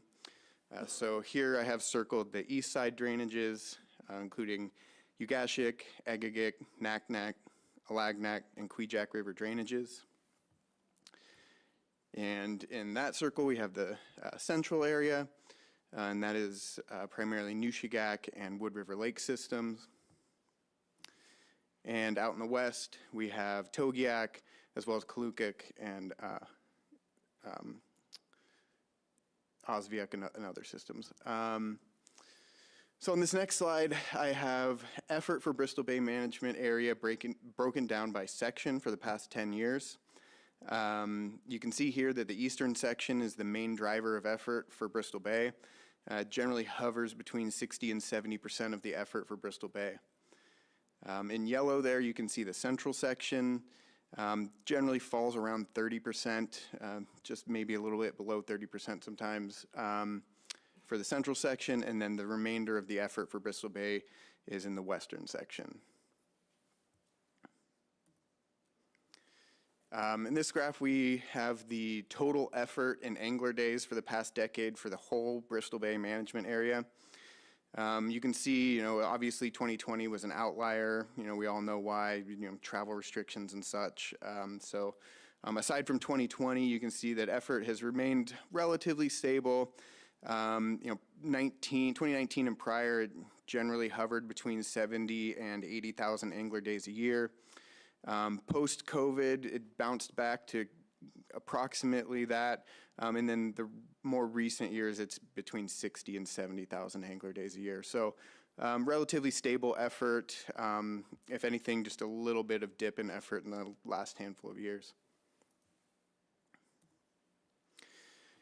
Next, I will discuss the proposals that we have in front of us at this meeting for Sportfish. I've kind of grouped them here just for ease of the user here. We have 3 proposals in regards to Nushagak King salmon that were taken up by Sportfish Division. That would be proposals 63, 66, and 67. We have 6 proposals that were in regards to methods and means, 96, 97, and then 101 through 104. We have 3 proposals that were for salmon species other than Nushagak King salmon, 98, 105, and 185. And we have 2 miscellaneous proposals that didn't fit neatly into those categories, which would be 99 and 100. The remaining slides in this presentation are meant to provide information that would be helpful for these proposals. So we'll start off here with Nushagak Mulchatna River drainage. This is the Sportfish regulatory map. This can be found in the regulatory handbook for Sportfish regulations. You can see here that the entire river drainage closes to sport fishing for king salmon on July 31 to protect spawning king salmon. But in addition to that, all the waters that are in blue right there above that arrow from the Iowithla river mouth upstream, including the Iowithla, all close earlier on July 24th to additionally protect spawning king salmon. In addition to that, we have these 2 circled areas here, the Cockwack River and then the Nushagak River above its confluence with Harris Creek that are closed to king salmon fishing year-round. Moving on to some data for Nushagak River king salmon. This data would be relevant for proposals 63, 66, and 67. Here we have the last 10 years of sport fishing effort and angler days, as well as king salmon catch and harvest. As mentioned in the previous report, or oral report that I was giving earlier, you can see that effort, catch, and harvest are all down. It's a downward trend that we've been seeing essentially since the run decline started. So, just one note here also is that angler days of effort are for all species. We can't really separate that out, but for Nushagak River, for the Nushagak River specifically, a majority of the effort is for king salmon.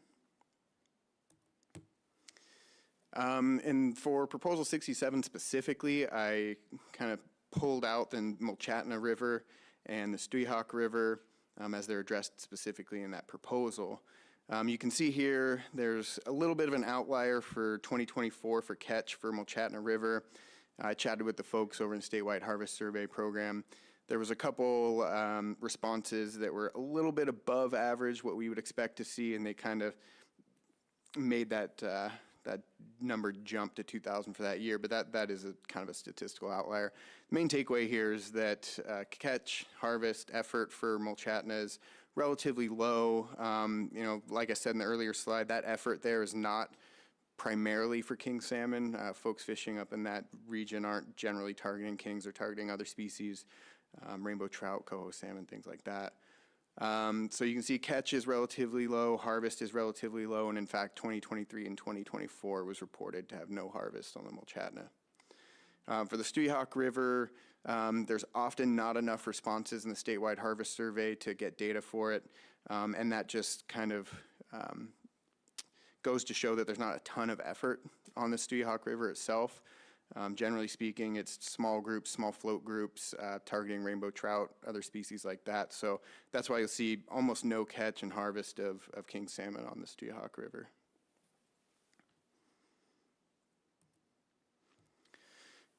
Next, we'll bounce over to Naknek River drainage. Yet again, we have a regulatory map for sport fish here. Can also be found in the reg handbook. I just want to point out some areas here that have special regulations.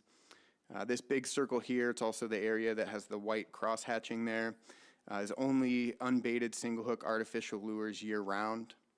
And so that's for Naknek Lake and most of the tributaries pouring into it. Here in this smaller area with the purple circle here, you have the special regulatory area for the upper Naknek River. That's where a majority of the rainbow trout fishing takes place, and the regulations there are to protect rainbow trout. We have a spawning closure there, and it's also closed year-round to fishing for king salmon. Additional protection for king salmon comes in the form of no retention allowed on Big Creek. So I've circled that here. Big Creek is one of the main spawning tributaries for king salmon in the Naknek River drainage, and is protected with non-retention currently. And then this blue circle here, we have Paul's Creek and King Salmon Creek that are closed year-round to fishing for king salmon. And King Salmon Creek, as the name would suggest, is also another main spawning tributary of the Naknek for king salmon. So if we zoom in here on that upper regulatory section, this map should help you out with Proposal 99 and 100, which essentially propose to do the same thing, which is to add that cross-hatched area in the map to that upper river regulatory area, and that would bring with it the special regulations for rainbow trout and king salmon. So this would move the marker from Rapids Camp down to an area known on the river as Rainbow Bend.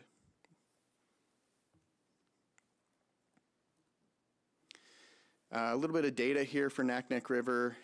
This should help with proposals 96 through 100 and 185. This is the last decade of effort. You can see other than 2020, it's stayed pretty stable, hovering between 12 and 14,000 or 12 and 16,000 angler days. One thing to note here is this is effort for all species, but through some creel surveys we've been doing over there, we can see that even though effort has stayed relatively stable, there has been a shift in what the effort is directed at. There's quite a bit less effort for king salmon over there now than there had been prior.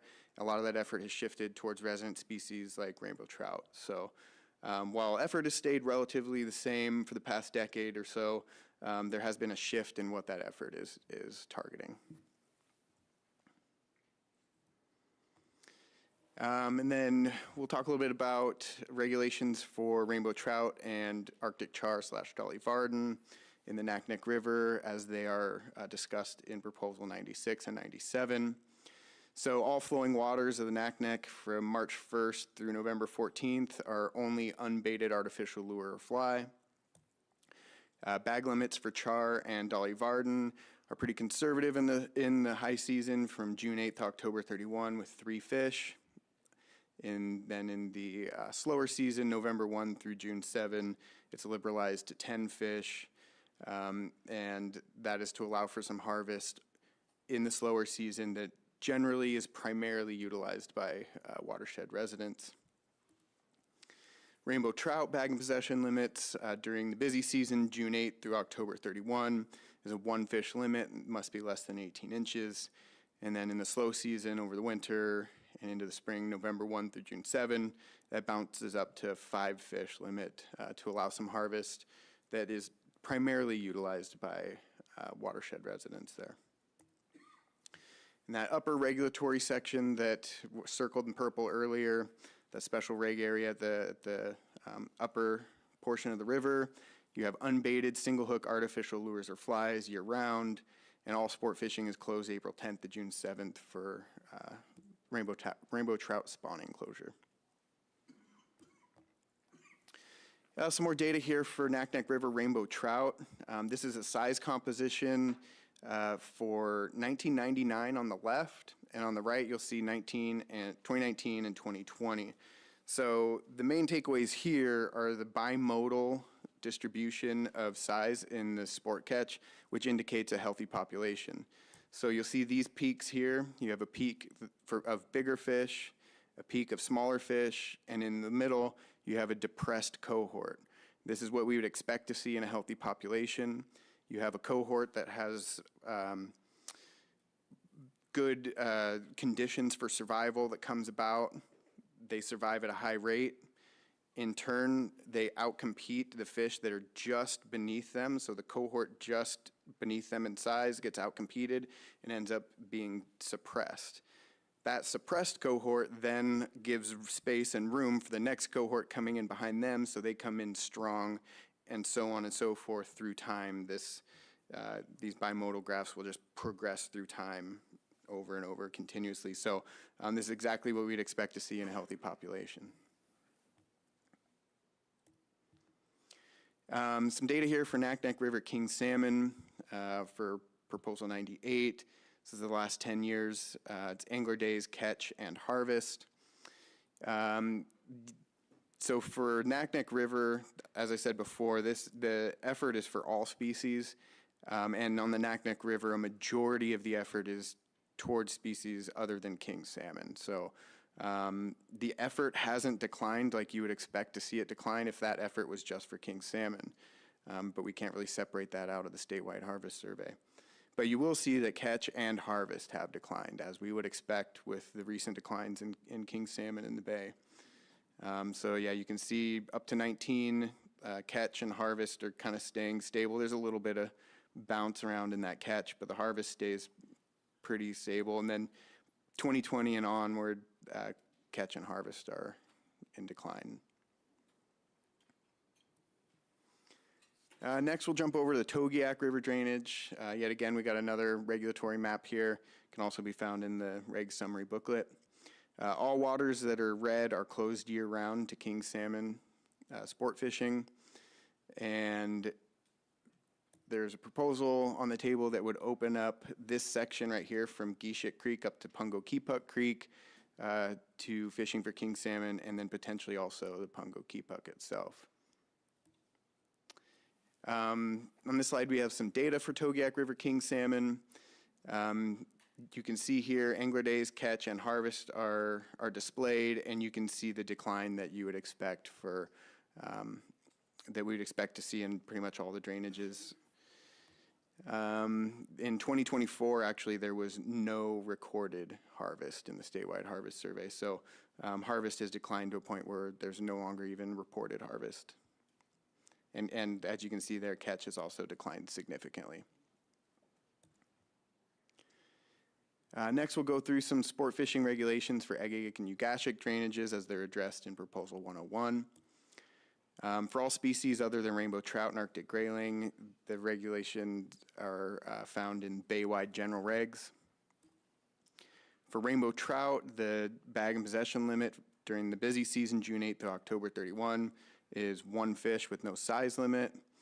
And during the slow season, November 1 through June 7, it's a 5 fish limit, only one of which can be greater than 20 inches. This provides some harvest opportunity during that slow season, and that opportunity is primarily utilized by local watershed residents. Egegik River drainage, Arctic grayling, Bisharoff Lake outlet, including lake waters and the Egegik River within a quarter mile of the outlet. There's no retention of Arctic grayling, and the remainder of the drainage has a 2 fish limit. In the Ugashik River drainage, the Ugashik Narrows is a no retention area for Arctic grayling. The Ugashik River itself is closed to fishing for Arctic grayling year-round, and the remainder of the drainage has a 2 fish limit with no size limit. So you can see pretty conservative regulations there. Proposal 103 is in reference to chumming regulations, so I just thought I'd summarize those for you here. The current regulation as it stands is that in waters closed to the use of bait, sport fishing guides and guided anglers are prohibited from placing in the water any substance for the purpose of attracting fish by scent. And here we have a list of the drainages in Bristol Bay that do have bait restrictions. So within these drainages, there are areas where this regulation applies. The Ungalethlook, Wood, Nushagak, Kweejak, Lagnac, Naknek, and Togiak River drainages. And lastly, here we have sport fishing regulations for Moraine Creek, Kulik River, American Creek, and Brooks River as they're addressed in Proposal 104. For species other than rainbow trout and coho salmon, the regulations are in general regs for bay-wide regulations, and there are bag limits allowed retention for all salmon species, char, grayling, and northern pike in these systems. In this table, I kind of summarize the regulations that are in place for these systems. You can see here that they all have spawning closures April 10 to June 7 to protect spawning rainbow trout. During the busy season, in the middle of the summer and into the fall, most of them have unbaited single hook regulations, and all of them have prohibition on retention of rainbow trout. And during the slow season over the winter, they all have liberalized bag limits to allow for some harvest. And like I've said before, that generally speaking is utilized by folks in that area and those drainages. And with that, I can take some questions. Mr. Owen? Through the chair, thank you very much for your presentation. My question is on slide number 13. It's looking at the Naknek River rainbow trout. And I just had a question about the graphs, because the one on the left goes up to a frequency of 60 and the one on the right goes up to a frequency of 30. Now, when we're presented this data in this way, it looks as though we can do a side-by-side comparison. However, if you were to overlay that with just one axis, you would see that there would be a strike difference in the frequency of each of these. So why did you choose to do it that way? Yeah, through the chair, Ms. Irwin, it was just a function of the 1999 survey being designed slightly differently and more samples were obtained. So, I believe that if we obtained the same number of samples as they did in 1999, that bimodal representation would still be present. And that's primarily what we're looking for. So, yeah, even if we were, added, an extra 30, 40, 50 fish to our sampling in those years, we still would have seen this bimodal presentation of size. So that is essentially a signal of a healthy population. So it was just a function of less samples for those years. Question on slide 7, please. So my question is that earlier today you presented that there was non-retention of kings in the Nushagak River ordered by EO for 23 and 24, and yet there's both harvest and catch. Can you explain that to me, please? Yeah, Madam Chair, that would be harvest. So for the catch aspect, non-retention would still allow for catch and release, so we would still see some catch. And the harvest that took place would have been harvest that occurred prior to the emergency orders being issued. So at what point was the emergency orders issued? What date? Do you recall? I can get that for you. I don't have that right in front of me at this moment. Okay, let me put this a little bit differently. Maybe what I'm looking for is a better illustration of the angler days. And so this is a helpful graphic and I like it, but what if we sort of took the angler days of the month and showed the catch and the harvest rates associated with each day of the king salmon season, so that I can see when are the most productive days, when is the catch happening, and doing that for, I mean, ideally, I'd like to see it for like 10 years so that it captures a little bit before we ran into the SOC buzzsaw. But also certainly the last 5 years, I think would be particularly helpful. Can we do that? Madam Chair, yeah, so we do have Creel survey data that I can put together for you that would get at that. I'm not sure I can put it together in the exact format that you're asking for, but I can put together some information from our Creel surveys. So we have data from a 2007 Creel survey, a 2019 Creel survey, and then 23, 24, and 25 Creel surveys. The 23, 24, and 25 Creel surveys were submitted as additional reports, so they should be available to you guys, but I will work on putting something together for you, yeah. Thank you. And what I'm sort of envisioning is something that looks very similar to this, right? So that you would have the number on the y-axis, but instead of the year on the x-axis, you'd have the day of the month. And then, you know, there would be a bar essentially for each year that you did have data. Does that make sense? Yeah, that makes sense. I'll see what I can do, yeah. Great, thank you so much. Any other questions? All right. Thanks, gentlemen. Appreciate your presentation today. Thank you. All right, let's take about a 20-minute break or so, and we'll get set up for our, I believe we have traditional knowledge reports coming up, and then we'll see how much time allows for getting into public testimony this afternoon. So about 20 minutes or so. Thanks.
All right, welcome back, everybody. The time is 3:53. We are back on the record, 7 members present.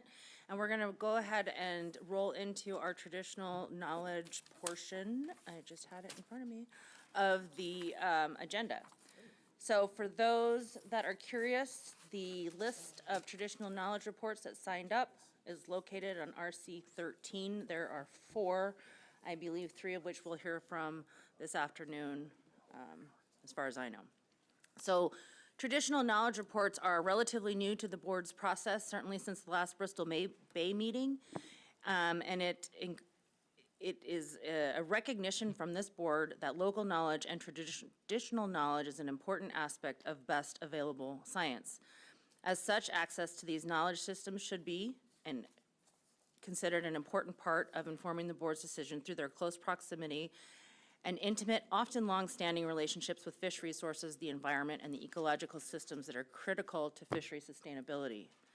The board endeavors to incorporate traditional knowledge more intentionally into its process by seeking and inviting traditional knowledge holders recognized by their community, tribe, or other organizations to share their experiences, values, alternative and/or independent observations and data collections directly with the board.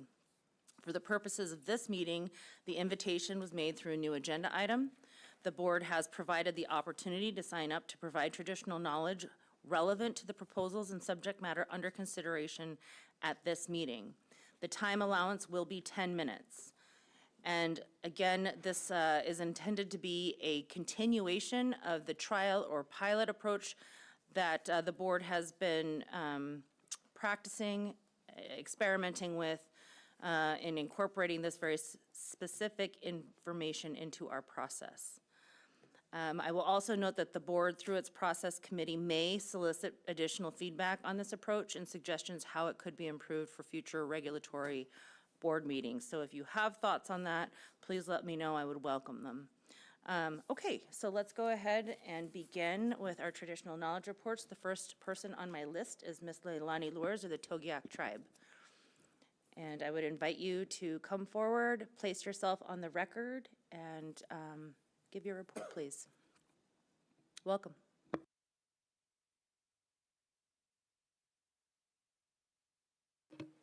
Madam Chair and members of the Board and Fisheries, my name is Leilani Lures, and I'm originally from Togiak, Alaska, located in Bristol Bay. This is my first ever testimony, sorry, I'm really nervous. Thank you for the opportunity to speak today. I was formally nominated by the Traditional Council of Togiak to speak on the importance of the traditional knowledge and management of the herring fishery. For the people of Togiak and their surrounding Yupik communities, herring are not just a resource. They are a foundation to our food system, our culture, our responsibility to the future, for future generations. Our relationship with herring goes back thousands of years. Sorry, we're struggling with our timer here. We're good. Sorry about that. Please continue. Our relationship with herring goes back thousands of years. Long before statehood, long before modern fisheries management, our people depended on careful observation, restraint, and respect to ensure the herring would return year after year. Traditional knowledge is not outdated information. It is living knowledge passed down through experience, practice, and close attention to the ecosystem. Our elders taught us that when herring are ready, where they spawn, how weather, ice, and currents affect them, and when to leave this alone. The knowledge comes from generation of watching the same bays, the same shorelines, and the same spawning grounds over a lifetime. In Togiak, we do not measure abundance only in numbers. We measure it by timing, by behavior, by body condition, by how herring move, and by how other species respond. We know when herring spawn is early or late. We know when it is thin, patchy, or stressed. We know when predators arrive sooner than usual, or when herring avoid places they once used. These observations cannot always be captured by data sets, but they are critical warning signs. Our people have always practiced conservation. We take only what we need. We avoid harvesting when conditions are poor. We protect spawning areas because we understand that herring are a keystone species. When herring are healthy, everything else benefits: salmon, seabirds, seals, whales, and ultimately the people who depend on all of them. When herring decline, the damage does not stop at the fishery. It ripples through the entire ecosystem and through our communities. Food security is reduced, cultural practices are interrupted, Elders lose the ability to pass on knowledge through practice. Young people lose the opportunity to responsibility on the land and water. Our knowledge teaches us that because we can harvest, does that mean we should? Restraint is a form of respect. Leaving fish in the water is sometimes the most important management decision we can make. The Togiak herring fishery is especially important because it has already experienced dramatic change in the past. Our communities remember what happens when pressure exceeds the systems can support. These memories are not abstract. They are lived experiences that continue to guide how we think about management today. We have not had a market in several years that have aligned with the values of our community, a community that shares with its elders first, then families who need it, oftentimes sharing with communities across from Alaska, from the Chigniks to Utqiagvik. Our region generally picks spawn-on kelp, whole herring in areas in and outside of commercial management areas. The harvesting period for subsistence spawn-on kelp usually fall between the 1st of May and the 2nd week of June.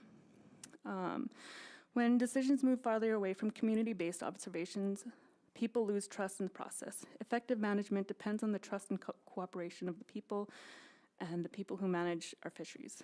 When local people feel ignored, the system weakens. Incorporating traditional knowledge is not about rejecting science, it's about strengthening it. Traditional knowledge and the Western science are most effective when they work together. One provides long-term place-based understanding, the other provides tools for measurement and analysis. Our elders often remind us that borrowing these resources from our grandchildren, that teaching carries real weight in how we approach herring. We ask the board to approach this decision with the same mindset. In closing, I ask you to listen to not just numbers, but to the people who live and fish year after year. Listen to the knowledge that has sustained herring long before modern management existed. Liana, and thank you for your time and consideration. Liana, Leilani, thank you for your report today. Quick question for you. Do you have any observational data that is fairly recent about the health of the Togiak herring? Within the last 4 years, we have harvested some of the thickest herring roe and kelp.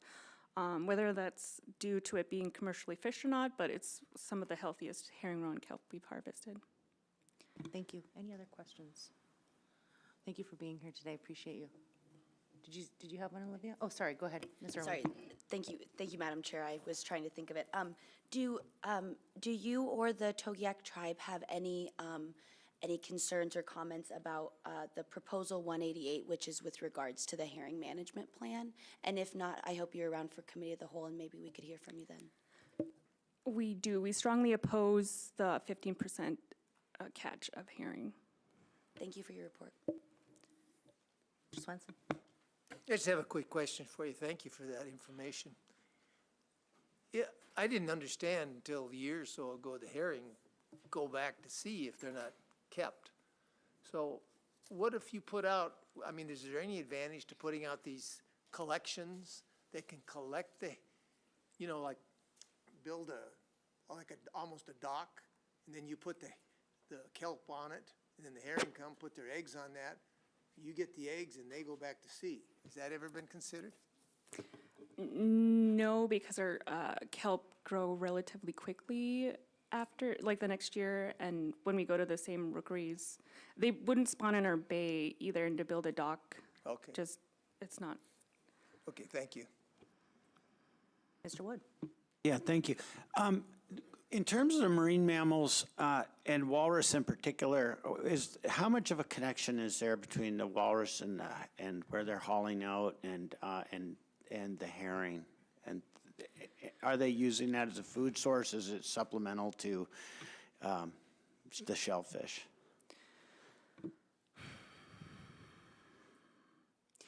I know when we've harvested walrus during the herring season, we notice herring eggs on their whiskers, similar to the seals.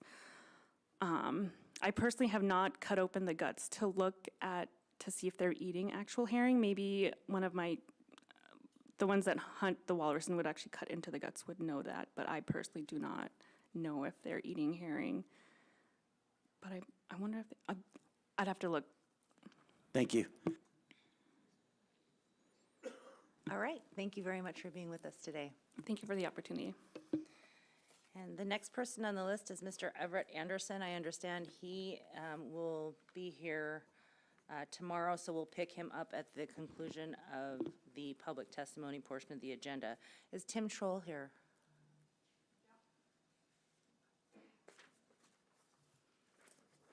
Hi, Tim. Welcome.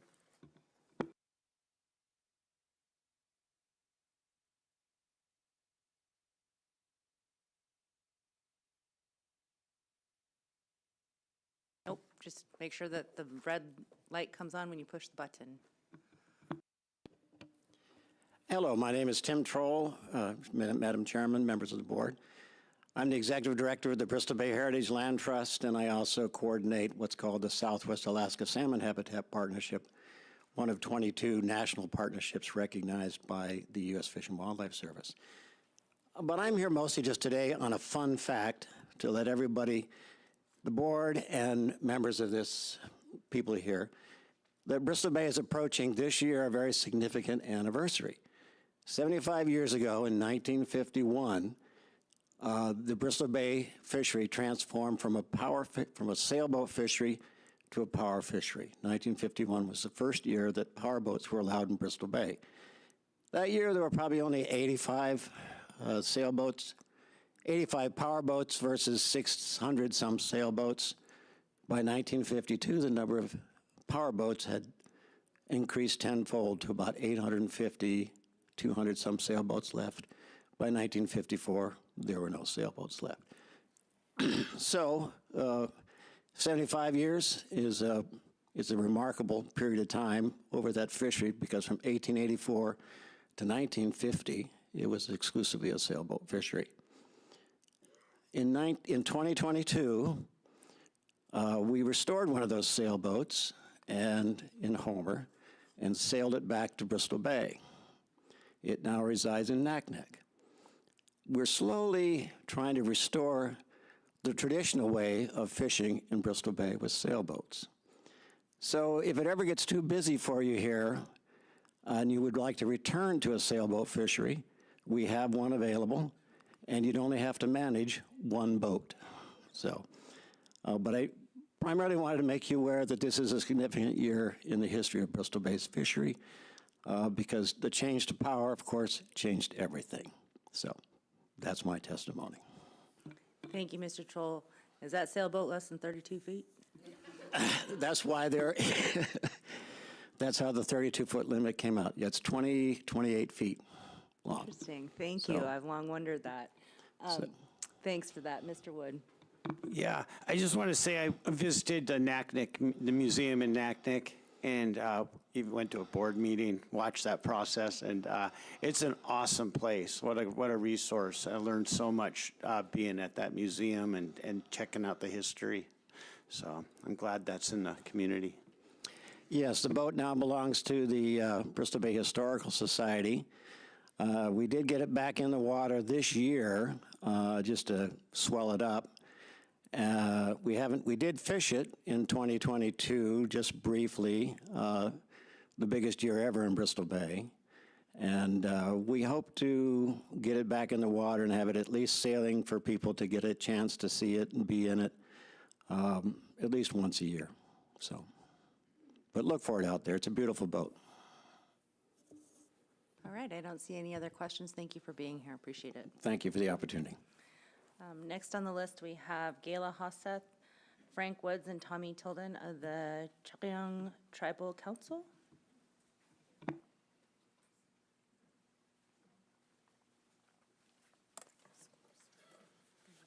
Welcome.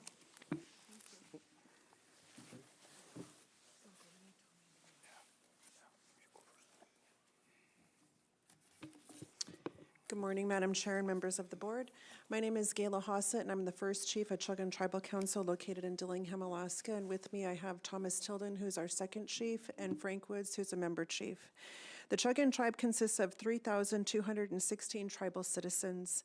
Chuggan is a Yupik name of the place now known as Dillingham, Alaska, located at the mouth of the Nushagak and Wood Rivers.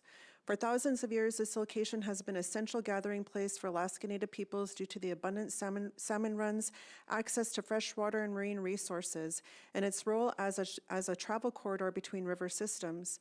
The people of Chilliwack are primarily Yupik, with long-standing cultural, familial, and economic ties to the Nishigack River watershed. Salmon, particularly Chinook, sockeye, chum, coho, and pink, are fundamental to our subsistence life, identity, and intergenerational knowledge that has been handed down to us from generation, emphasizing on respect, sharing, and sustainability. During the 19th century, Russian contact and later American governance brought profound changes. Commercial fishing expanded rapidly in Bristol Bay, and Chief Tilden and Chief Woods are going to emphasize a little bit more on that during our testimony. The tribe has constantly provided testimony to the Alaska Board of Fisheries to document historical use, advocate for subsistence priority, which is so important to uphold the state of Alaska's subsistence priority in our region and throughout the state of Alaska. If we manage for subsistence, everyone will have a piece of the pie. We need to find a healthy balance for subsistence, commercial, sport, and personal use so that everybody has access to fish. Ensuring escapement goals remain, we need to also make sure that escapement goals remain and that we bring back escapement goals to all of the river systems in Alaska are essential for management of fish and protecting all of our salmon stocks. Chilliwack always emphasized that salmon are not merely a resource, but a way of life. The tribe continues to assert that sustainable management must account for cultural survival, food security, and long-term health of salmon runs for future generations. And I'll turn it over to Chief Tilden. Thank you very much. My name is Thomas Tilden. I've been fishing, commercial fishing since 1965. I've been a subsistence fisherman forever. And it wasn't too long ago that in order to subsistence fish, you'd either fish camp down on the Gooshick River, or if you belonged to Clark's Point or Ecock, you would have to go 1 mile above the fishing line in order to subsistence fish. If you fished within the district, you had to hide. And a lot of folks couldn't afford to run up to the fishing area to subsistence fish, and they would hide. They would hide in the grass and catch their fish and process it and hang it. Times have changed. It's the Board of Fish and staff that has made it easier for us to be able to subsistence fish within the fishing zone. And one of the things that traditional knowledge has contributed to saving the fishery in a lot of ways. When you look back in the days of the traps, it was the Alaska Native people that wrote to the federal government asking that the fish traps stop and allow them to be able to catch their traditional fish. We were also able to utilize our village power government-to-government talks with the federal government to stop the mine, the Pebble mine. It was traditional knowledge that was able to take a look at some of the science that was behind that Pebble mine and say, no, that's wrong, or you didn't give enough information. I'll just use pinks as an example. When they did their fishery assessment up on the Cockatoo River, they eliminated the pinks. They said there was no pinks up there. But we know, as Alaska Native people, that a lot of pinks go up there. But traditional knowledge can be used hand in hand with both the Fish Board and the staff. But thank you very much. For the record, my name is Frank Woods. I'm a Dillingham resident, lifelong. Commercial fishing since I was 17, owned and operated a commercial boat since 1985. That's 40 years of traditional knowledge in the Bristol Bay area you're talking about. In RC 21, there's a picture of a modern boat in 1979. It's a 29, 30-foot Coslin Cole wooden vessel that was modern at that time. In 1980, they came out with fiberglass Modutex, Rossins, and aluminum shore boats. At that time, when you owned a Rossin or a Modutech or a shore boat, you were a high-class fisherman.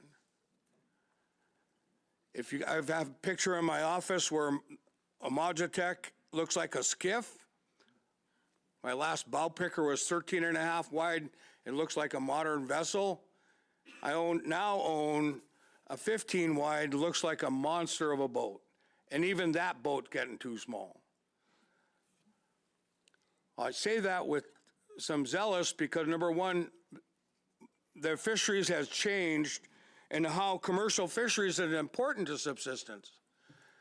In RC 22, it's technical paper 116, written by John Wright and Molly Chiklook.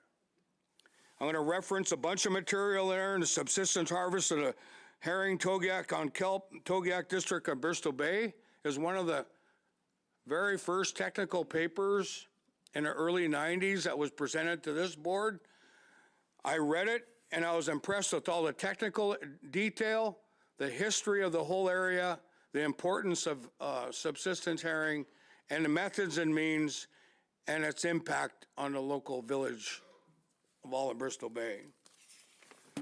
So the report provides information on the subsistence use of herring, spawn on kelp in the Togiak District of Bristol Bay. Information and gathering during the time of May in 1983. That's the year I graduated high school. In the Anchor Point area and the Klukuk, Meddervik, and this all was taking place in the areas of concern under the Togiak Herring Management Plan. In addition, the report includes data from systematic survey of a commercial fishery in Togiak, interviews with key residents at Twin Hills, Togiak, Manicodic, Aleknagik, Dillingham, Clarks Point, King Cove, Sand Point, Chignik, and Petersburg. It's a pretty detailed report. It's 78 pages long. It's an RC 22, I believe. So this report references a whole list of things. The main is for me, is its purpose. The purpose of the document is customary and traditional use of the herring spawn on kelp in the Togiak District of Bristol Bay. Addressing the particular criteria and defining subsistence use identified by the joint boards of Fish and Game. Information was gathered by observing and participating activities in the Togiak District by herring season in May of 1983 and through interviews and residents in Northwest Bristol Bay area. This report provides information on the subsistence use of herring, spawn on kelp in the upper Bristol Bay. Information gathered during this time was a sample of kelping groups in the Anchor Point area, and the Klukuk Bay is where the majority of the information came from. I'll get to my important main points. As we all seen pictures of Bristol Bay and what Togiak looks like. Togiak herring management plan is still in effect. They just removed the row provision for herring definition of commercial fisheries. So when I'm talking, I'd like to, in this report, it outlines the importance of commercial fishing and how that group of people with under limited entry helped subsistence activity by providing methods and means, transportation to and from the area. In the 80s, we were still migratory people for subsistence. There was Lewis Point for king salmon on Anushigak. There's camps all over Osviak, Matagavik, Klukuk, where my grandmother was raised. There was fish and harvesting camps all over Bristol Bay. You don't see that anymore because the out-migration of permits removed that tool for people to access resource. There are now 730,000 people in Alaska. 140,000 live, are natives, but about a half of those, almost 100,000 live in Anchorage.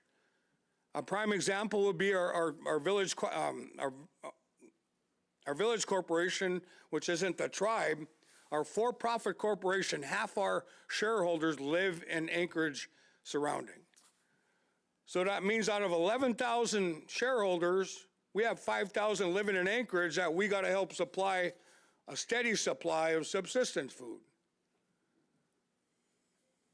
That subsistence food is not just important for what we eat, it's how we practice and live that lifestyle. And what I've seen the commercial fishery done is the D permits have increased and tripled the production. If you don't, oh, I'm sorry, I'm looking at, I'm looking at the big picture. I'll refer back.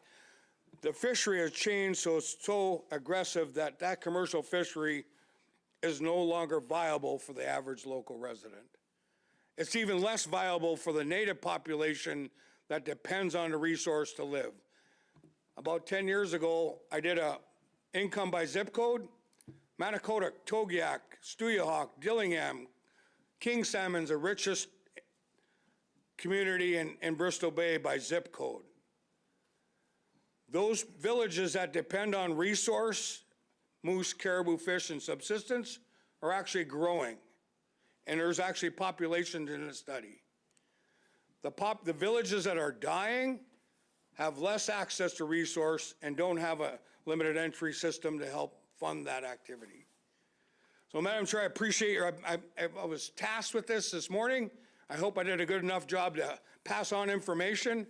There's a whole list of stuff that we could be presenting, and I thank you for your time. Thank you, all three of you, for being here to speak with us.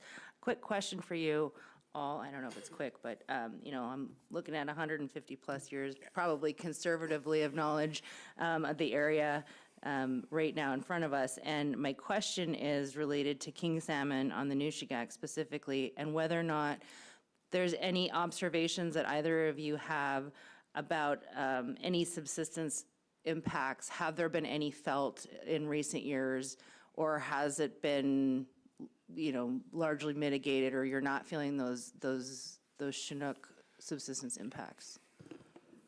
Thank you, Madam Chair. Since I'm primarily the subsistence user on the beach when they're out there commercial fishing, I have a subsistence net on Kanakanak Beach in Dillingham. And over the years, what we do, as we've seen the decline of king salmon that come on the beach, of course, kings are what is mainly, you know, the prize. It's the gold when we're putting up fish for strips. For so many years, I've been catching maybe 10 for the whole season. But how that comes in is I'll catch one on one tide, maybe two on another tide. And when I'm fishing, so at least my goal is to catch 10. I'm lucky if I catch 10 kings on the beach on Kanakanak. And then once I catch 10, then that's when I'm able to fill my smokehouse, so I could make sure that I'm not, they smoke differently than the sockeye.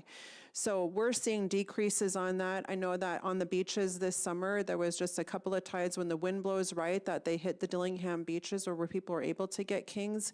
But that was first time in over a decade that we were able to get that many kings on Kanakanak Beach. And it just depends on which way the wind is blowing on the king salmon harvest.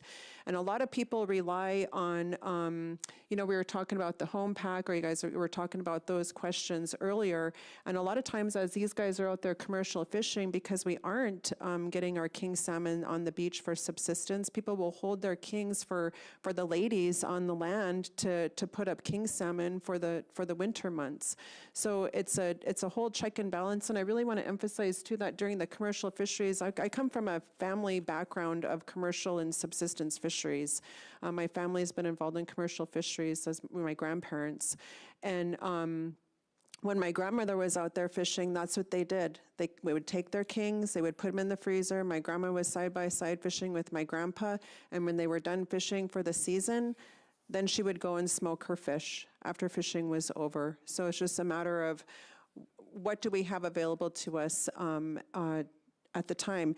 And also, you know, coho are really important to us as well. So when we're not getting kings, coho is the next best thing for strips. And then so a lot of people will save, if we're not catching kings, people will then smoke coho for the strips. And that's why it's really important, you know, as they're talking about the coho management plan and escapement goals specifically to that, of how important that is, because we do rely on silvers as well, just as much as king salmon. How has the silver harvest been in recent years? Have you been able to get enough? There has been no commercial directed fishery for the last probably 5 years at a minimum. Last year was really an anomaly where normally silvers come through pretty heavy. I spent a week and got 7 fish until the next wind, and of course you wait for the wind. But during that storm, I got 16 where I should have got about 50 to 100. They're intermittent and maybe different years, run timing and run strength is different, but since nobody's monitoring, I don't think we have a really healthy pulse on how that is managed. But yeah, I agree that silvers are a real important, another resource for the area. Okay, thank you. Mr. Tilden? Yeah, if you promise not to tell heights, I'm an immigrant to Dillingham. I grew up along the Nushagak River and subsistence fish down in the Gushik River.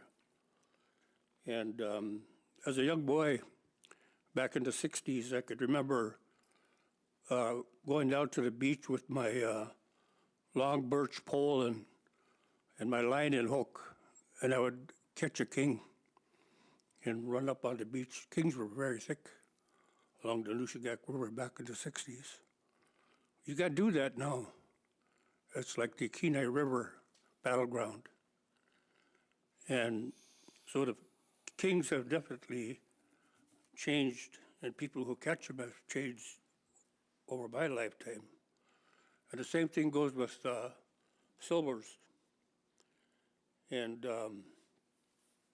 both the king salmon and the silver fish are really prized by the Alaska Native people, basically because of the oil content and the fatness in it and the size of it. Because if you end up not being able to catch enough kings to put up strips, you're able to do that with silvers. And so those two fish species are really prized by the village folks because of those. And then the way we take care of them is also really important, because both the silver and the kings have really huge heads, which we salt, and have salted fish, and we also salt the bodies, in addition to drying them and smoking them, canning them, and freezing them. So those are really high prized fish.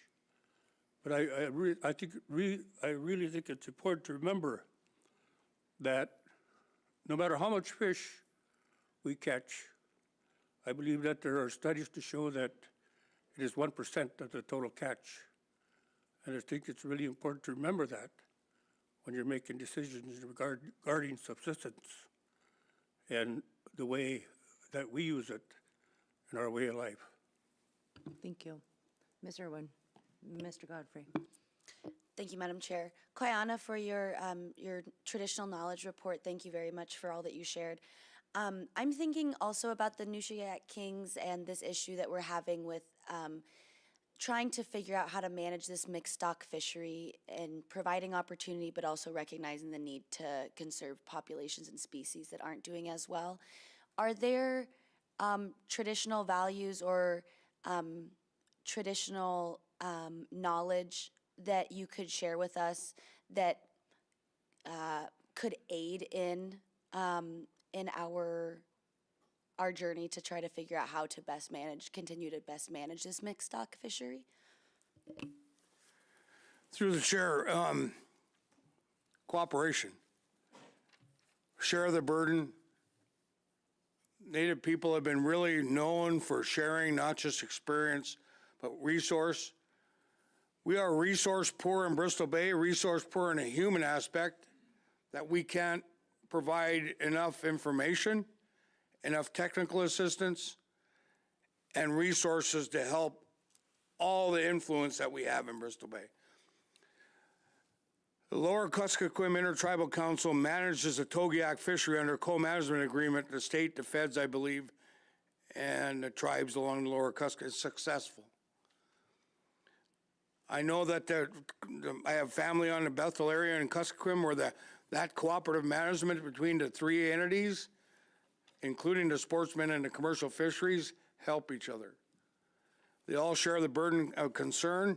We still have that I'm still worried that, number one, any changes to the plan are gonna deviate from a lowering the bar. We just keep lowering until it's almost gone. The traditional knowledge that we only use what we, in the next phase with this, I hate to say it, but boards, I've been on the board, different boards, and Board of Game, Board of Fish, and the state management. Example is Togiak took a moratorium on the moose population. 5 years later, they had enough moose to feed the whole region. I would hate to have the Nushagak villages curtail subsistence activity to save the kings. That'd be the last thing I want to do, because those villages depend on it to feed their families.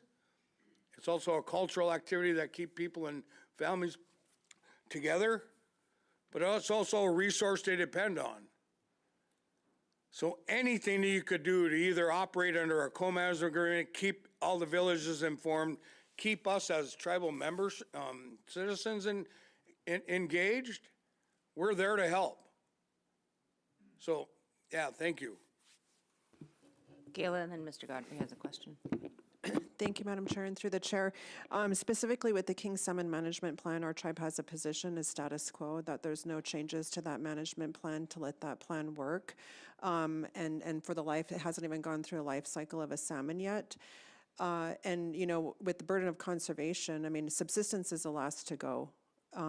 You know, and making sure that our subsistence needs are being met, and looking at the ANSs specifically for salmon. We don't even have an ANS specifically for king salmon, but specifically on that decision for the king salmon management plan, our tribe has a position of to just leave it be for right now. Mr. Godfrey. This question is for you on the subsistence topic again. On that target of 10 kings average, when you get those 10 kings, what's the average weight of them? That depends. We're not getting the big king, through the chair, excuse me. That just depends on the year. I mean, I'm basically catching jacks on the beach at Kanakanak, about this big maybe. They're about this size. I mean, we're lucky if we get one this big. They fit in my freezer, in my stand-up freezer, if that helps kind of give you a perspective. I'm not putting it in my deep freezer, but they're not as big as they used to be back in the day. All right, thank Mr. Tilden. I just wanted to make a comment in regards to the amount of kings that are coming back and decline in them, and what I see that is lacking. Every cycle we come here and we listen to the reports in regards to the information that staff has, but I really feel as though that there's a missing link, and that missing link is the lack of science in regards to some of the other freshwater species that prey on king salmon eggs, silver salmon eggs, red salmon eggs, is that within the freshwater system, there is a huge number of pike, grayling, trout, whitefish, and those are predators. Those are predators of the smolt and of the eggs. And that has always been lacking, and I really think if you're really going to do a complete scientific picture, you have to include that information. You have to watch those numbers too, because on good years, those species increase too. And so if you have a dip in a year that comes in, that affects the amount of fish that are coming back. So I really think that at some point in time, that we have to look at the whole picture and include that information too. All right, bring it home, Mr. Wood. Through the chair, there was a question earlier on the herring, and my study was based on the herring raw and kelp. The herring provide a great ecosystem for the marine mammals, the birds, the fish, and the whole ecosystem that feed the bottom of the ocean. I am the chairman of the Cayuga Walrus Commission. I've been involved since 1997. We are tasked with helping the ecosystem within that whole watershed is dependent on what the species you're talking about. Is that feeds, I've caught herring in August in a 6-inch salmon net. They migrate through all year. It never stops, the ecosystem never stops producing and reproducing itself. What that herring does is it feeds the bottom, that feeds the clams, that feeds the walrus. So with that, thank you, Madam Chair. Thank you very much. Appreciate your being here, and thank you for the informative conversation. All right, let's see, what time is it? It's about 4:33. I think what we'll do is pause for the day and begin with public testimony tomorrow morning at 8:30. So we'll take up public testimony section of the agenda at 8:30 in the morning, beginning with the first person on our list, which is Mr. George Wilson from the Naknek-Kvichak AC at 8:30 in the morning. So I think we'll break for the day at this time. Any announcements or anything that I need to share, Mr. Nelson? Not from me. All right, we'll see you all tomorrow at 8:30. Thank you very much.